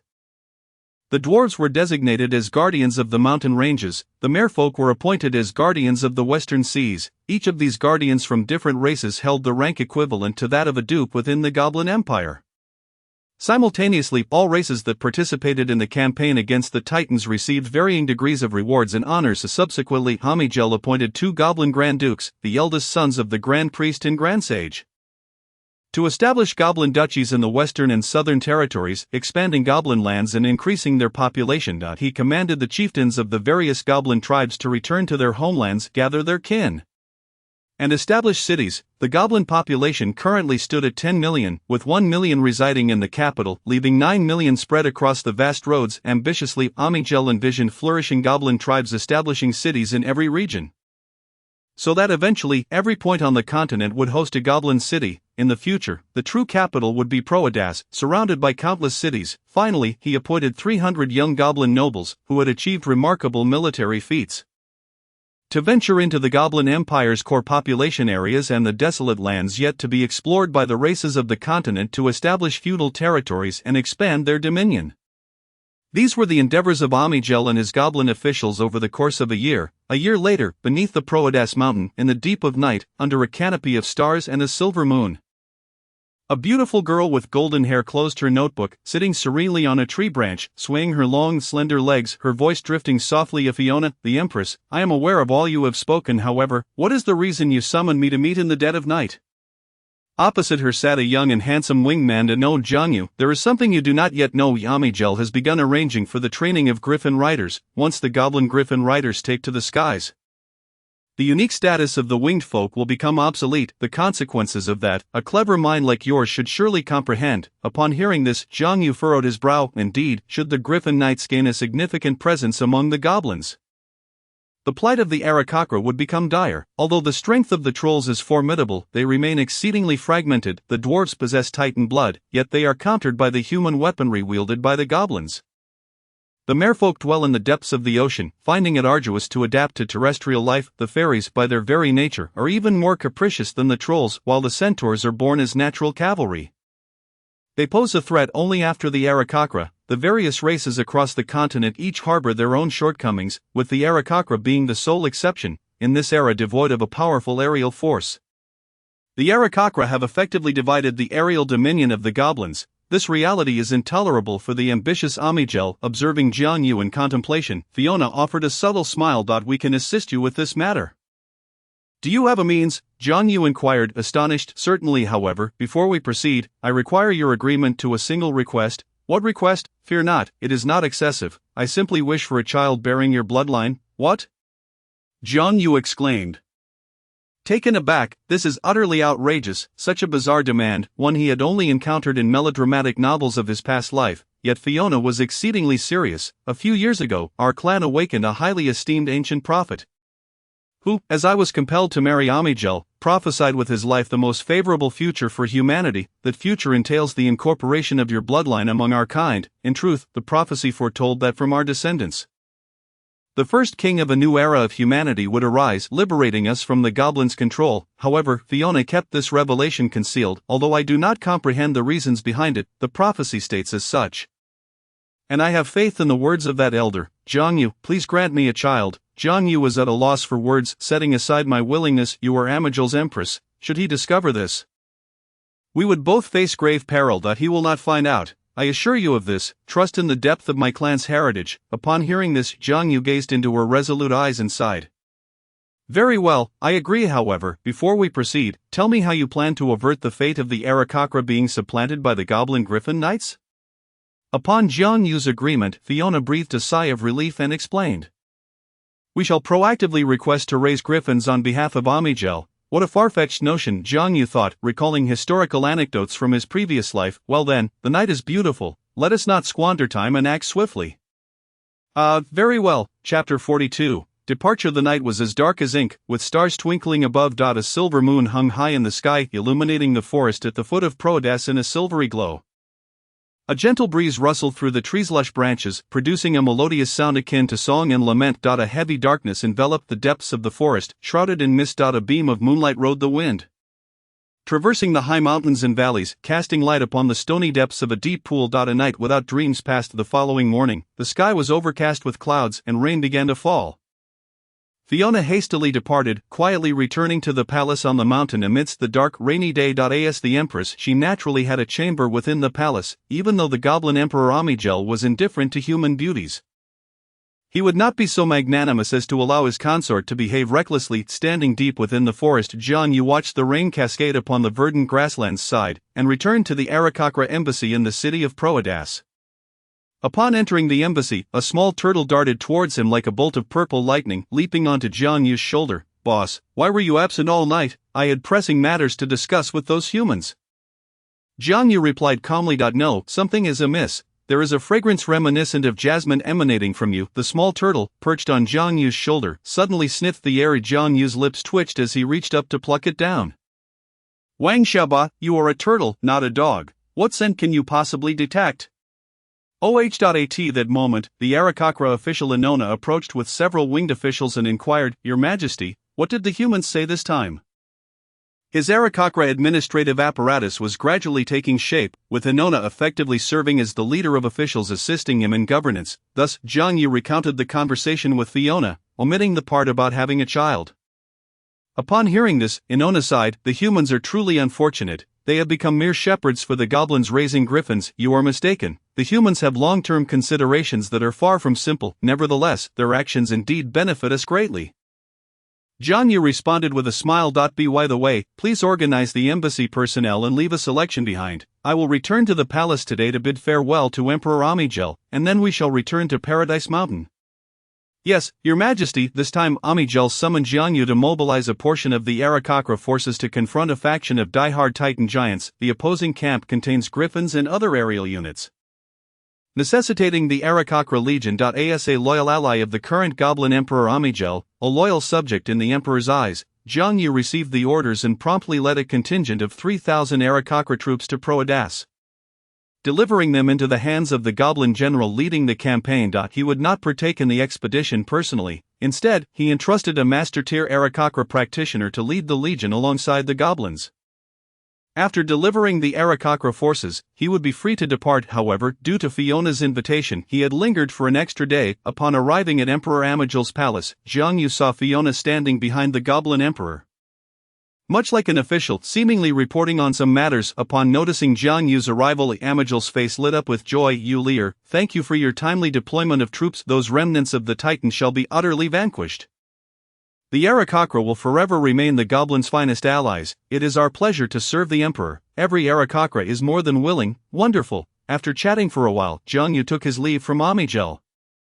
Before departing, he cast a deep glance at Fiona. A month later, Jiang Yu and his companions returned to Paradise Mountain. Chapter 43, Reinhardt. 5 years later, in the 6th year of the Goblin Empire. At the Whitestone Fortress of Paradise Mountain, Jiang Yu was occupied with managing a month's worth of affairs. He now devoted an entire month to cultivation, followed by a single day for governance. As the sun reached its zenith, an Aarakocra official entered, her expression grave. "Your Majesty, our kin who have traveled to the north have sent word, reporting that in the northern Brolos Mountains, they have encountered a tribe of eaglefolk numbering in the tens of thousands. They seem to be remnants of the Eagle King escort, and their leader is purportedly the 9th prince of the old Eagle King. I recall that within the valley plains of the Brolos Mountains, a new city established by the goblins exists, home to several tens of thousands of goblins. Why would these remnants of the Eagle Court dare reside so close to a goblin city? A congregation of thousands of eaglefolk could not possibly elude the goblins' notice." Jiang Yu frowned. "Your Majesty, our scouts have investigated. Each year, eaglefolk travel to Brolos City." Inona responded, "It seems the goblins are still holding back against us." Jiang Yu scoffed. "What shall we do? Shall we allow this faction of royal eaglefolk remnants to grow unchecked?" Inona inquired. "For the time being, let it be. These eaglefolk will not become a significant threat. The goblins will not permit us to eradicate the eaglefolk. When the opportune moment arises, we shall eliminate these royal eaglefolk remnants entirely." "Inona, our current mission is to develop our Aarakocra race," Jiang Yu stated calmly. 10 years later, in the 16th year of the Goblin Empire, Jiang Yu was practicing atop the mountain peak, his aura deeper and more imposing than it had been over a decade prior. One day, the still youthful and beautiful Aarakocra official suddenly approached him. "Your Majesty, a youth from the human race who claims to be your son wishes to see you atop the blue stones of the mountain." Jiang Yu's silver hair danced in the mountain breeze, and without opening his eyes, he indifferently replied, "What human son could I possibly have? Tell him to return. Can anyone claim to have a father nowadays?" "Very well." Inona turned to leave, but just as she reached the steps, Jiang Yu suddenly seemed to recall something and exclaimed loudly, "Wait a moment, Inona, let him come to me." he remembered that fateful night from 15 years ago. Yes, Your Majesty. Shortly thereafter, a handsome human youth with golden hair and purple eyes ascended Paradise Mountain. Standing before Jiangyu, the two stood silently facing each other, an unspoken connection of blood coursing through Jiangyu. Fiona truly bore him a son. As he gazed at the resolute countenance of the human youth before him, Jiangyu broke the silence and spoke first. My child, come forth. The 15-year-old human youth had grown tall. Now reaching Jiangyu's shoulder, the golden-haired, purple-eyed boy obediently stepped forward. Mother said you are my father. Indeed, Jiangyu nodded gently. My son, what is your name? Mother named me Reinhardt. The youth replied, Reinhardt, what a splendid name. It seems your mother wishes for you to grow into a lion-hearted man, Jiangyu praised, then inquired, how did you find your way here, child? I rode a griffin to arrive. The youth pointed towards the sky outside Paradise Mountain, where a griffin soared gracefully, accompanied by a distant Arakocra soldier. Observing the griffin in the distant sky, Jiangyu shook his head. It is far too perilous, Reinhardt. Should the goblins discover your clandestine departure upon the back of a griffin, it would be a grave transgression. Fear not, a father, mother shall shield me from any repercussions. Furthermore, His Highness, the 19th Prince Amijel, is my friend. Nothing ill shall befall me. Very well, then, your audacity in coming to me must be for a purpose. I presume, Jiangyu inquired. Mother has said you would undoubtedly teach me how to become an extraordinary practitioner. A radiant smile illuminated Reinhardt's face, as bright as the sun itself. Chapter 44, The Legacy of Legendary Bloodlines. Atop the mountain peak, the winds howled fiercely. The mighty pines at the cliff's edge twisted and turned, resembling a gateway to the heavens. Reinhardt felt the warmth of kinship flowing through his veins as he gazed upon his father. A figure of elegance with purple eyes and white wings, granting him an unprecedented sense of security. Before Jiangyu could respond, Reinhardt, lost in his reverie, began to recount his tale. The bond of blood compelled him to share the stories of his years without reservation. He had been raised in a human tribe, living alongside numerous siblings of the same lineage, nurtured by the elders who had emerged from the sanctuary. Under the guidance of these elders, they learned from an early age to rear griffins and grew alongside the young griffins themselves.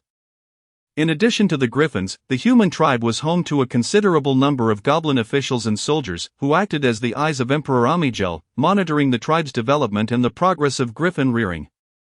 Naturally, they also bore the responsibility of safeguarding the human tribe. Due to a certain pact, the elders of the sanctuary were unable to impart to them invaluable higher knowledge. He had often witnessed the elders lamenting in the stillness of night, their sighs echoing the pain of lost civilization. For the sake of their race's survival, they sometimes had to make compromises. Until he turned 6, he remained unaware that he had parents. One fateful day, the Goblin Emperor's human consort visited the tribe, comprised largely of children. Though she was merely a rank 8 reader, the consort was the de facto leader of the humans, her expertise from the previous era allowing her to guide their current existence. She brought with her a wealth of supplies and resources for cultivation. Within the tribe, there were indeed a few human children with extraordinary potential, albeit with low innate gifts, perhaps due to the changing epochs.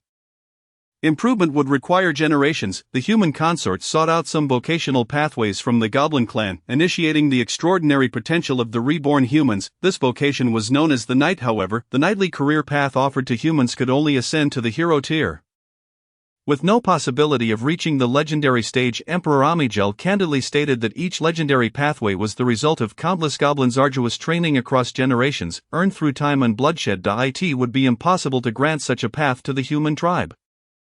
Throughout his life, Reinhardt had demonstrated remarkable extraordinary potential, yet for reasons unknown, the elders of the tribe refrained from allowing him to become a knight, asserting that he would have a brighter future ahead. Then came that fateful night. The human consort remained in the tribe and, as he was about to drift into slumber, she entered his chamber, embracing him as she wept uncontrollably throughout the night. That night, the 6-year-old Reinhardt learned that his mother had been forcibly wed to Emperor Amijel, while his true father was a significant figure far across the eastern coast of the Furlan continent, none other than Jiangyu. The Duke of the Eastern Realm and the winged human king, mature beyond his years, he retained his mother Fiona's words, safeguarding this secret within his heart. Thus, Reinhardt grew, diligently practicing swordsmanship day and night despite his inability to learn the extraordinary arts. He yearned for the day when he would be strong enough to take his mother away from the palace, and so 9 years passed, transforming Reinhardt from a mere child into a striking young man with golden hair. A month prior, his mother Fiona had informed him that he could seek out Jiangyu at Paradise Mountain on the eastern coast, urging him to prepare himself. The following day, a goblin official appeared before him. instructing him to bring along a few griffins he had reared and accompany the 19th Prince Asa Amijel to his fief. During this time, he was to teach the prince and his loyal knights to ride the griffins. Once he had imparted this knowledge to the goblin knights, the 19th prince patted him on the shoulder and encouraged him to attend to his own matters, although he had gotten along well with the prince. Such words perplexed him. "Why do you say this, your highness?" Yet the prince simply offered him a knowing smile and replied, "I have made a pact with Princess Fiona." Thus, Reinhardt was granted passage to Paradise Mountain without hindrance.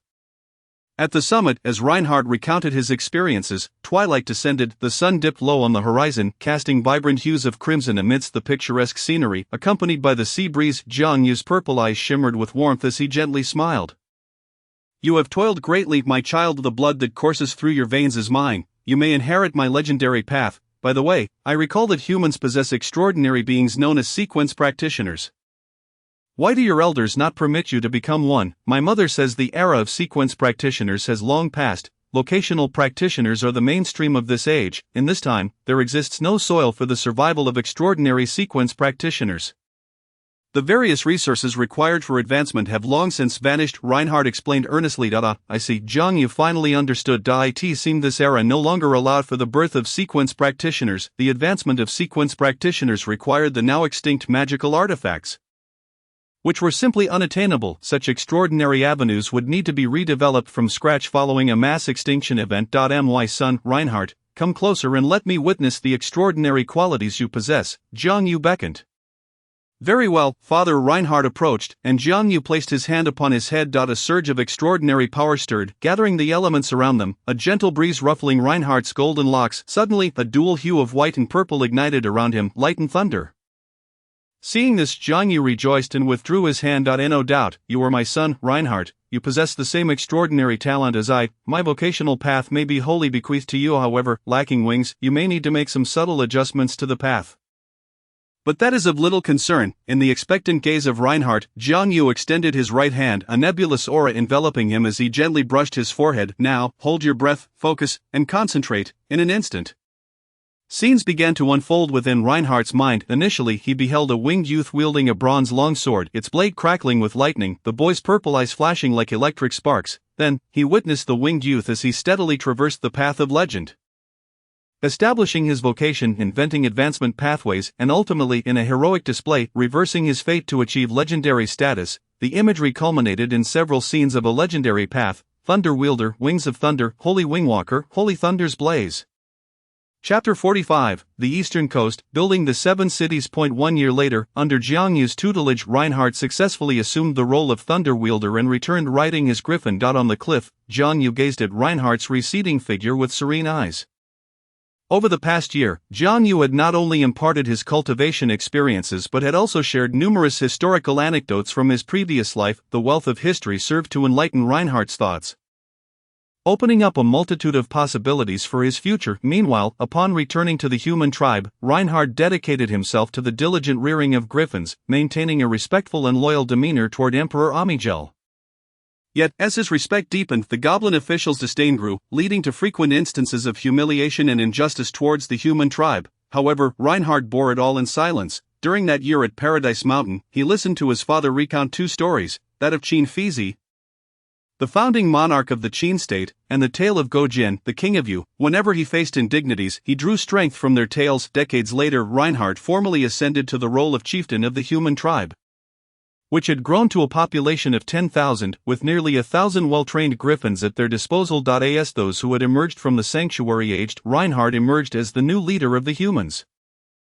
Amijel's trust in Reinhardt far surpassed that of the elders from the sanctuary, gradually easing the scrutiny upon the human tribe. The goblin officials and soldiers previously stationed in the human tribe had been reduced by more than half, leaving only a scant few to monitor the elderly who had emerged from the sanctuary. Reinhardt bided his time, continuing to strengthen his own power. Meanwhile, in the Goblin Imperial Court, as the Emperor's sons matured, a tide of ambition began to swell, spurred on by certain factions vying for the coveted imperial throne. Although Amijel was a demigod, he had sustained severe injuries after a battle with the Thunder Titan in his youth, which had taken a toll on his lifespan. Though he later recovered, the consequences of that injury were now becoming evident. In this world, demigods lived for 3,000 years, while legendary beings for 1,000. Having already surpassed several centuries, Amygel was beginning to show signs of age. On the eastern coast, at Paradise Mountain, in the fortress of White Stone, Zhang Yu surveyed the development report regarding the winged humans. After decades of continued growth, the population of the winged humans had reached 300,000. Under Zhang Yu's meticulous planning, he had designated 7 strategically advantageous locations along the eastern coast, each boasting favorable natural conditions and abundant resources. In these 7 locations, he commanded the winged ones to establish 7 cities. Each city boasts a population of no fewer than 10,000 inhabitants, surrounded by numerous villages of the winged race. At the foot of Paradise Mountain lies the newly constructed largest city of the winged ones, serving as their royal capital. The original Paradise Mountain has been transformed into the military camp and royal palace of the winged ones. No longer accommodating the common folk, these 7 citadels, according to Zhang Yu's grand design, are sufficient to encompass the entirety of the eastern coast, creating a network that blankets the region. Centrally located, these 7 cities could sustain millions of winged ones. This represents Zhang Yu's vision for the future development of the winged race over the next millennium. As for the extraordinary practitioners among the winged ones, their numbers have also surged rapidly. A few years ago, the prodigious Sophia completed the advancement pathway for the Radiant Swordsman, resulting in the progression becoming Radiant Swordsman, Wings of Light, Messenger of Light. Other practitioners have also developed various paths. Inspired by external races' occupational systems, presently, the known initial occupations of the winged ones include Radiant Knight, Radiant Swordsman, Sky Warrior, Court Guard, Elite Guard, Wind Messenger, Gunner, Earth Spearman, and Firebringer. Among others, the Radiant class is the most abundant. While other classes are scarce, and the Dark class is nearly non-existent, currently, the winged ones possess a formidable army of 1,000 composed entirely of extraordinary practitioners known as the Heavenly Legion. Alongside an elite winged legion of 50,000 comprised of ordinary winged ones, their strength has indeed increased substantially over the years. Zhang Yu has led the winged legion to vanquish the monstrous beasts plaguing the entire eastern coast, allowing the villages of ordinary winged ones to gradually spread across the region. Recently, Zhang Yu dispatched winged officials to the borders of the eastern coast and the continent of Furlan to scout suitable locations for establishing fortifications. He aims to safeguard the entire living space of the winged ones from incursions by external races and monstrous beasts. With the rise of the Goblin Empire, it is worth mentioning that the monstrous beasts are not the only concern. The goblins have expanded their territory, and the outermost villages of the winged ones are perilously close to the eastern coast. It must be said that the goblin race is indeed resilient. If their population was nearly 10 million prior to nation building, it is estimated to have reached 50 million now. Chapter 46, The Goblin Empire's 3 Centuries with the Ambitions of Amygel Unleashed. The Goblin Army has waged campaigns in all directions, subduing most of the habitable regions of the continent of Furlan, and numerous races have submitted to the banner of the Goblin Empire. And as the goblins expand, their villages have encroached upon desolate lands. The Goblin Empire has also benefited from certain legacies of the pre-epic human civilization, particularly in the realm of mechanical technology, gradually enhancing their capabilities. A plethora of steam-powered innovations have been produced. Although the refugee human race has not entirely divulged all their knowledge to the goblins, what has been shared is more than sufficient. Emperor Amygel places great importance on this aspect of development.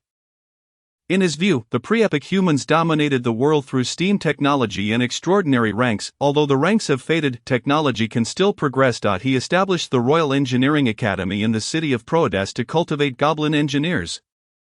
These engineers enjoy excellent treatment and education, representing the pinnacle attainable by goblins lacking extraordinary potential. Technology, art, extraordinary abilities, and population have all flourished comprehensively. A golden age has dawned upon the Goblin Empire. In this rare period of tranquility, the Winged Ones have also flourished and grown. 100 years into the Goblin Empire's reign, the Winged Ones established 9 fortifications near the eastern coast, thoroughly securing vast tracts of land along the shoreline. Externally, they proclaimed their intent to repel monstrous beasts and foreign incursions. With the completion of the 9 fortifications, the territory of the Winged Ones resembles a nation unto itself. To facilitate governance, Zhang Yu designated the eastern coast and the surrounding territories as Rosendath, meaning the blessed land bestowed upon those with wings and the winged tongue. As for the region where the original Eagle King's palace stood, the Winged Ones have also constructed a mountain city upon Paradise Mountain. Currently housing approximately 30,000 winged ones, due to the presence of the ethereal wind spirit Jade atop Paradise Mountain, many descendants residing there are practitioners of the wind element. 150 years into the Goblin era, the human leader Reinhardt has broken through to the final stage of extraordinary practitioners, the heroic rank. However, his career path has diverged somewhat from Jiang Yu's. Under Jiang Yu's guidance, Reinhardt spent decades merging aspects of the Goblin Knight's career path with his own circumstances, ultimately deriving the path of the Thunder Rider, culminating in his successful advancement to the Sacred Lion Knight. This was a transformation of the Sacred Wingwalker, tailored to fit his heroic rank. Furthermore, he has conceived a legendary profession named the Lionheart King. From this point onward, the legendary career paths of Reinhardt's family lineage will be Thunder Rider, Radiance of Thunder, Sacred Lion Knight, Lionheart King.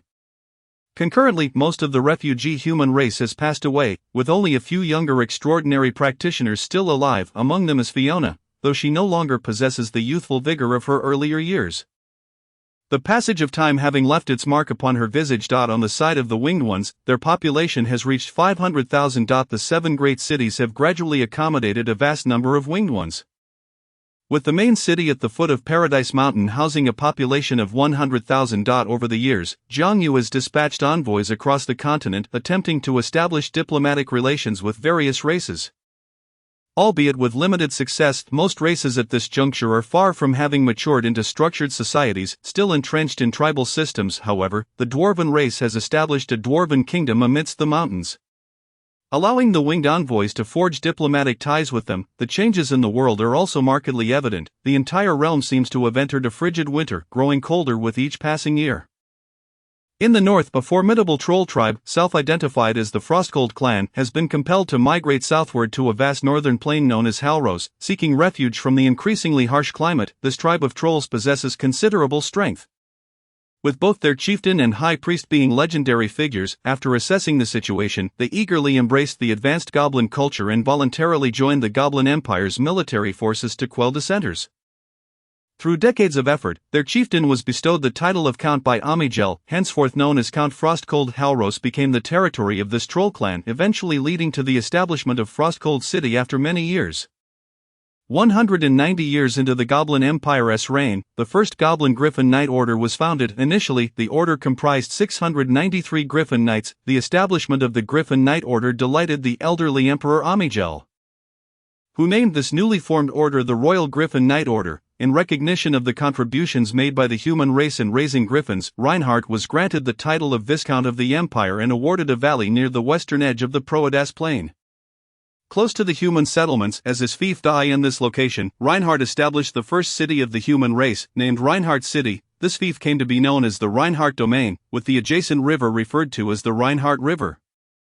Simultaneously, through Reinhardt's efforts, every member of the Griffin Knight Order would be assigned a human caretaker to tend to the griffins for the Goblin Knights. At this time, the Goblin Knights did not perceive the presence of caretakers as a drawback.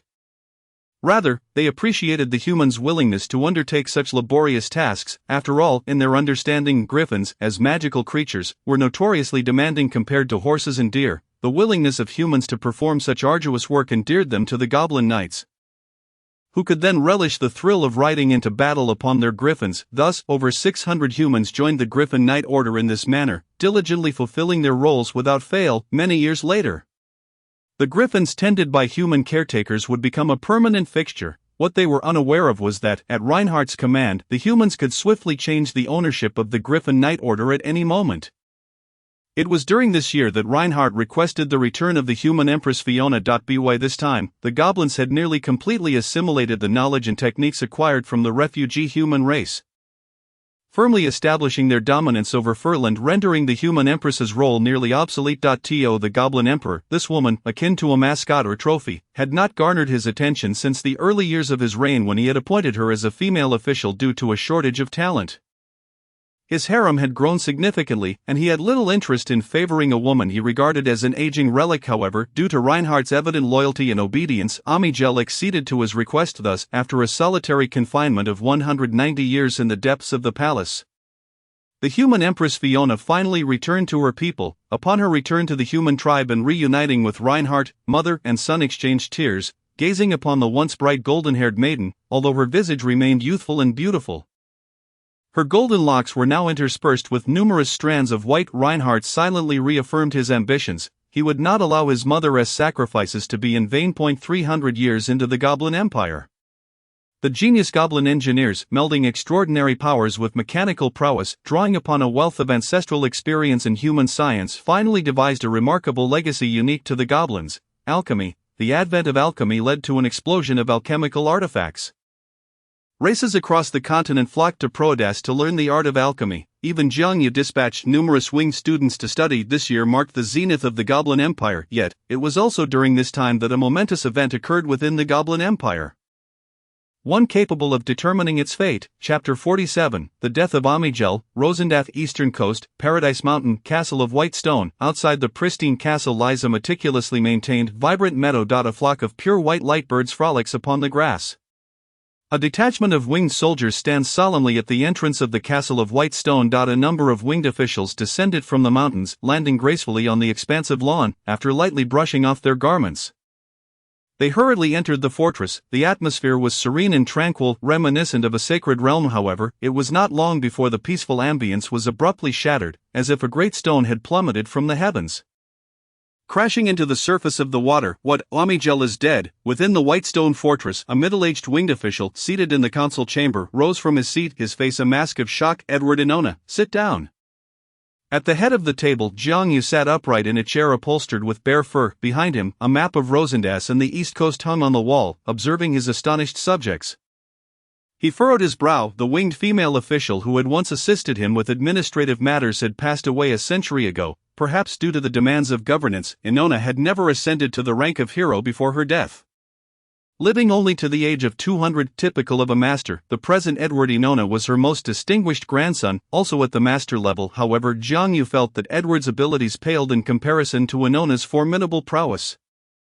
Nonetheless, there were several other winged officials in the council chamber, both male and female, who, although they remained seated, displayed similar astonishment in their expressions. While Jiang Yu was equally shocked by Amigel's demise, his resolve remained as steadfast as the moon in the sky. Unfazed by the eight winds, he addressed the female winged official standing in the hall. Elena, recount in detail everything that has transpired in Proadas recently. Yes, Your Majesty. Seeing Jiang Yu's calm demeanor, Elena composed herself and began to narrate. Or rather, recite. The intelligence came from the winged embassy in Proadas. 3 months prior, the conflict between the 17th and 13th princes of the goblins had escalated, with their subordinates nearly engaging in mortal combat. This compelled the Goblin Queen Nalisha to intervene personally to mediate. Due to Amigel's longevity, several older princes had already passed away, aside from the 7th prince, who had achieved legendary status and held no interest in the throne. The other princes had not attained such heights. Even those who reached the hero level had lifespans no greater than 500 years. Among the princes, there were varying degrees of talent. The 13th prince, Milan Amigel, and the 17th prince Yashu Amigel were the most gifted and ambitious of the living princes. 2 months ago, a fierce conflict erupted once more between the two princes. However, this time, even Queen Alicia was unable to mediate. What transpired? 2 months ago, during an imperial hunting competition hosted by Emperor Amigel, while the 17th prince was out hunting, his betrothed, said to be a rare beauty among the goblins, was abducted by the 13th prince's troops and presented to Emperor Amigel. It was common knowledge throughout Furlan that Emperor Amigel had a weakness for beauty. Upon seeing the 17th prince's betrothed for the first time, he was utterly captivated, even though he knew the goblin maiden was to be his son's future wife. He was astonished at how beautifully she had matured. Thus, feigning ignorance, he took the goblin beauty into his harem. Consequently, when the 17th prince returned with his quarry, he was utterly dumbfounded. He had intended to make an impression before his father, only to find that his home had been robbed. Upon learning the truth, the 17th prince was consumed by rage. That very night, he charged into the 13th prince's camp, accompanied by his personal knights. The 13th prince, taken aback by his brother's ferocity, was severely injured and barely escaped, only to rush to the palace to complain to Emperor Amigel, who had already welcomed the beauty into his court. Witnessing his son nearly kill his other son, Amigel was furious. He immediately ordered that the 17th prince be whipped 50 times and confined within the palace until he acknowledged his error. Following this incident, the 17th prince realized that his chances of gaining Amigel's approval were irrevocably lost. The throne was now entirely beyond his reach. The 17th prince, known for his obstinate temperament, sought to demand his betrothed from Amigel even while under house arrest. But Amijel refused to acknowledge him. This drove the Goblin Prince into utter despair. Thus, a month ago, the 17th Prince feigned contrition and entered the palace. That very night, a fierce battle erupted within the palace, causing the collapse of much of the structure and the corruption of half the palace by dark forces. Afterward, the 17th Prince was never seen leaving the palace again. The following day, news spread that Amijel had been mortally wounded by his own spear, suffering grievous injuries to his heart and approaching unconsciousness. Subsequently, the next report confirmed that Amijel had passed away, and the 13th Prince, Milan Amijel, hastily ascended the throne before the emperor's remains. Jiang Yu listened, bewildered, thinking that the tale of the 17th Prince bore a striking resemblance to a figure known as the Prince of Longevity from ancient history. However, this Goblin Prince exhibited far greater bravery than that unfortunate character. Chapter 48, 3 Centuries of Winged Families. What a picture of paternal kindness and filial piety, of brotherly friendship and sibling harmony. In the council chamber, the winged officials widened their eyes in astonishment. However, Jiang Yu discerned a point of confusion amidst their reactions. Despite Amijel's previous injuries, he was a demigod. How could he possibly perish so easily? The 17th Prince who had entered the palace lacked the strength to achieve such an outcome. So who could have slain Emperor Amijel? Jiang Yu was deeply perplexed. Within the council chamber, after their initial shock, several winged officials revealed expressions of delight. During Amijel's reign, he had suppressed the continent, and no race dared to defy him. His death seemed to lift a great weight from everyone's shoulders. Soon, unprecedented ideas began to emerge. The officials eagerly suggested, Your Majesty, with Amijel's demise, might the Goblin Empire face fragmentation, as a demigod Amijel had been the stabilizing force of the Goblin Empire. Now that he was gone, chaos was inevitable. Your Majesty, why not seize this opportunity to expand our territory to the west, accommodating a greater population in the future? Indeed, while Rosendass is vast, it is but a corner of Furland.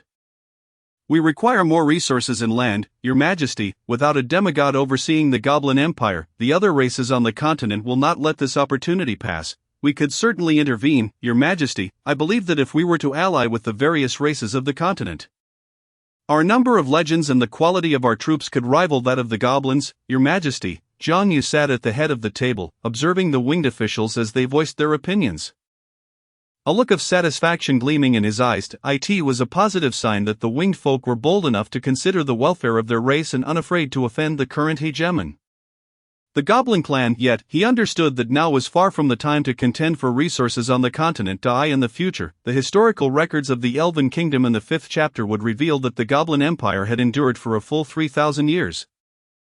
During this span, the individual who had the most profound influence on the Goblin Empire was not the first Goblin Emperor Amijel, but rather the great sage of the Goblin clan Aziba. Much of the historical record is lacking, but in the descriptions of the great sage Aziba, it is noted that he was born in a small mountain village in central Furland, gifted from a young age, and was sent to the Goblin court, where he was taken as a disciple by the then great Goblin sage Aligo. Aziba was known for his benevolence, wisdom, strategic acumen, and exceptional foresight. When Emperor Amijel was still a youth, Aziba recognized his potential and supported him.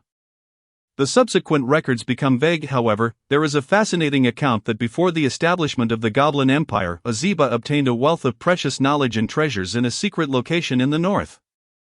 Thus, the Goblin Empire was able to rise. This great sage Aziba lived until the final days of the Goblin Empire, and whenever the empire faced dire straits, it was Aziba who stepped forward to quell the turmoil, guiding the empire through turbulent times. Undoubtedly, after Amijel's death, the great sage Aziba became the de facto ruler of the Goblin Empire. The mere fact that he lived for 3,000 years is enough to provoke speculation. Considering the lifespan of goblins, a legend could not possibly live for 3 millennia. Emerging from his contemplation, Jiang Yu looked at the expectant faces of his officials and nodded, then shook his head with a smile. Edward, Milan, Shaman Wayne Limir, what you have proposed is commendable, and I am heartened by your thoughts. However, the timing is not right. The Goblin Empire is far more complex than it appears on the surface. Its foundations run deep, and I suspect they may still have another demigod lurking in the shadows. Therefore, at this stage our clan must remain inactive. Observing the thoughtful expressions of the officials in the council chamber, Jiang Yu nodded and commanded one of the male winged officials, Jamora, you are to send someone to Proadas to gather intelligence day and night and inform us. Yes, Your Majesty. Jamora accepted the command and exited the council chamber to make arrangements. The remaining officials continued their work. Jiang Yu then stepped out of the white stone fortress, pausing at the door to turn to the female winged official Limir, and inquired, "By the way, Limir, where is your sister Sophia at present?" Sophia is the prodigious talent who elevated the profession of light swordsman to the hero level of light's messenger.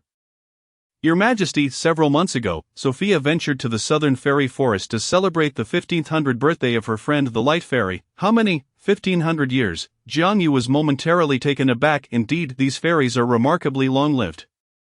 Very well, Limir. Sophia is the most significant legendary seed of our tribe. We must ensure her safety. Jiang Yu waved his hand dismissively, yet he always treated the talents of his clan with utmost favor. The winged people had only evolved from the Eagle clan a few centuries ago. Even though their ancestors had been infused with a trace of Titan blood, it had granted the otherwise ordinary Highland mountain eagles some extraordinary potential. To date, the extraordinary potential of the winged people was roughly equivalent to that of the gnomes. It took 50 million gnomes to produce a handful of legends, while 500,000 winged people still needed to strive for greatness. Sophia bore the weight of Jiang Yu's hopes. As this thought crossed his mind, Jiang Yu turned his gaze toward the young male winged official seated in the center. Wayne, have there been any extraordinary talents emerging within our tribe recently? Your Majesty, there is one. Oh, who is it? It is Limir and Sophia's younger sister, Evita. Wayne replied with a smile. Evita possesses an exceptionally strong affinity for light magic and remarkable insight, at the tender age of 13. She has already become a professional. Jiang Yu could not help but direct his gaze back inside, looking at the proud Limir, exclaiming, "A trio of prodigies. Limir, splendid, splendid. You all must continue to work hard. I hope that the first legend of our winged people, apart from myself, will emerge from your family." Limir, your full name is Limir Lai, is it not? Your Majesty has an excellent memory. It turns out you are descendants of Ale. Unbeknownst to me, it has been 3 centuries since then, and the offspring of those companions have multiplied so greatly, Jiang Yu remarked. Chapter 49, The Rebellion of the Kings. 3 months later, fresh news arrived from the royal capital of Proadas. Several sons of Amigel were dissatisfied with the sudden ascension of the 13th prince to the throne and fled from the imperial capital to their fiefs, seeking to rally their kin and raise armies in rebellion. Among them were the 15th, 18th, 21st, and 25th princes, who raised their banners in revolt. Their aim was to dethrone Milan Amigel. The armies of the 4 princes clashed violently with the second gnome emperor within the empire's borders. Among the 1,500 noble lords of the gnome empire, aside from the 2 great dukes and 30 marquis lords in the borders, all other noble lords were embroiled in the rebellion. As for the various races across the continent, they too began to stir restlessly, some races even directly allied with the princes in pursuit of the greatest benefits. As the closest foreign race to the imperial capital, the tribal leader Reinhardt was currently perusing a letter in his hands. Reinhardt, my brother, our father has met with a mysterious end, and the kings are in turmoil. Countless subjects of the empire have perished in this chaos. I had no intention of hunting for game, yet I understand I must take a stand against this rebellion. I have secretly garnered the support of Duke Maro Azeba from the southern territories. I know your human tribe possesses the ability to ride griffins. I ask that your kin mount their griffins to fight for me. Upon success, I shall lift many restrictions the gnomes have placed upon humanity and grant your people attractive land in the northern territories. Should you choose to support me, please dispatch an envoy within 3 months, as I will be mobilizing soon to arrange the campaign. In the depths of night, within the tent, Reinhardt furrowed his brow as he gazed at the letter from the 19th prince. Remaining silent, beside him, several elder members of the human clan and Fiona were present. They too had read the letter from the 19th prince addressed to Reinhardt, and their opinions varied. Some deemed this undertaking too risky. The human population numbered only in the tens of thousands, constantly under the watchful eyes of the gnomes. Others believed they could support the 19th prince, as the humans, confined near the gnome capital, could suffer calamity at any moment due to the emperor's whims. Thus, this opportunity to escape the capital was worth the gamble. After all, under the gnome emperor's gaze, the humans found it difficult to thrive.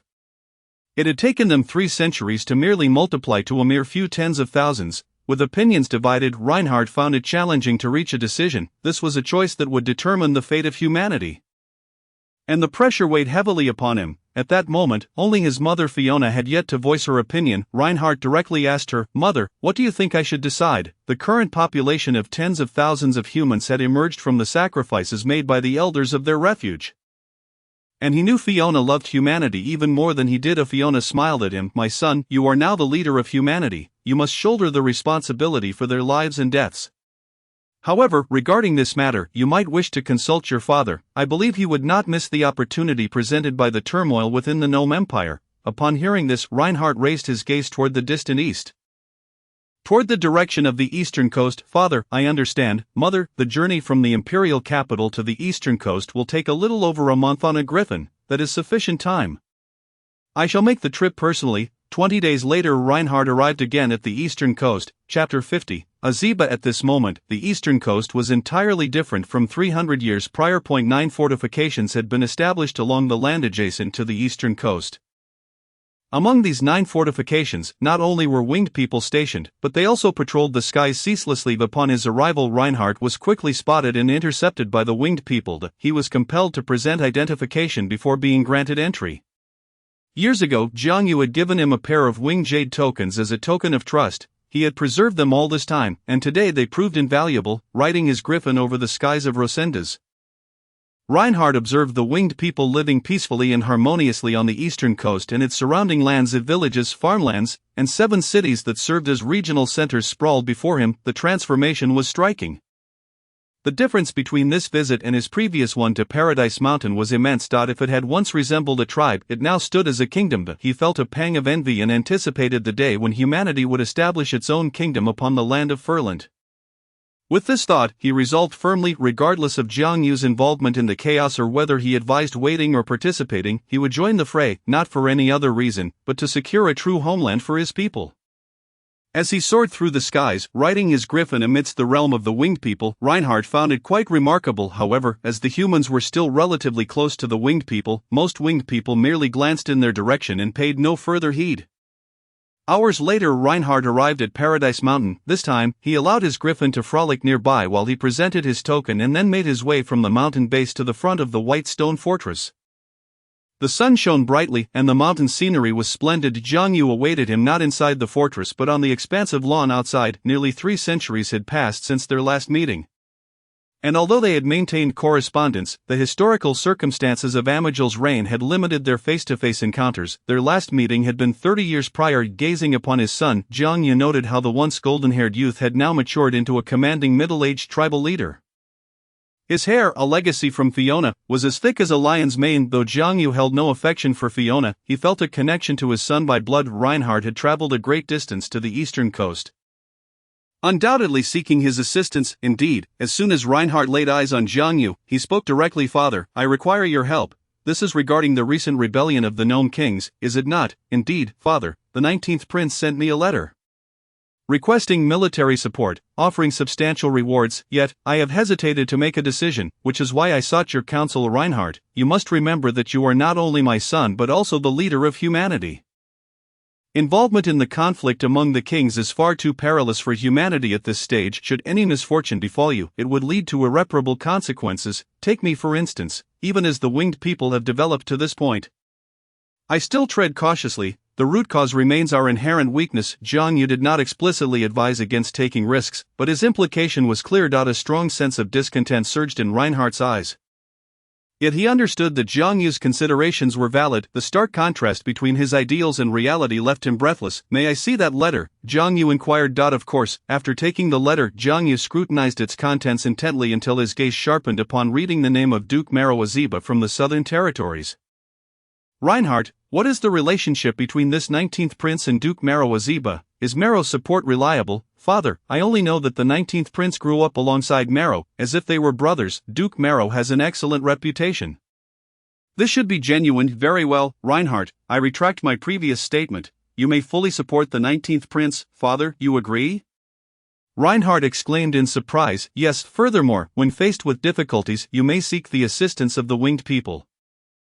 Should your adversaries prove too formidable, I will also intervene." Jiang Yu replied with a smile. "My foolish son, you likely do not comprehend the weight of the name Aziba. For 3,000 years, the Gnome Empire has been intertwined with Aziba throughout its history." That very day, Reinhardt mounted his griffin and hastened back to the edge of the Proadas Plains, returning a letter to the 19th Prince Dai and the Gnome Empire. 300 years had passed by September. The autumn air was thick with the scent of impending change as the former Gnome Emperor's 19th Prince Asa Amijel rallied forces in the Southern Territories supported by Duke Maro Aziba. Chapter 51. The election of the great sage Goblin Reinhardt's support brought immense joy to Asa Amijel.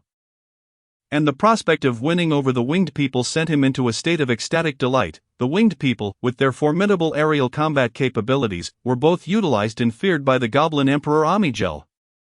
Otherwise, there would be no backing of the eagle people. Asa Amygel hastily penned a letter to the East Coast, filled with numerous promises, beseeching Jiang Yu for military assistance. Jiang Yu acquiesced, organizing his troops in preparation for the expedition.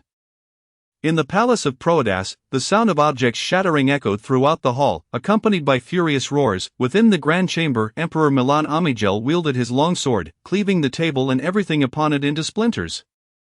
Resisting the assaults of the four princes was already a daunting task, yet time was on his side, and persistence offered a glimmer of hope for victory. However, he never anticipated that his once submissive brother, Asa Amygel, would suddenly rebel. Within a mere 3 months, the southern regions of the empire fell under Asa Amygel's control, with numerous goblin nobles surrendering. In the midst of this civil strife, the local lords exhibited little fighting spirit. Helplessly, Emperor Milan Amygel was compelled to withdraw elite forces from various fronts to bolster the southern defenses of this contingent, led by the legendary General Thorn, managed to halt Asa Amygel at the Amber River. Yet, the diversion of troops southward left the battlefront of the other four princes at a disadvantage. On the first day of May in the year 301 of the Goblin Empire, Thorn seized the opportunity to deliver a crushing defeat to Asa Amygel's army at the Amber River. Just as the enemy was on the brink of collapse, Jiang Yu arrived with a legion of 10,000 winged warriors. In this battle, Jiang Yu concealed his true strength, engaging Thorn in a stalemate. The winged army descended from the skies, catching Thorn's forces off guard, granting Asa the time needed to regroup, ultimately averting a disastrous retreat. The two armies once again faced off at the Amber River. On June 3 RD, the tide of war began to shift dramatically. The 15th Prince, Mond, defeated the Emperor's garrison and marched directly towards Proadas. By June 7 the loyal western city of Farai fell, and the imperial family, the Furus, was executed en masse by the 18th Prince. The army pressed forward, intent on breaching the imperial capital. On June 8 the Frost clan of the Northern Trolls responded to the call of the 21st Prince. Launching a surprise attack on Galzur city from the rear, the forces advanced southward. On June 13 the Earl of the Western region, the Roman family of Roman city, surrendered to the 25th Prince, allowing the army to advance eastward. On June 14 the southern forces suffered a surprise attack from the human Griffin Knights, leading to a catastrophic defeat. The legendary General Thorn, unable to persuade the troops to surrender, was surrounded and slain. From that moment forward, the path north was unimpeded. Asa Amygel hastened northward, marching day and night, aimed directly at Proadas. On July 29 the armies of the five princes encircled Proadas. Within Asa Amygel's camp, Jiang Yu gazed upon the city gate forged from the skull of the thunder titan Atreus. Overwhelmed with emotion, once again, he found himself at this threshold as an aggressor. On July 30 unbeknownst to him, the five princes had reached some accord, and they began their respective assaults on the city. By August 19 Proadas fell. The army surged into the palace, yet Emperor Milan Amygel was nowhere to be found. The five princes commenced their struggle for the throne. Initially, the factions managed to contain the slaughter, maintaining a semblance of order within the city. However, by August 30 a minor incident sparked the first violent clash, resulting in brutal combat throughout the streets, ultimately harming the goblin residents. Countless civilians perished in the carnage. The streets stained crimson and Proadas flowed with blood, teetering on the brink of annihilation. At this critical juncture, the great sage Goblin Aziba emerged, embodying a semi-divine presence, and with his formidable prestige he quelled the rebellious nobles. Forcefully suppressing the insurrection of the five armies, the great sage ascended to semi-divinity, and the five princes were thrown into disarray. If Aziba harbored ambitions of the throne, their fates would be dire. Fortunately, Aziba bore no such aspirations. On September 1 Aziba summoned the five princes to the palace. The empire is without a ruler. I shall select one of you to become the emperor of the empire. Therefore each of you must answer a question. I will decide based on your responses. Who shall go first? Chapter 52. The foundation of the kingdom. Before the solemn throne room, the great sage Goblin stood beside the royal seat, gazing down at the ambitious goblin princes, each with their own aspirations. He scrutinized them one by one, lingering a moment longer on the 19th Prince Asa Amygel, before posing his question. You are all aware that your father, through tremendous hardship, unified the various goblin clans, allied with the races of the continent, vanquished the Titan giants, and established the Goblin Empire. It was no small feat. The Goblin Empire is a hard-won legacy. So my question pertains to your understanding of the Empire and its future. Pray tell, what is the foundation upon which our Goblin Empire stands? The princes fell into contemplation. Meanwhile, outside the palace, in the vast square, the nobles and power brokers of the 5 armies awaited the answer. Within the throne room, Reinhardt stood beside Jiang Yu, his face etched with anxiety, gazing intently at the interior of the palace. Observing Reinhardt's anxious demeanor, Jiang Yu chastised him gently. Reinhardt, remain calm and composed. You have lived for over 300 years. Keep your poise. Reinhardt, at a loss for words, contemplated the situation. The human race was not like the winged people. A failed choice here would not bear significant consequences. However, for humans, already viewed with suspicion by the goblins, it felt as though they were confined within the capital's shadow. But if they chose poorly this time, their future would be perilous. Yet, as a father reprimanding his son, he could not retort, merely responding with a sullen Seeing Reinhardt's expression, Jiang Yu pondered for a moment before hinting, Reinhardt, you must have faith in your choice. The outcome is predetermined. The 19th prince shall succeed. As he spoke, he gestured for Reinhardt to observe Duke Marawaziba of the southern region. Quietly lifting his gaze, Reinhardt saw Marawaziba standing not far from them. Exuding calmness, seemingly already aware of the outcome, this sight soothed Reinhardt's nerves. Within the palace, after a moment of reflection, the 15th prince spoke first. Great sage, I believe the foundation lies in military might. Our goblins possess semi-divine beings and the strongest army on the continent. With the highest number of legendary warriors, combined, this constitutes formidable military strength. We defeated the Titans through force and secured dominion over the continent. Thus, the essence of our kingdom is military power. Aziba nodded in acknowledgement, neither affirming nor denying, and turned to the next prince. The 18th prince lowered his head slightly, a smile adorning his face as he said, Great sage, I believe the foundation of the empire lies in the strength of the semi-divine beings. Thus, it was our father, and now it is you. At this declaration, the surrounding brothers looked at him in astonishment. What a shameless display of sycophancy! Yet, the great sage Aziba remained unmoved, shifting his gaze to the next prince. The 21st prince spoke plainly, Great sage, our kingdom was established through our triumph over the Titans, compelling the races of the continent to submit and recognize the goblins as their rulers. Upon hearing this, Aziba appeared somewhat speechless but continued, 25th prince, it is your turn. After a moment of silence, the 25th prince finally spoke, Great sage, I believe the foundation of the goblin race lies in the 50 million goblin citizens within the empire. The empire belongs to every goblin. The strength of these 50 million goblins has forged this magnificent nation. I assert that each goblin citizen is the foundation of the empire. Upon hearing this, Aziba's demeanor softened. He regarded the 25th prince with a deep gaze, and after a lengthy pause, he sighed, I did not expect you to possess such insight. Then, returning to his serious expression, he addressed Asa Amigel. It is now your turn, Asa Amigel. As Asa Amigel was called upon by the great sage, his heart raced. In truth, he had considered the responses of his brothers, and he could not fathom why the great sage would name him last. Feeling a surge of anxiety, he pondered deeply. Suddenly, he recalled a statement made 3 months prior during a conversation with Duke Marawaziba. Your Highness, my father believes that the establishment of the empire is rooted in the goblin race's unwavering pursuit of knowledge and progress. Should you become emperor in the future, remember this saying. At the time, he had readily agreed, and now that phrase inexplicably surfaced in his mind, granting him a sense of clarity. Apologies, brothers, but while you are taking a closed book exam, I have an open book one. Thus, he took a deep breath and spoke, Great sage, the foundation lies in knowledge. The empire is built upon the goblin race's relentless pursuit of knowledge and progress. Upon hearing Asa Amigel's words, Aziba finally smiled, expressing his approval. That's splendid. Knowledge is indeed the cornerstone that alters the fate of the goblin race. Your answer, Prince Asa, is correct. It seems you are the destined sovereign of the empire. I am willing to declare you the emperor of the empire. With these words, he invoked his semi-divine power and proclaimed. The resounding voice reverberated across the entire Proedas plain, akin to a thunderclap in a clear sky, echoing in all directions. Henceforth, I, the grand sage of the goblin clan, Aziba, proclaim Asa Amigel as the emperor of the empire. Chapter 53, the Polek territory. In the year 302 of the Goblin Empire, on the first day of January, Asa Amigel was crowned the third emperor of the Goblin Empire atop Proedas mountain. 4 princes were bestowed the title of duke and dispatched to the frontier to expand their ducal territories, never to return to Proedas. All noble participants in the conflict were dismissed to their fiefs.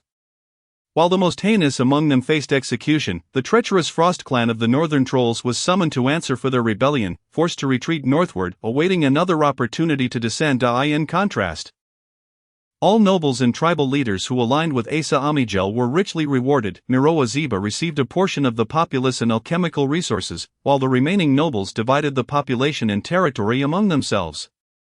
The winged folk acquired nominal ownership of a vast expanse of land in the southern part of the eastern coast, alongside a share of alchemical knowledge. Jiang Yu named this territory Romanda, signifying the mountainous land attained through the efforts of the winged folk. He planned to construct 5 cities in Romanda, nurturing 1,000,000 winged folk. Meanwhile, Reinhardt's aspirations were fulfilled due to his audacious raid on the Thorn army at Amber River, which secured victory and bought precious time. He arrived at Proadas neither later than nor behind other princes and established a favorable rapport with Asa Amijel. For such achievements, Reinhardt was granted the title of Count, and Asa Amijel, adhering to their agreement, conferred upon him a vast river plain in the western part of the northern territory. This land, once under the dominion of a border count, had been confiscated following his conviction for wrongdoing, resulting in the goblin populace being divided among the nobles. Reinhardt thus obtained a parcel of land already developed, which he named Polek, meaning the restoration of habits and rebirth. In the following year, he approached Asa Amijel for validation and negotiated with a border viscount to exchange the Rhine territory for a piece of land belonging to a northern noble known as the Bowman territory.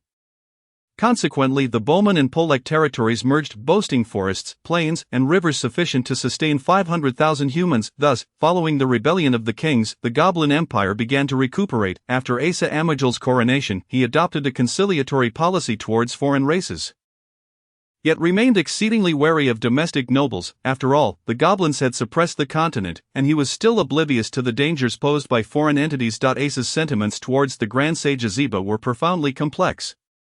He was grateful for Azeba's support in ascending to the throne, yet felt that Azeba's power and prestige overshadowed his own, at times superseding him. He yearned to restore the authority of the emperor during Amijel's reign but feared Azeba might usurp him.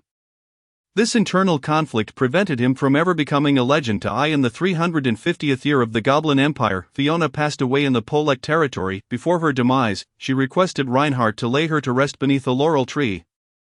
Recalling fondly how her mother had planted it during her childhood, she instructed Reinhardt to inscribe a line at the bottom of her gravestone, "A sister filled with remorse, during the great calamity." She strictly adhered to the regulations of the human kingdom she belonged to in the age before, sealing the refuge in due time, which resulted in her sister Vivian being unable to enter with her. Despite Vivian's extraordinary potential as a sequencer, her youth may have led to her early demise. Before Fiona's passing, Jiang Yu visited her for the last time. Although there were no deep emotions, he still accompanied her on her final journey. In the 567th year of the Goblin Empire, the third emperor of the Goblin Empire passed away in the palace at the venerable age of 493. Chapter 54, The Throne Realm. As early as the 310th year of the Goblin Era, Reinhardt ascended to legend in the Polek territory, embarking on the career path of the Lionheart King. From that moment, he was granted a lifespan of 1,000 years, and humanity flourished as a prominent race. Leading his kin to independence in the north and achieving legendary status, Reinhardt finally found the energy to nurture heirs, fulfilling his mother Fiona's wish that the human race's prosperity depended on extraordinary talents. Fiona arranged for Reinhardt to marry a dozen wives, and only when he firmly insisted otherwise did she relent. The legendary Lionheart King thus found himself subject to his mother's authority, diligently working towards fathering offspring.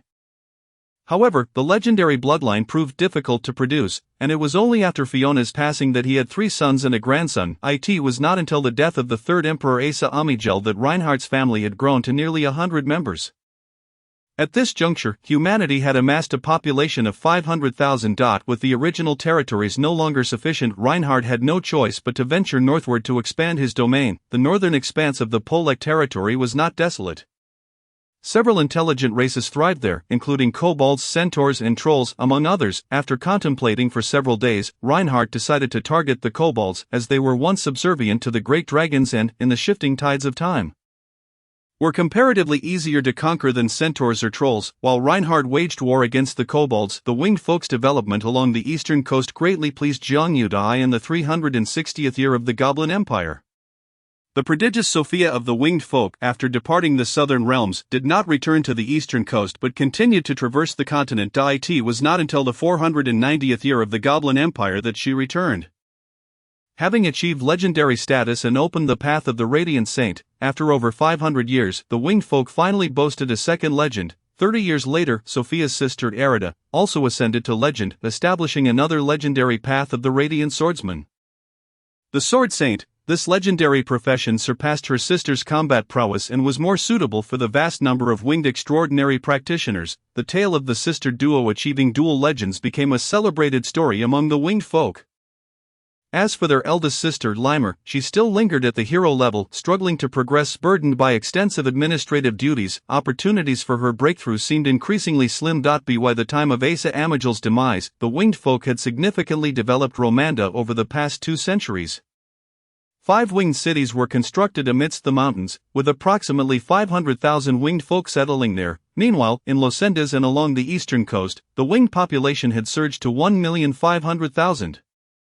This number had reached the limit that the region could sustain. In the mountain region of the Tian Shan, the growth of the winged folk was sluggish, primarily due to military households, numbering around 100,000. The total population of the winged folk was approximately 2,100,000. As for Jiangyu, after 5 centuries of cultivation, had he chosen the path of semi-divinity, he could have achieved it long ago. His mastery over the Thunder Law was complete. Had he been a demigod, he would now seek to merge his will with the Thunder Law of the heavens, aspiring to command the authority of thunder and become part of the cosmic order. However, his approach diverged slightly. He needed to embody his will as a divine sword at the moment of merging with the Thunder Law, forcibly suppressing and subduing the authority granted by the Law of Thunder. This marked the first step towards the path of the Sky Lord, paralleled with the path of ascension to demigod, yet, the prerequisite for all of this was to begin forging a throne in the sky. As well as a supreme sword to serve as the vessel for his will, or rather, a divine sword. In his plans, his judgment throne was, in fact, a mausoleum of the laws of the universe. A divine sword to suppress and entomb a law of the cosmos. Though divine swords were elusive, recent breakthroughs in alchemy within the Goblin Empire had yielded progress. He had devoted these years to studying alchemy and sword forging. Achieving some results, however, the challenge lay in the construction of the Sky Throne. The materials were scarce, and the magnitude of the construction would attract too much attention, requiring an opportune moment for completion. He needed to wait to bide his time until all eyes were diverted elsewhere. Coincidentally, in the 694th year of the Goblin Empire, a plague engulfed the entire Furland. Chapter 55, The Plateau. This plague had a discernible source. A year prior to the catastrophic outbreak in the northern expanse of the Goblin Empire, the northern ice domain plateau lay beyond the Empire's control, despite the Goblin Empire's claim to be the sovereign of the continent. It had not fully occupied all of Furland. To the north of the Goblin Empire's northern border, a river flowed almost throughout the entire north, dividing the northern part of the Furland continent into 2 regions. The southern region was relatively warm and resource-rich, home to several border lords and many races subordinate to the Goblin Empire, including humans. Conversely, the northern region was an immense, boundless grassland, primarily inhabited by centaur clans, troll clans, and various other races such as kobolds, pigmen, tiger-headed folk, goat-headed folk, and bull-headed folk. These were nomadic races that had thrived in the northern expanse for generations. The Frost clan of trolls, which once descended en masse to serve the Empire, was among them, though not the strongest clan by any means. Of course, they had long since been driven back to the vast desert, and their current state was unknown. Farther north of the desert lay a majestic plateau, separated from the desert by a towering mountain range that stretched for miles. Some legendary beings from the desert had journeyed to the plateau but departed swiftly, as the climate there was far too frigid for ordinary mortals to endure. Nevertheless, life did exist on the plateau, as many ice-affiliated races thrived there, towering in stature. It seemed that the plateau cradled colossal beings. The historians of various tribes in the 5th chapter speculate that the ancestors of the Titans may have emerged from the highlands, arriving in the central region of Proadas, where they flourished and developed an extraordinary system to dominate the world. The highlands are home to many colossal beings, one of which is the Frost Giant clan. However, their stature pales in comparison to that of the Titans, as an adult frost giant typically reaches a height of around 7 to 8 meters, making them formidable nonetheless. A tribe of frost giants consists of approximately several dozen individuals, forming a coalition of a few families. Most frost giant tribes raise mammoths, riding these colossal creatures into battle, reigning supreme in the icy highlands. Of course, they are not invincible. A wise race known as the behemoths also inhabits the highlands. This race is divided into 2 categories, golden behemoths and behemoth beasts. The golden behemoths possess intelligence and are relatively smaller, standing about 3 meters tall, while the behemoth beasts tower nearly 10 meters. Resembling wild beasts, only the golden behemoths can reproduce, giving birth either to golden behemoths or behemoth beasts. Oftentimes, they are siblings from the same litter, which allows the golden behemoths to ride behemoth beasts and also dominate the icy highlands. In reality, the frost giants' practice of raising mammoths has been influenced by the existence of these behemoths. However, due to food limitations, they too reside in small tribal formations. Additionally, the highlands are inhabited by creatures such as highland bears, ice wolves, highland deer, highland ice cattle, and the immense blue sea leviathans dwelling in the vast central ice sea, akin to an ocean eye in this inaccessible icy expanse. These grand races of the snowy world struggle daily for survival. In their realm, there are scarcely any other places to go. The highlands are indeed vast enough to sustain them. However, in the year 694 of the Goblin Empire, a year prior to the outbreak of a plague, the tranquility of the highlands was shattered. While hunting for large fish in the shallow waters of the central ice sea, a frost giant unearthed an ice coffin from the seabed. Within the coffin lay a stunningly beautiful woman, adorned in crimson, whose entire being radiated an enchanting allure. The frost giant, noticing the petite form of the woman inside the coffin, felt a surge of curiosity and brought the heavy ice coffin ashore. To his astonishment, upon reaching the land, the coffin melted away like water. The breathtaking woman in the blood-red robe awakened. She possessed eyes as red as blood and lips of vivid hue, yet her complexion was strikingly pale, as if she had not yet recovered from a severe illness. Gazing at the frost giant who had rescued her, the woman smiled faintly, revealing an astonishing beauty. "Did you awaken me, giant?" The frost giant felt the immense pressure emanating from the crimson-robed woman. In response to her inquiry, he dared not act rashly and nodded submissively. Although the woman's words were in a language unfamiliar to him, he inexplicably understood her. "Though I have awakened too soon and my injuries remain unhealed, I sense the rebirth of this world. This a new era," she mused, surveying her surroundings covered in ice and snow. At the edge of the sky and sea, she realized she was still upon the northern highlands. Rising gracefully, her form was slender and alluring. She then pointed towards the vast sky and sea. Countless crimson threads plunged into the ocean, and within mere moments she summoned a multitude of fish, all of them sizable, including one colossal fish measuring 30 meters in length. The fish fell to the ground with a resounding thud. The frost giant looked down to see an abundance of fish at his feet. However, these fish appeared somewhat shriveled, as if much of their blood had been drained. "Dear giant, you have awakened me. Take these fish with you." And before the frost giant could react, she transformed into a streak of red light and departed. The frost giant remained in a daze for over 10 minutes, only exhaling in relief once he confirmed that the crimson-robed woman had truly left. He gazed upon the large fish at his feet, a smile spreading across his face, before dragging the largest one towards his tribe, satisfied with his day's bounty. Chapter 56, Blood Poison. After the crimson-robed woman departed, she spent several days traversing the icy highlands. There was no trace of human presence. Had civilization not yet ventured into this land after its restoration? She shook her head in midair. "Never mind, let me explore the continent. I wonder if any of the old sanctuaries have seen inhabitants emerge and restore human civilization." Thus, the crimson-robed woman journeyed southward to the continent. Her first stop was the vast, ocean-like North Desert, where she encountered centaurs, trolls, and other races. Her expression one of confusion. Has so much time truly passed? The continent has birthed such a plethora of new intelligent life. Yet the desolation of the North Desert, now dominated by these foreign races, mattered little to her. Continuing southward past the North Desert, she arrived within the borders of the Goblin Empire, descending from the highlands. She did not traverse the human territory of Polek in the northwest, but instead ventured down from the northeast. Along her journey, she observed numerous troll clans, fairy tribes, and dwarven groups, but the most abundant were the diminutive green-skinned goblins. As she progressed further into the central regions, the number of these short-statured green-skinned goblins increased, alongside their level of civilization. Witnessing the goblin cities dotting the landscape, each goblin strutting with pride, the crimson-robed woman could no longer ignore the symbolism of their dominance over the continent.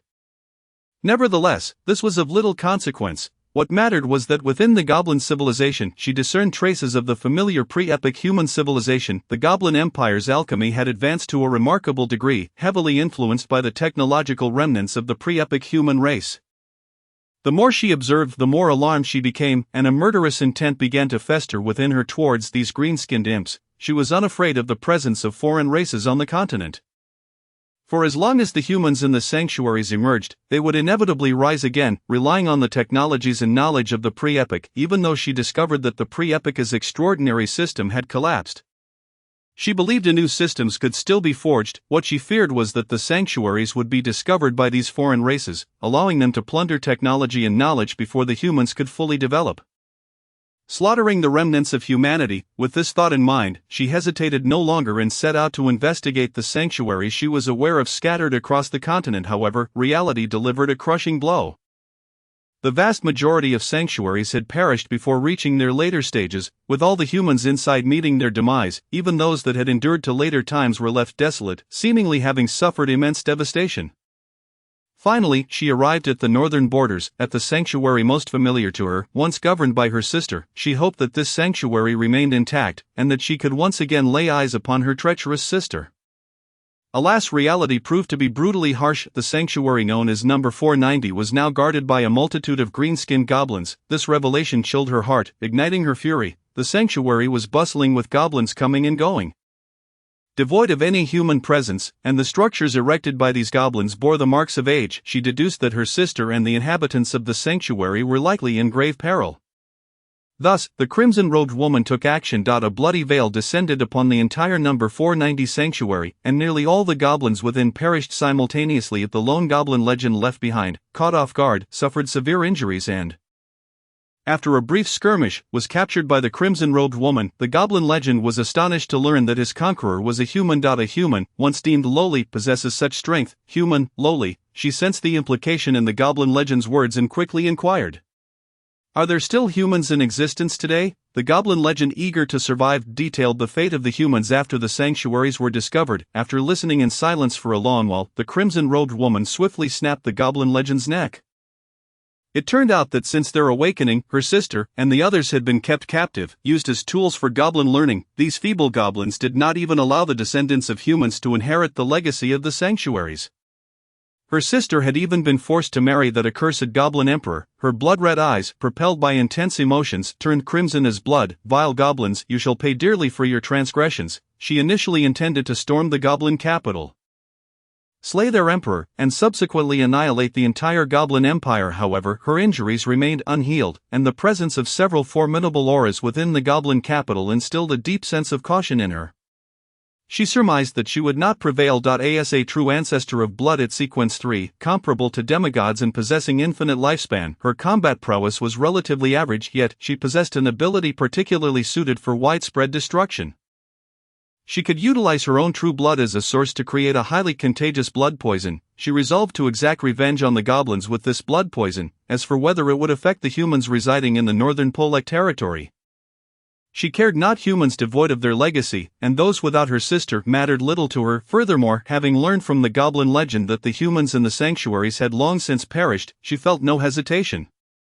Nevertheless, even so, she ensured that the blood poison would not possess lethal properties for the humans, allowing them to fall ill without facing death. Though those individuals have departed, their legacy shall endure. Thus, over the next few months, after conducting experiments and confirming the lethality of the blood poison against goblins, she chose a grand goblin city in the northern realms to unleash her creation. The blood poison's transmission rate was extraordinarily high, and within a mere 7 days, the entire city was infected, rapidly spreading to neighboring areas. Soon, this plague, known as blood poison, escalated in intensity, ultimately engulfing all races across the continent. Even the winged folk of the eastern coast have succumbed to this plague.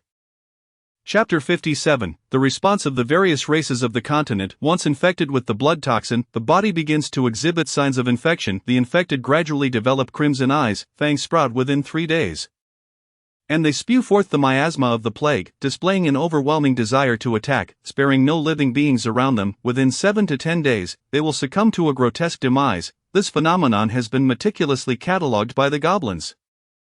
Beneath the legendary veneer, all are susceptible to infection. However, those of extraordinary strength are less likely to perish. The blood toxin spread throughout the northern territories in 3 months and across the continent in 6.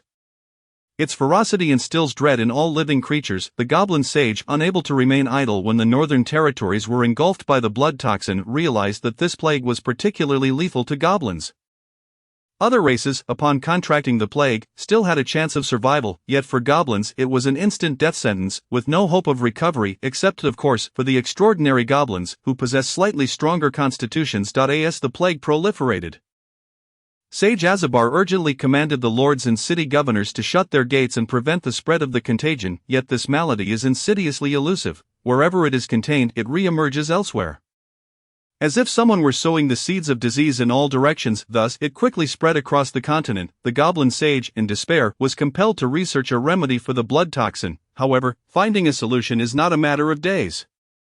Each day, countless goblins perish, leaving the sage utterly drained. The fourth emperor of the Goblin Empire, Fry Amigel, is equally haggard to eye. In the span of merely 6 months, the goblin population, which had once reached 200 million, has dwindled to 100 million, and this number continues to decline. Despite their usual undercurrents of rivalry, the emperor and the sage have pooled all resources to support the countless goblin alchemists working tirelessly day and night.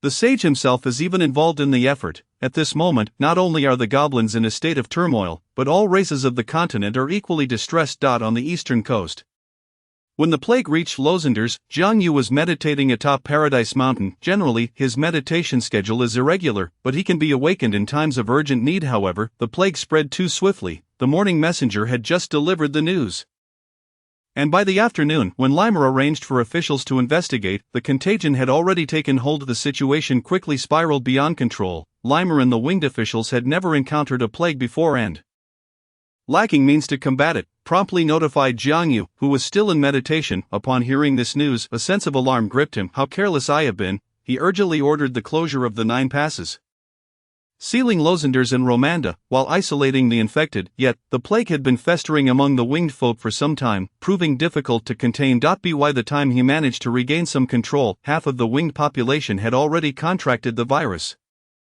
Unlike the goblins, who faced an instant death upon infection, the winged folk, while having a high mortality rate, still had some who could survive. Approximately 1 in 10 winged beings could endure the ordeal, recovering to normalcy after a period of weakness. At this juncture, no one had noticed that those who managed to survive appeared significantly rejuvenated. 50% of the winged folk succumbed in agony, while the remainder became the living dead, existing in a state of infection. Although they survived, their eyes and wings had turned crimson, their feathers and hair had fallen away, and fangs sprouted from their mouths, rendering them eerily grotesque. In a bid to stem the tide of the plague and save his kin, Jiang Yu convened scholars and returning winged alchemists to research methods to rescue the surviving infected.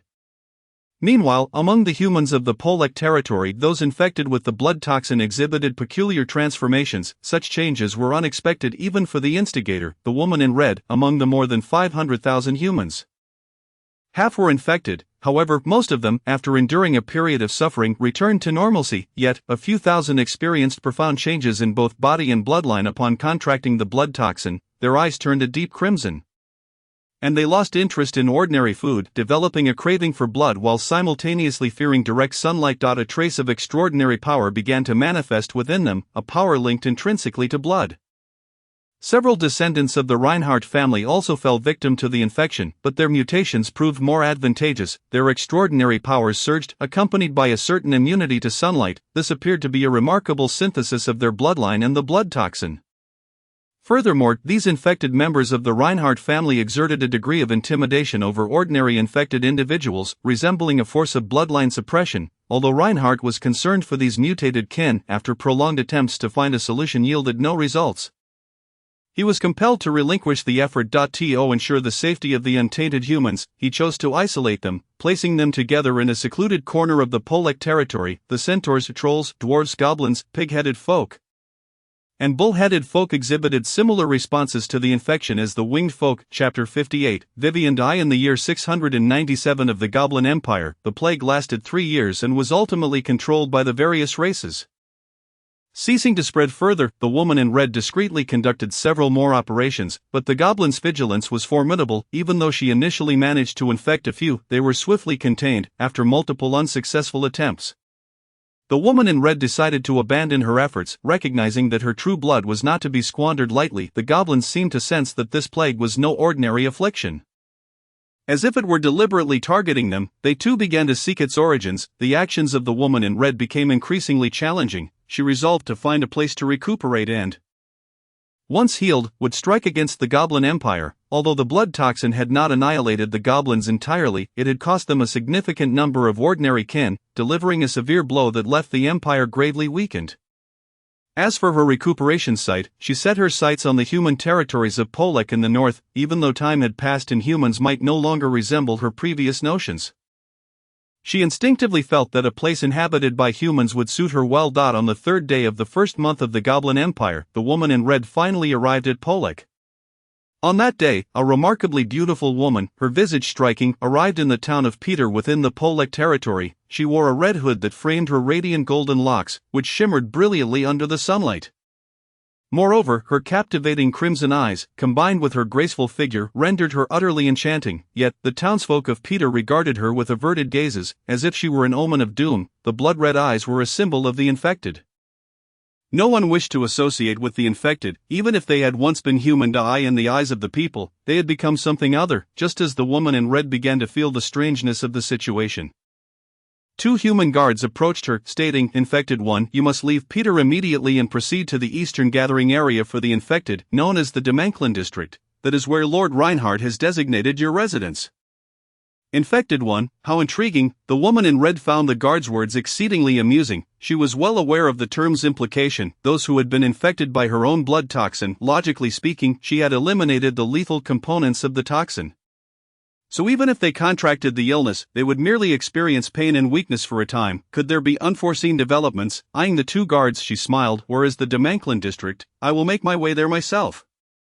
"Over there, my lady." Perhaps due to the impressive aura exuded by the woman in red, the 2 guards instinctively showed her deference. "Very well." The woman in red smiled slightly and turned toward the direction they indicated. An hour later, she arrived at the Demanklin district. Before she even stepped inside, she sensed an abundance of familiar essences within. This feeling was akin to the manifestation of her own bloodline. The woman in red slowly entered the Demanklin district. And suddenly, a moment of enlightenment washed over her. Observing the scene, she subtly emanated an aura of the true ancestor of blood. Instantly, all infected individuals within the Demanklin district, regardless of their activities, came to a halt. Their crimson eyes gleamed even brighter as they gazed upon the stunning woman in red who had entered the district. Regardless of who they were, a desire for submission surged within each of them. As they instinctively understood that the woman slowly advancing into the Demanklin district was their queen, a profound sense of bloodline connection emerged, and it was as if they had found their rightful place. Their heads bowed, and their bodies bent in reverence. Meanwhile, the woman in red, witnessing the thousands of infected individuals bowing before her, suddenly smiled. "So, it is my blood toxin that has brought forth your existence." In an instant, a thought surged within her mind. She would take these individuals with her. Among the bowing infected, a few individuals emerged, their blood power evident, their eyes even more crimson. These beings resonated deeply with her. As if the blood of kin flowed through their veins, the woman in red felt a surge of astonishment. In that moment, she recalled her sister. Could it be that her sister had left a bloodline upon this newly birthed land? At that instant, she felt no desire to delay and directly inquired, "Whose descendants are you, my lady?" "We hail from the Reinhardt family, the current leaders of humanity. Our illustrious ancestor Reinhardt is the source of our bloodline." "Reinhardt? Where is he?" "In Polek City." "I see. Everyone remain here. Humanity considers you as other. I will take you away." With that, the woman transformed into a streak of red light, soaring toward Polek City. In Polek City, within the Lord's castle. Reinhardt was preoccupied with the plight of the infected. They had become unable to consume regular food, requiring blood instead. This has left him in a profound inner conflict. On one hand, these infected individuals are his subjects, and he is unwilling to forsake even one of them, especially considering that several are his own descendants. On the other hand, this group of infected beings has become an aberration compared to the normal human race. It is inconceivable for the clan to hunt prey specifically for them on a daily basis, providing fresh blood for sustenance. Elders and officials within the clan have already suggested abandoning the infected and banishing them from their midst. Just as he was lost in thought, a melodious and clear voice suddenly resonated beside him. "You must be Reinhardt. Do you know Fiona?" Reinhardt turned in astonishment, only to behold an exquisitely beautiful woman clad in red. Seated gracefully in the chair before him, her ability to approach him unnoticed indicated that her strength far surpassed his own. A demigod, yet he sensed no malice, rather an air of familiarity enveloped him. Then, he heard the name of his mother. "Fiona, my lady, Fiona is my mother." "Where is she?" the woman in red calmly inquired. "Mother passed away hundreds of years ago," Reinhardt lamented. "May I ask who you are?" "I am her sister Vivian." "Reinhardt, though you possess the blood of goblins, Which I find distasteful. You are still my sister's child, you may call me aunt, Vivian replied coldly. Aunt, you may not be aware, but my father is not the Goblin Emperor, he is the Winged King from the distant East Coast. Reinhardt stated without hesitation, revealing his true lineage. He could discern that this newly discovered aunt harbored a deep disdain for goblins. As anticipated, upon hearing this, Vivian's expression softened. Good child, you have endured much. Now, where is my sister buried? I wish to pay my respects, aunt, I will take you there. Chapter 59. The birth of the Blood Clan. Outside the Lord's Castle in the Bolake territory lies a forbidden zone, accessible only to members of the Reinhardt family. Within, the ancestors and deceased members of the Reinhardt lineage rest. Although termed a forbidden zone, it is actually a breathtakingly beautiful expanse of rolling plains adorned with flowers, shrubs, and scattered trees. At the center of this zone lies its most picturesque area, a hill blanketed in blossoms. Crowned by a towering osmanthus tree, swaying gracefully in the breeze, beneath the osmanthus tree is a meticulously tended garden, where a gravestone stands in the open space, inscribed with, "The first leader of humankind." Ancestor of the Reinhardt family, imperial consort of the Goblin Empire, the last ember of humanity. Fiona, however, Vivian's intuition led her to bypass the main inscription, as if guided by an unspoken connection, and she gazed at the smaller text beneath the gravestone. A sister burdened with guilt, the word struck like a blade. Upon reading this, Vivian envisioned a tearful woman gazing at the horizon each night, burdened with remorse. Long-held resentment inexplicably dissipated, replaced by a profound longing for her sister. Fiona, I should have awakened sooner. Had I roused earlier, I would not bear such immense responsibilities, and humanity would not have fallen to such depths. Yet, I shall seek vengeance for you, under the cold winds of the north. The striking woman in red stood beneath the osmanthus tree for an entire day and night. On the third day, Vivian bid farewell to Reinhardt, leaving behind a single drop of true blood. Reinhardt and his descendants share the same bloodline as her. In the future, this drop of blood will become a treasured legacy of the family. Furthermore, she informed Reinhardt that she intended to take all the infected humans with her. Reinhardt was filled with confusion. Aunt, those infected individuals are no longer akin to ordinary people, they survive solely by consuming blood. In my perception, they hardly qualify as humans anymore. Vivian smiled slightly upon hearing this. In your eyes, they may indeed seem less than human, but to me, they are kin. Reinhardt, they originated from me. This plague that is spread across the continent was unleashed by my hand, with the intent of annihilating the goblins and exacting revenge. Reinhardt's pupils constricted in shock. Good heavens, the calamity that has engulfed the entire continent was brought forth by his mother's sister. This was utterly unfathomable and incredulous. To single-handedly bring disaster upon the whole continent was terrifying. He understood that this plague was a death sentence for the goblins. Nearly half of the other races had perished, and even the Winged tribe, to which his father belonged, could not escape its grasp. He dared not share this news with Jian Yu. How powerful must Vivian be? Without time to ponder further, Reinhardt nodded in agreement. Aunt, please take them. The contention within the clan regarding them has only intensified. Since Vivian required these infected individuals, it conveniently resolved the clan's growing dissent. In his heart, over time, his confidence in sheltering these infected had waned significantly. They were a burden he could not bear. Since Vivian was willing to accept them, he would let go. Very well, these infected beings scarcely resemble humans. I plan to nurture them for a while before we march towards the Goblin capital. March towards the Goblin capital? Reinhardt's eyes widened in disbelief. Such boldness. At the same time, a sense of foreboding crept in. Could Vivian, along with a few thousand infected individuals, truly triumph over the goblins who possess demigods? Though she was now recognized as a newly discovered aunt, he still wished to spare her life. Besides, what if the goblin archmages discerned the true identities of these infected individuals? Vivian seemed to sense his concerns and laughed. Fear not, I am not foolish enough to seek death. Should the odds be against us, I am confident I can escape. Moreover, I will not implicate the humans of today. I intend to establish a new clan using these infected individuals as the foundation. Establish a new clan? What kind of race will it be? Several hours later, Vivian returned to the Demenklin district. Gathering all the infected individuals, she hovered in the air, gazing down at the thousands of infected humans, and declared in a commanding voice, from the moment you transformed into your current forms, all have deemed you as aberrations. Since humanity has cast you aside, let us forge a new clan. Henceforth you and I shall be members of the Blood Clan. I shall lead you to our rightful land, where we shall endure and thrive. I am the true progenitor of the Blood Clan. Vivian, follow me. As Vivian's proclamation resonated in the air, the infected individuals below transformed from lifeless beings into a state of fervor. Vivien's presence instilled a sense of kinship within them, and her commanding aura compelled their instinctive submission. As her words fell, all voices rose in unison: true progenitor, progenitor of the Blood Clan, Blood Clan. Blood Clan, from this day forth, we are the Blood Clan, we now have a home. Chapter 60, The Source of the Goblins, in the 697th year of the Goblin Empire, on the 6th day of January. The true progenitor of the Blood Clan, Vivien, led thousands of infected humans to establish their own clan. Departing from the Bolake territory and heading northwest, they circumvented the Great Desert, traversed forests and marshes, and arrived at the western coast of Furland. Here, far from the territory of the Goblin Empire, Vivien settled them. She taught them to harness the power of blood and incorporated the contemporary occupational system to create the Blood Knights and Blood Berserkers, both capable of reaching the hero tier. As for legendary status, that would require their own breakthroughs. After establishing these two professions, Vivien entered seclusion to recover from her injuries. The western coast was teeming with life, and Vivien relentlessly absorbed the blood power of these creatures to restore her own strength, to the point where, in the future, all beings of the western coast would tremble at the sight of blood.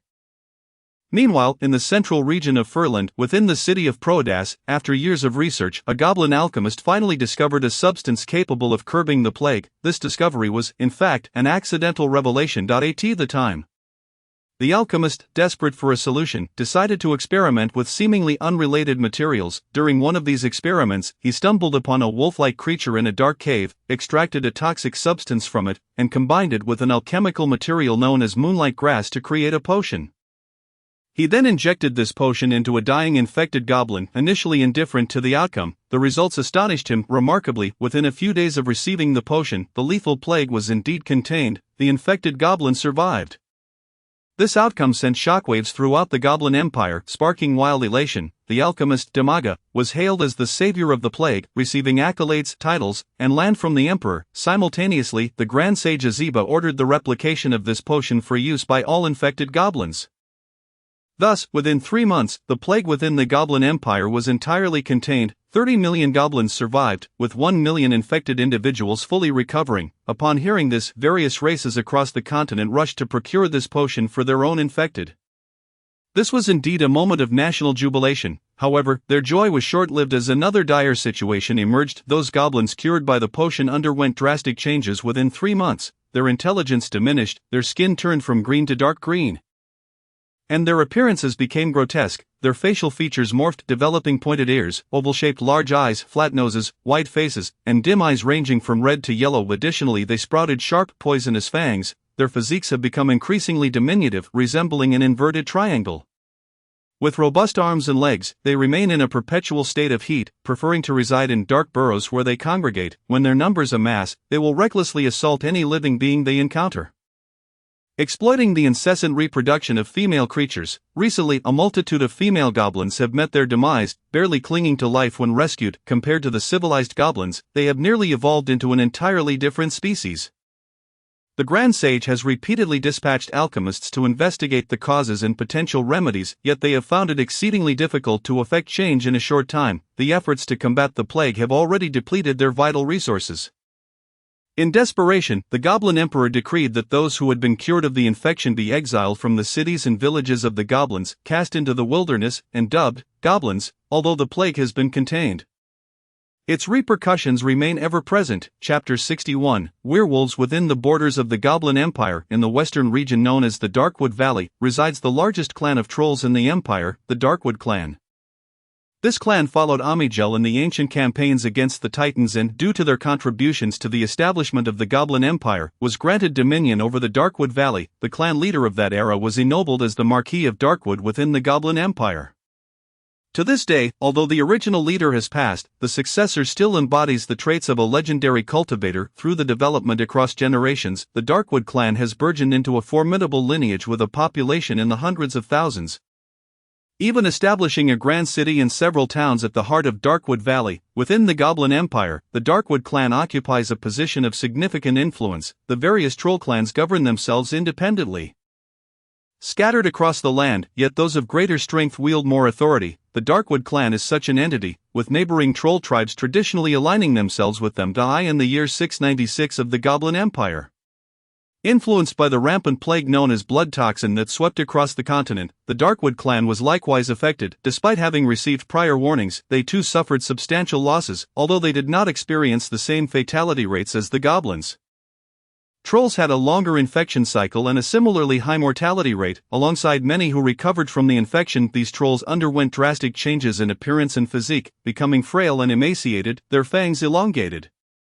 Their bodies grew gaunt, and their eyes turned a fierce crimson. Like the other races of the continent, the Darkwood clan actively sought solutions. However, their cultural development was limited, and the innate talents of their alchemists were lacking, leaving them at a loss for remedies. Fortunately, the Darkwood clan maintained a long-standing camaraderie with the goblins, and when Proadas successfully formulated a potion to contain the plague, the Darkwood clan requested tens of thousands of the Demijaga potions from the goblins. Once the potions were administered to the infected trolls, they rapidly recovered and exhibited no further symptoms of contagion, bringing immense joy to the trolls of the Darkwood clan. They sent envoys to Proadas to express their gratitude to the Goblin Emperor and held a grand feast in celebration of their recovery. However, akin to the goblins' lingering aftereffects, those trolls who initially appeared unchanged after receiving the potion began to undergo severe transformations. 3 months later, they sprouted thick, wolf-like fur, their fangs became laced with toxins.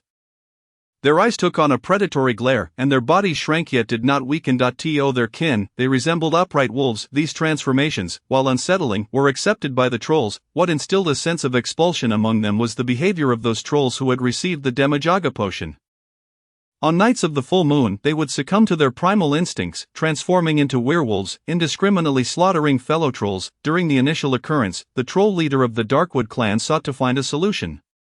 After investigation, the clan's alchemists discovered that the moonlight grass within the potion was the source of the afflicted troll's condition during the full moon, yet their capabilities were limited. Despite numerous attempts, the infected trolls continued to exhibit their feral tendencies every full moon, resulting in numerous fatalities among their kin. Seeking assistance from the goblins was futile, as the goblin realm was embroiled in its own struggles with the emergence of the goblins, leaving them little bandwidth to address the trolls' plight. Consequently, within a few months, discontent within the clan surged, and during each chaotic full moon night, the last remnants of familial warmth dissipated, leading them to no longer regard the afflicted as part of the troll race.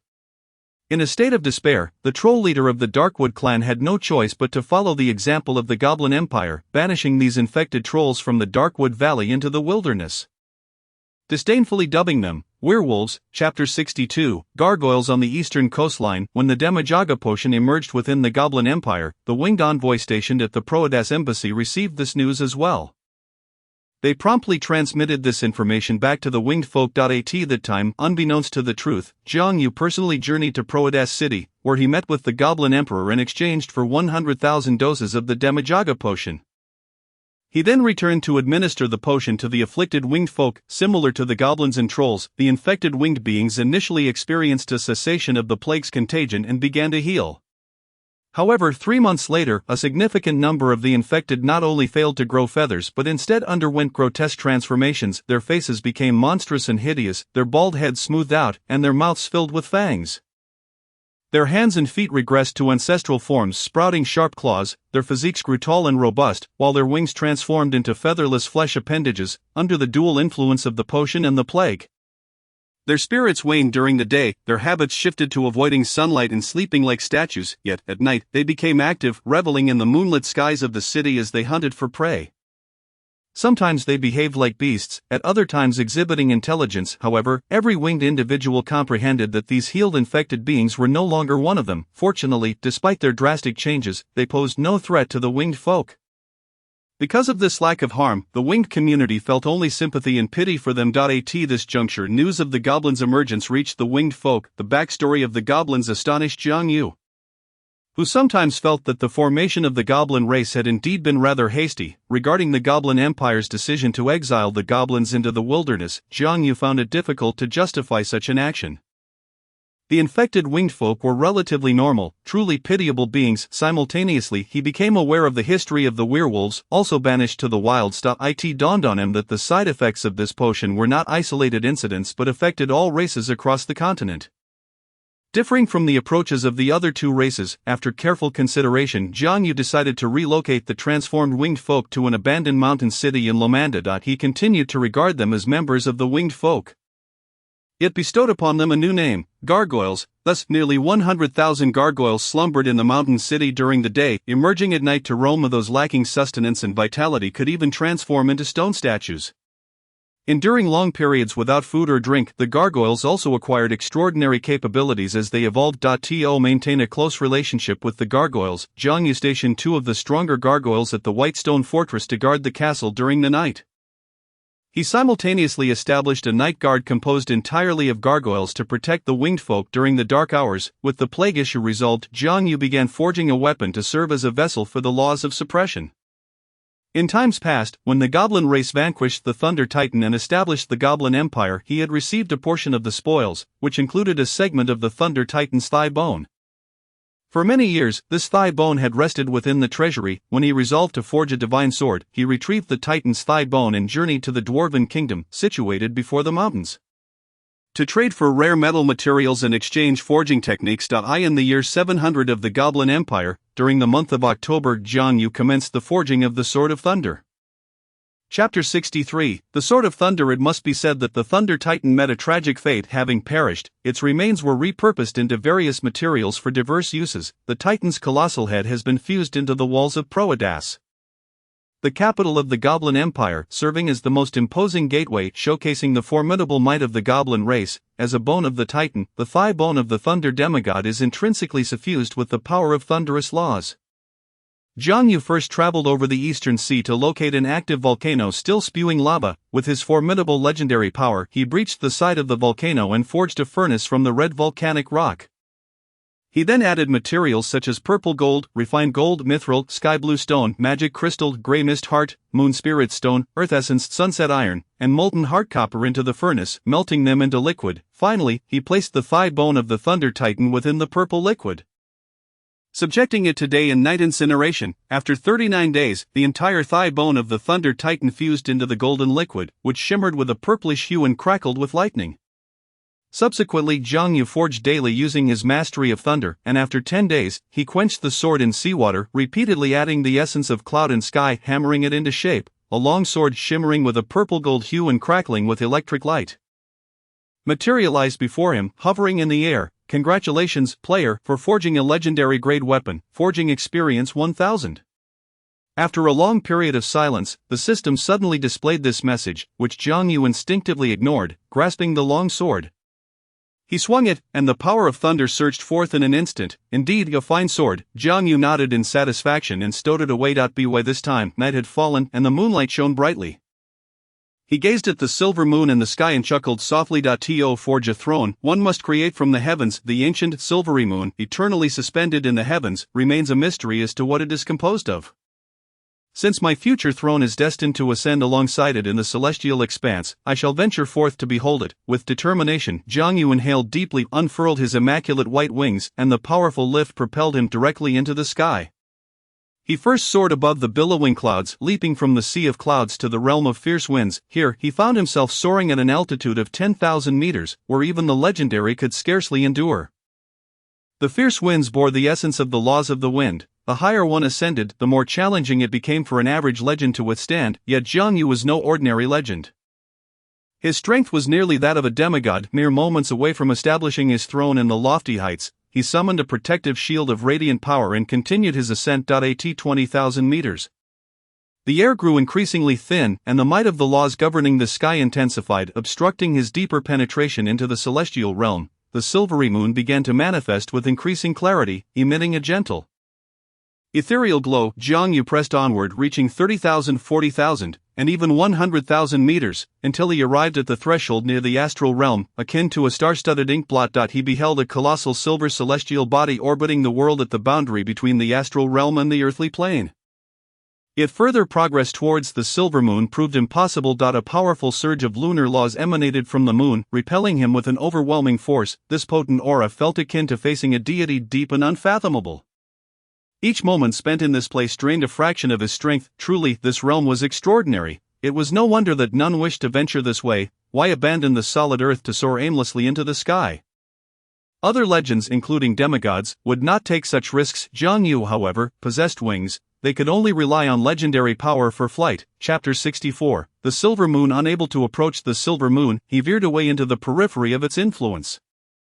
Upon exiting the Moon's domain, he discovered the conditions here were even more severe. To exist in such a place, one required formidable authority over the laws as support. No wonder, in later ages, even demigods needed to kindle divine flames, establish their earthly kingdoms, and elevate their thrones to the skies to dwell here. This was the world's edge, where various potent laws coexisted, each with varying strengths. The powers of space and time fluctuated unpredictably, exuding a strong presence. The intersection of numerous laws resembled a constant battlefield of legends or demigods. Here, the perpetual conflicts and collisions of laws made Jiang Yu's eyelids twitch incessantly. How odd that this place was even less hospitable than beneath the Silver Moon.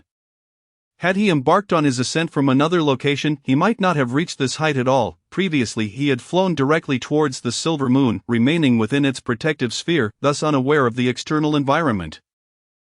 With a sigh of realization, he hastily returned to the Moon's embrace. Though he constantly felt that unfathomable pressure, his training was entirely will-driven. His will was strong enough to subdue a law, enabling him to withstand the Moon's oppressive force. Here for him was the optimal solution. With his current strength insufficient, he would first elevate his throne near the Silver Moon. After formulating this plan, he sighed once more. The commotion of raising a throne was considerable, and he pondered when such an opportunity would arise. Without a throne, it was challenging to contend with demigods. Their strength did not merely lie in grasping laws, rather, it was the authority over the heavens and earth they wielded after achieving demigod status. The laws of thunder and the authority over thunder may appear synonymous, yet they are not. Many legends can master the laws of thunder, but few demigods possess the authority over thunder. The same applies to deities. Even if multiple individuals initially hold the same authority, the intrinsic unity of that power compels them to vie against one another until only one remains. Jiang Yu feared no law's controller. Yet he would not be foolish enough to seek death against a demigod endowed with the authority of heaven and earth. Moreover, under the malice of the cosmos, such demigods would undoubtedly seek to trouble him. Thus, he awaited an opportunity, yet he recalled a record among the elves. A millennium ago, the capital of the Gnomish Empire was besieged by a mysterious demigod leading their kin. Within days, the capital lay in ruins, leaving the Gnomish Empire gravely weakened, and the once long-lived demigod sage Azabar did not even survive 3,000 years. Perhaps, this is the chance I await, Jiang Yu pondered, flapping his wings as he descended towards Paradise Mountain on the eastern coast. Meanwhile, deep within the Silver Moon, in the shadows of a dark celestial body, a pair of exquisite eyes flickered open for a brief moment before closing once more. Yet in that fleeting instant, countless silver glimmers surged forth from the depths of darkness, illuminating the space. In a fleeting vision, one could discern a stunningly beautiful goddess with cascading silver hair, resting peacefully in the shadows. Countless lunar laws bowed in reverence beneath her, akin to stars orbiting the moon. Chapter 65. The Sophia Archipelago. Upon returning to Paradise Mountain, Jiang Yu commenced preparations to forge his throne. With this intent, he planned to transport the summit of Paradise Mountain itself to the celestial heights. The apex of the mountain, pointed at the top and rounded at the base, revealed a neatly arranged peak. After clearing away the trees, making it an ideal site. At the mountain's pinnacle, he crafted a throne from rare metals blended with platinum. Incorporating the mysterious azure stone powder into the throne, he then severed a portion of his own soul and infused it into the throne. Hence, regardless of whether he sat upon it, he would possess absolute dominion over it, akin to a deity presiding over their divine realm. Furthermore, the azure stone that had once aided his transcendence, now refined into the throne, retained its potent mysterious powers. Apart from physical prowess, the laws had no influence over it, rendering the throne even more suitable for existence in the chaotic realm above, where order was absent. In the 731st year of the Gnomish Empire, the little turtle finally ascended to legend. His path to advancement was fraught with challenges. Initially, under Jiang Yu's influence and persuasion, he awakened from the extraordinary to become the self-created class of Thunder Turtle. After decades, reaching the pinnacle of Thunder Turtle, he conceived his own ambitions, merging his unique traits to ascend to the master class of Lightning Turtle King.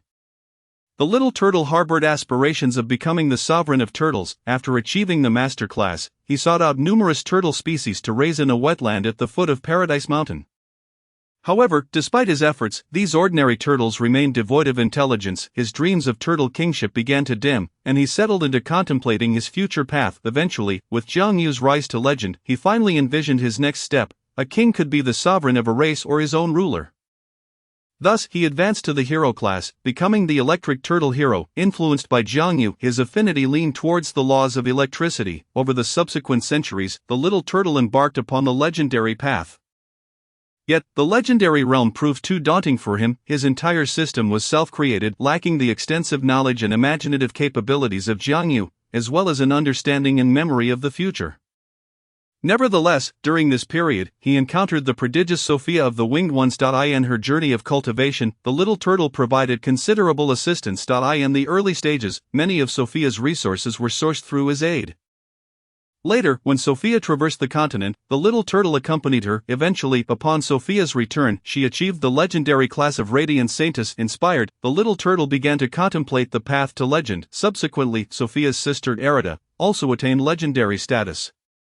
With the support of 3 legends, the little turtle finally achieved legend at the venerable age of 700, becoming the Violet Lightning Turtle Saint. Had it not been for the little turtle's prolonged lifespan, he might not have endured long enough to attain legendary status. Thus, by the 731st year of the Gnomish Empire, the Winged Ones boasted 4 legends, a moment of great renown. At this juncture, Jiang Yu guarded his ancestral home in the eastern coast, while the Radiant Saintess Sophia watched over Lomanda, and the Radiant Sword Saint Erida protected the Tianshan branch of the Winged Ones. With an additional legend among them, the potential for further exploration emerged.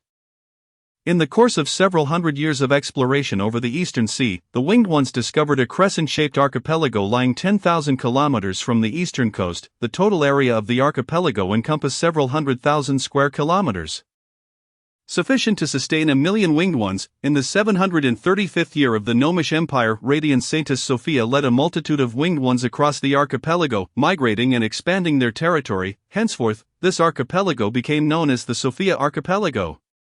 Chapter 66, The Sea Giants and the Sophia Archipelago. At the far end of the crescent-shaped chain of islands, a legion of 10,000 Winged Ones assembled in the sky, drawing their bows and brandishing swords. Having absorbed the forging expertise of the gnomes, the Winged Ones had acquired the technology to forge ironware. With the flourishing of alchemy and advanced armor-making techniques, several centuries prior, Jiang Yu had initiated the Winged Ones to search for minerals within their territory. After several hundred years, the Winged Ones, under the guidance of Losendas, located several deposits of white iron, a vein of fine gold, a magical crystal mine, and a blue-striped spirit mine. They also discovered a major secret silver mine in Lomanda, along with numerous ordinary copper and iron mines. With minerals at their disposal, they began to forge weapons and armor. Consequently, the armor worn by the winged warrior was now gleaming silver, impeccably uniform, and exuding an air of solemnity. Below, upon the land and sea, resided a tribe of sea giants, numbering nearly 1,000. The leader of the sea giants towered at a height of 15 to 16 meters, with a robust physique. Wielding a longbow crafted from a massive tree, they are cloaked in deep azure, for nearly all sea giants are born with the power to command water, being distant kin of the Titans. Each sea giant, upon reaching adulthood, possesses the might of a hero, a force to be reckoned with. Since the dawn of time, they have been the sovereigns of the islands ruling over this archipelago. They remain secluded, indifferent to the mainland, sustaining themselves from the ocean. They rest upon the shores. On the islands, there exist their forges and dwellings. Legends tell that their earliest ancestors were born from the blood of the sea titan, which fell into the ocean, giving rise to the sea giants. Alas, in the primordial age, the sea titan fell in a bid for supremacy against the Titan King, his body sinking into the depths of the ocean. Lost to the annals of time, the societal structures of the sea giants remain primitive, predominantly tribal in nature. Not long ago, Sophia had ventured with the winged folk, during which the sea giants had established several settlements on the northern part of the Half Moon Islands, while the winged folk occupied the southern end. After several years of development, these sea giants crossed the archipelago to wage war against the already established winged cities. This band of sea giants numbered in the thousands, led by 3 legendary chieftains, with the foremost being an ancient legend from the Titan lineage. The lifespan of sea giants is remarkably long, often living for several millennia with ease, while the legendary ones endure even longer. As the 3 legends charged forth, the waves of the ocean surged dramatically. Unprepared, Sophia's kin and legions suffered grievous losses, forcing her to retreat to Losendas. When the tidings reached Jiang Yu, he consoled Sophia and resolved to lead an expedition himself. It had been centuries since Jiang Yu, had slain the king of the winged folk, and he had remained in quietude atop Heavenly Mountain since then. Now, with the winged folk steadily developing, it was time for him to venture forth. Poised to ascend the throne of the sky, he deemed himself more than capable of confronting the three legendary giants. Thus, in the year 742 of the Goblin Empire, a month after Sophia's expulsion, Jiang Yu led 1,000 elite winged folk across the sea to Sophia's Islands. At this moment, the sea giants had yet to disperse and were foraging along the coast upon witnessing the winged folk's audacity to approach. Their fury erupted. As their tempers flared, the ocean roared. The leading sea giant raised his massive stone club in rage, exclaiming, "Wretched birdman, this archipelago belongs to us sea giants. How dare you return to this place?" Behind him, nearly 1,000 bare-chested sea giants, regardless of size, roared skyward in fury. "Begone, leave this sea." In midair, Jiang Yu severed a giant arrow that was shot at him, and facing the agitated sea giants below, he smiled faintly. "You occupy the northern part of the archipelago, while we dwell in the south. We have no intention of being your enemies. When did this archipelago entirely become your territory, in this world? The strong do not claim dominion without challenge. You have harmed my kin, and today you shall pay with your lives." With that, he drew his purple gold longsword, and thunder roared across the heavens. An immense expanse of dark clouds swiftly enveloped the area for miles around. The rumbling thunder descended, akin to a dragon of lightning weaving through the cloud sea. The sheer force caused countless trees on the island to pale under the brilliance of the thunder. Birds fled, and beasts cowered. The magical beasts lay prostrate, sensing an imminent threat. This was the formidable presence Jiang Yu unleashed as he dispersed his legendary domain into the world, crafting his battlefield, winged folk. "Follow me into battle," Jiang Yu bellowed, leaping from the sky, his purple gold sword summoning torrents of thunderous energy towards the three legendary sea giants. His form exuded resolute valor. Behind him, tens of thousands of winged folk felt emboldened by their lord's might.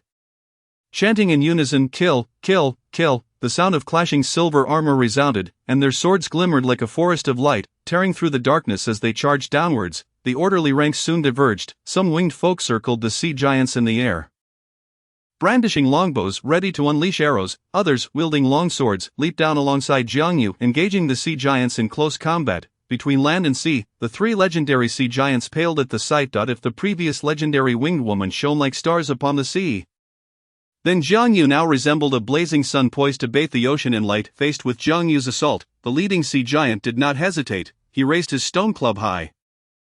A cerulean glow enveloped the club, and the white stone skin began to crack, revealing a staff made of bone, resembling blue jade. The aura of the ocean's sovereign surged forth, overwhelming. Within the surrounding sea, countless aquatic creatures instinctively submitted. The sea giant leader summoned his legendary power, directing his blue staff towards the oncoming Jiang Yu. The ocean roiled, and countless water columns shot skyward, breaking through the thunderclouds, allowing sunlight to pierce through. A massive blue giant, formed of seawater, instantly surged towards Jiang Yu at lightning speed. The weight of 10,000 tons of water descended like a mountain, intent on crushing Jiang Yu.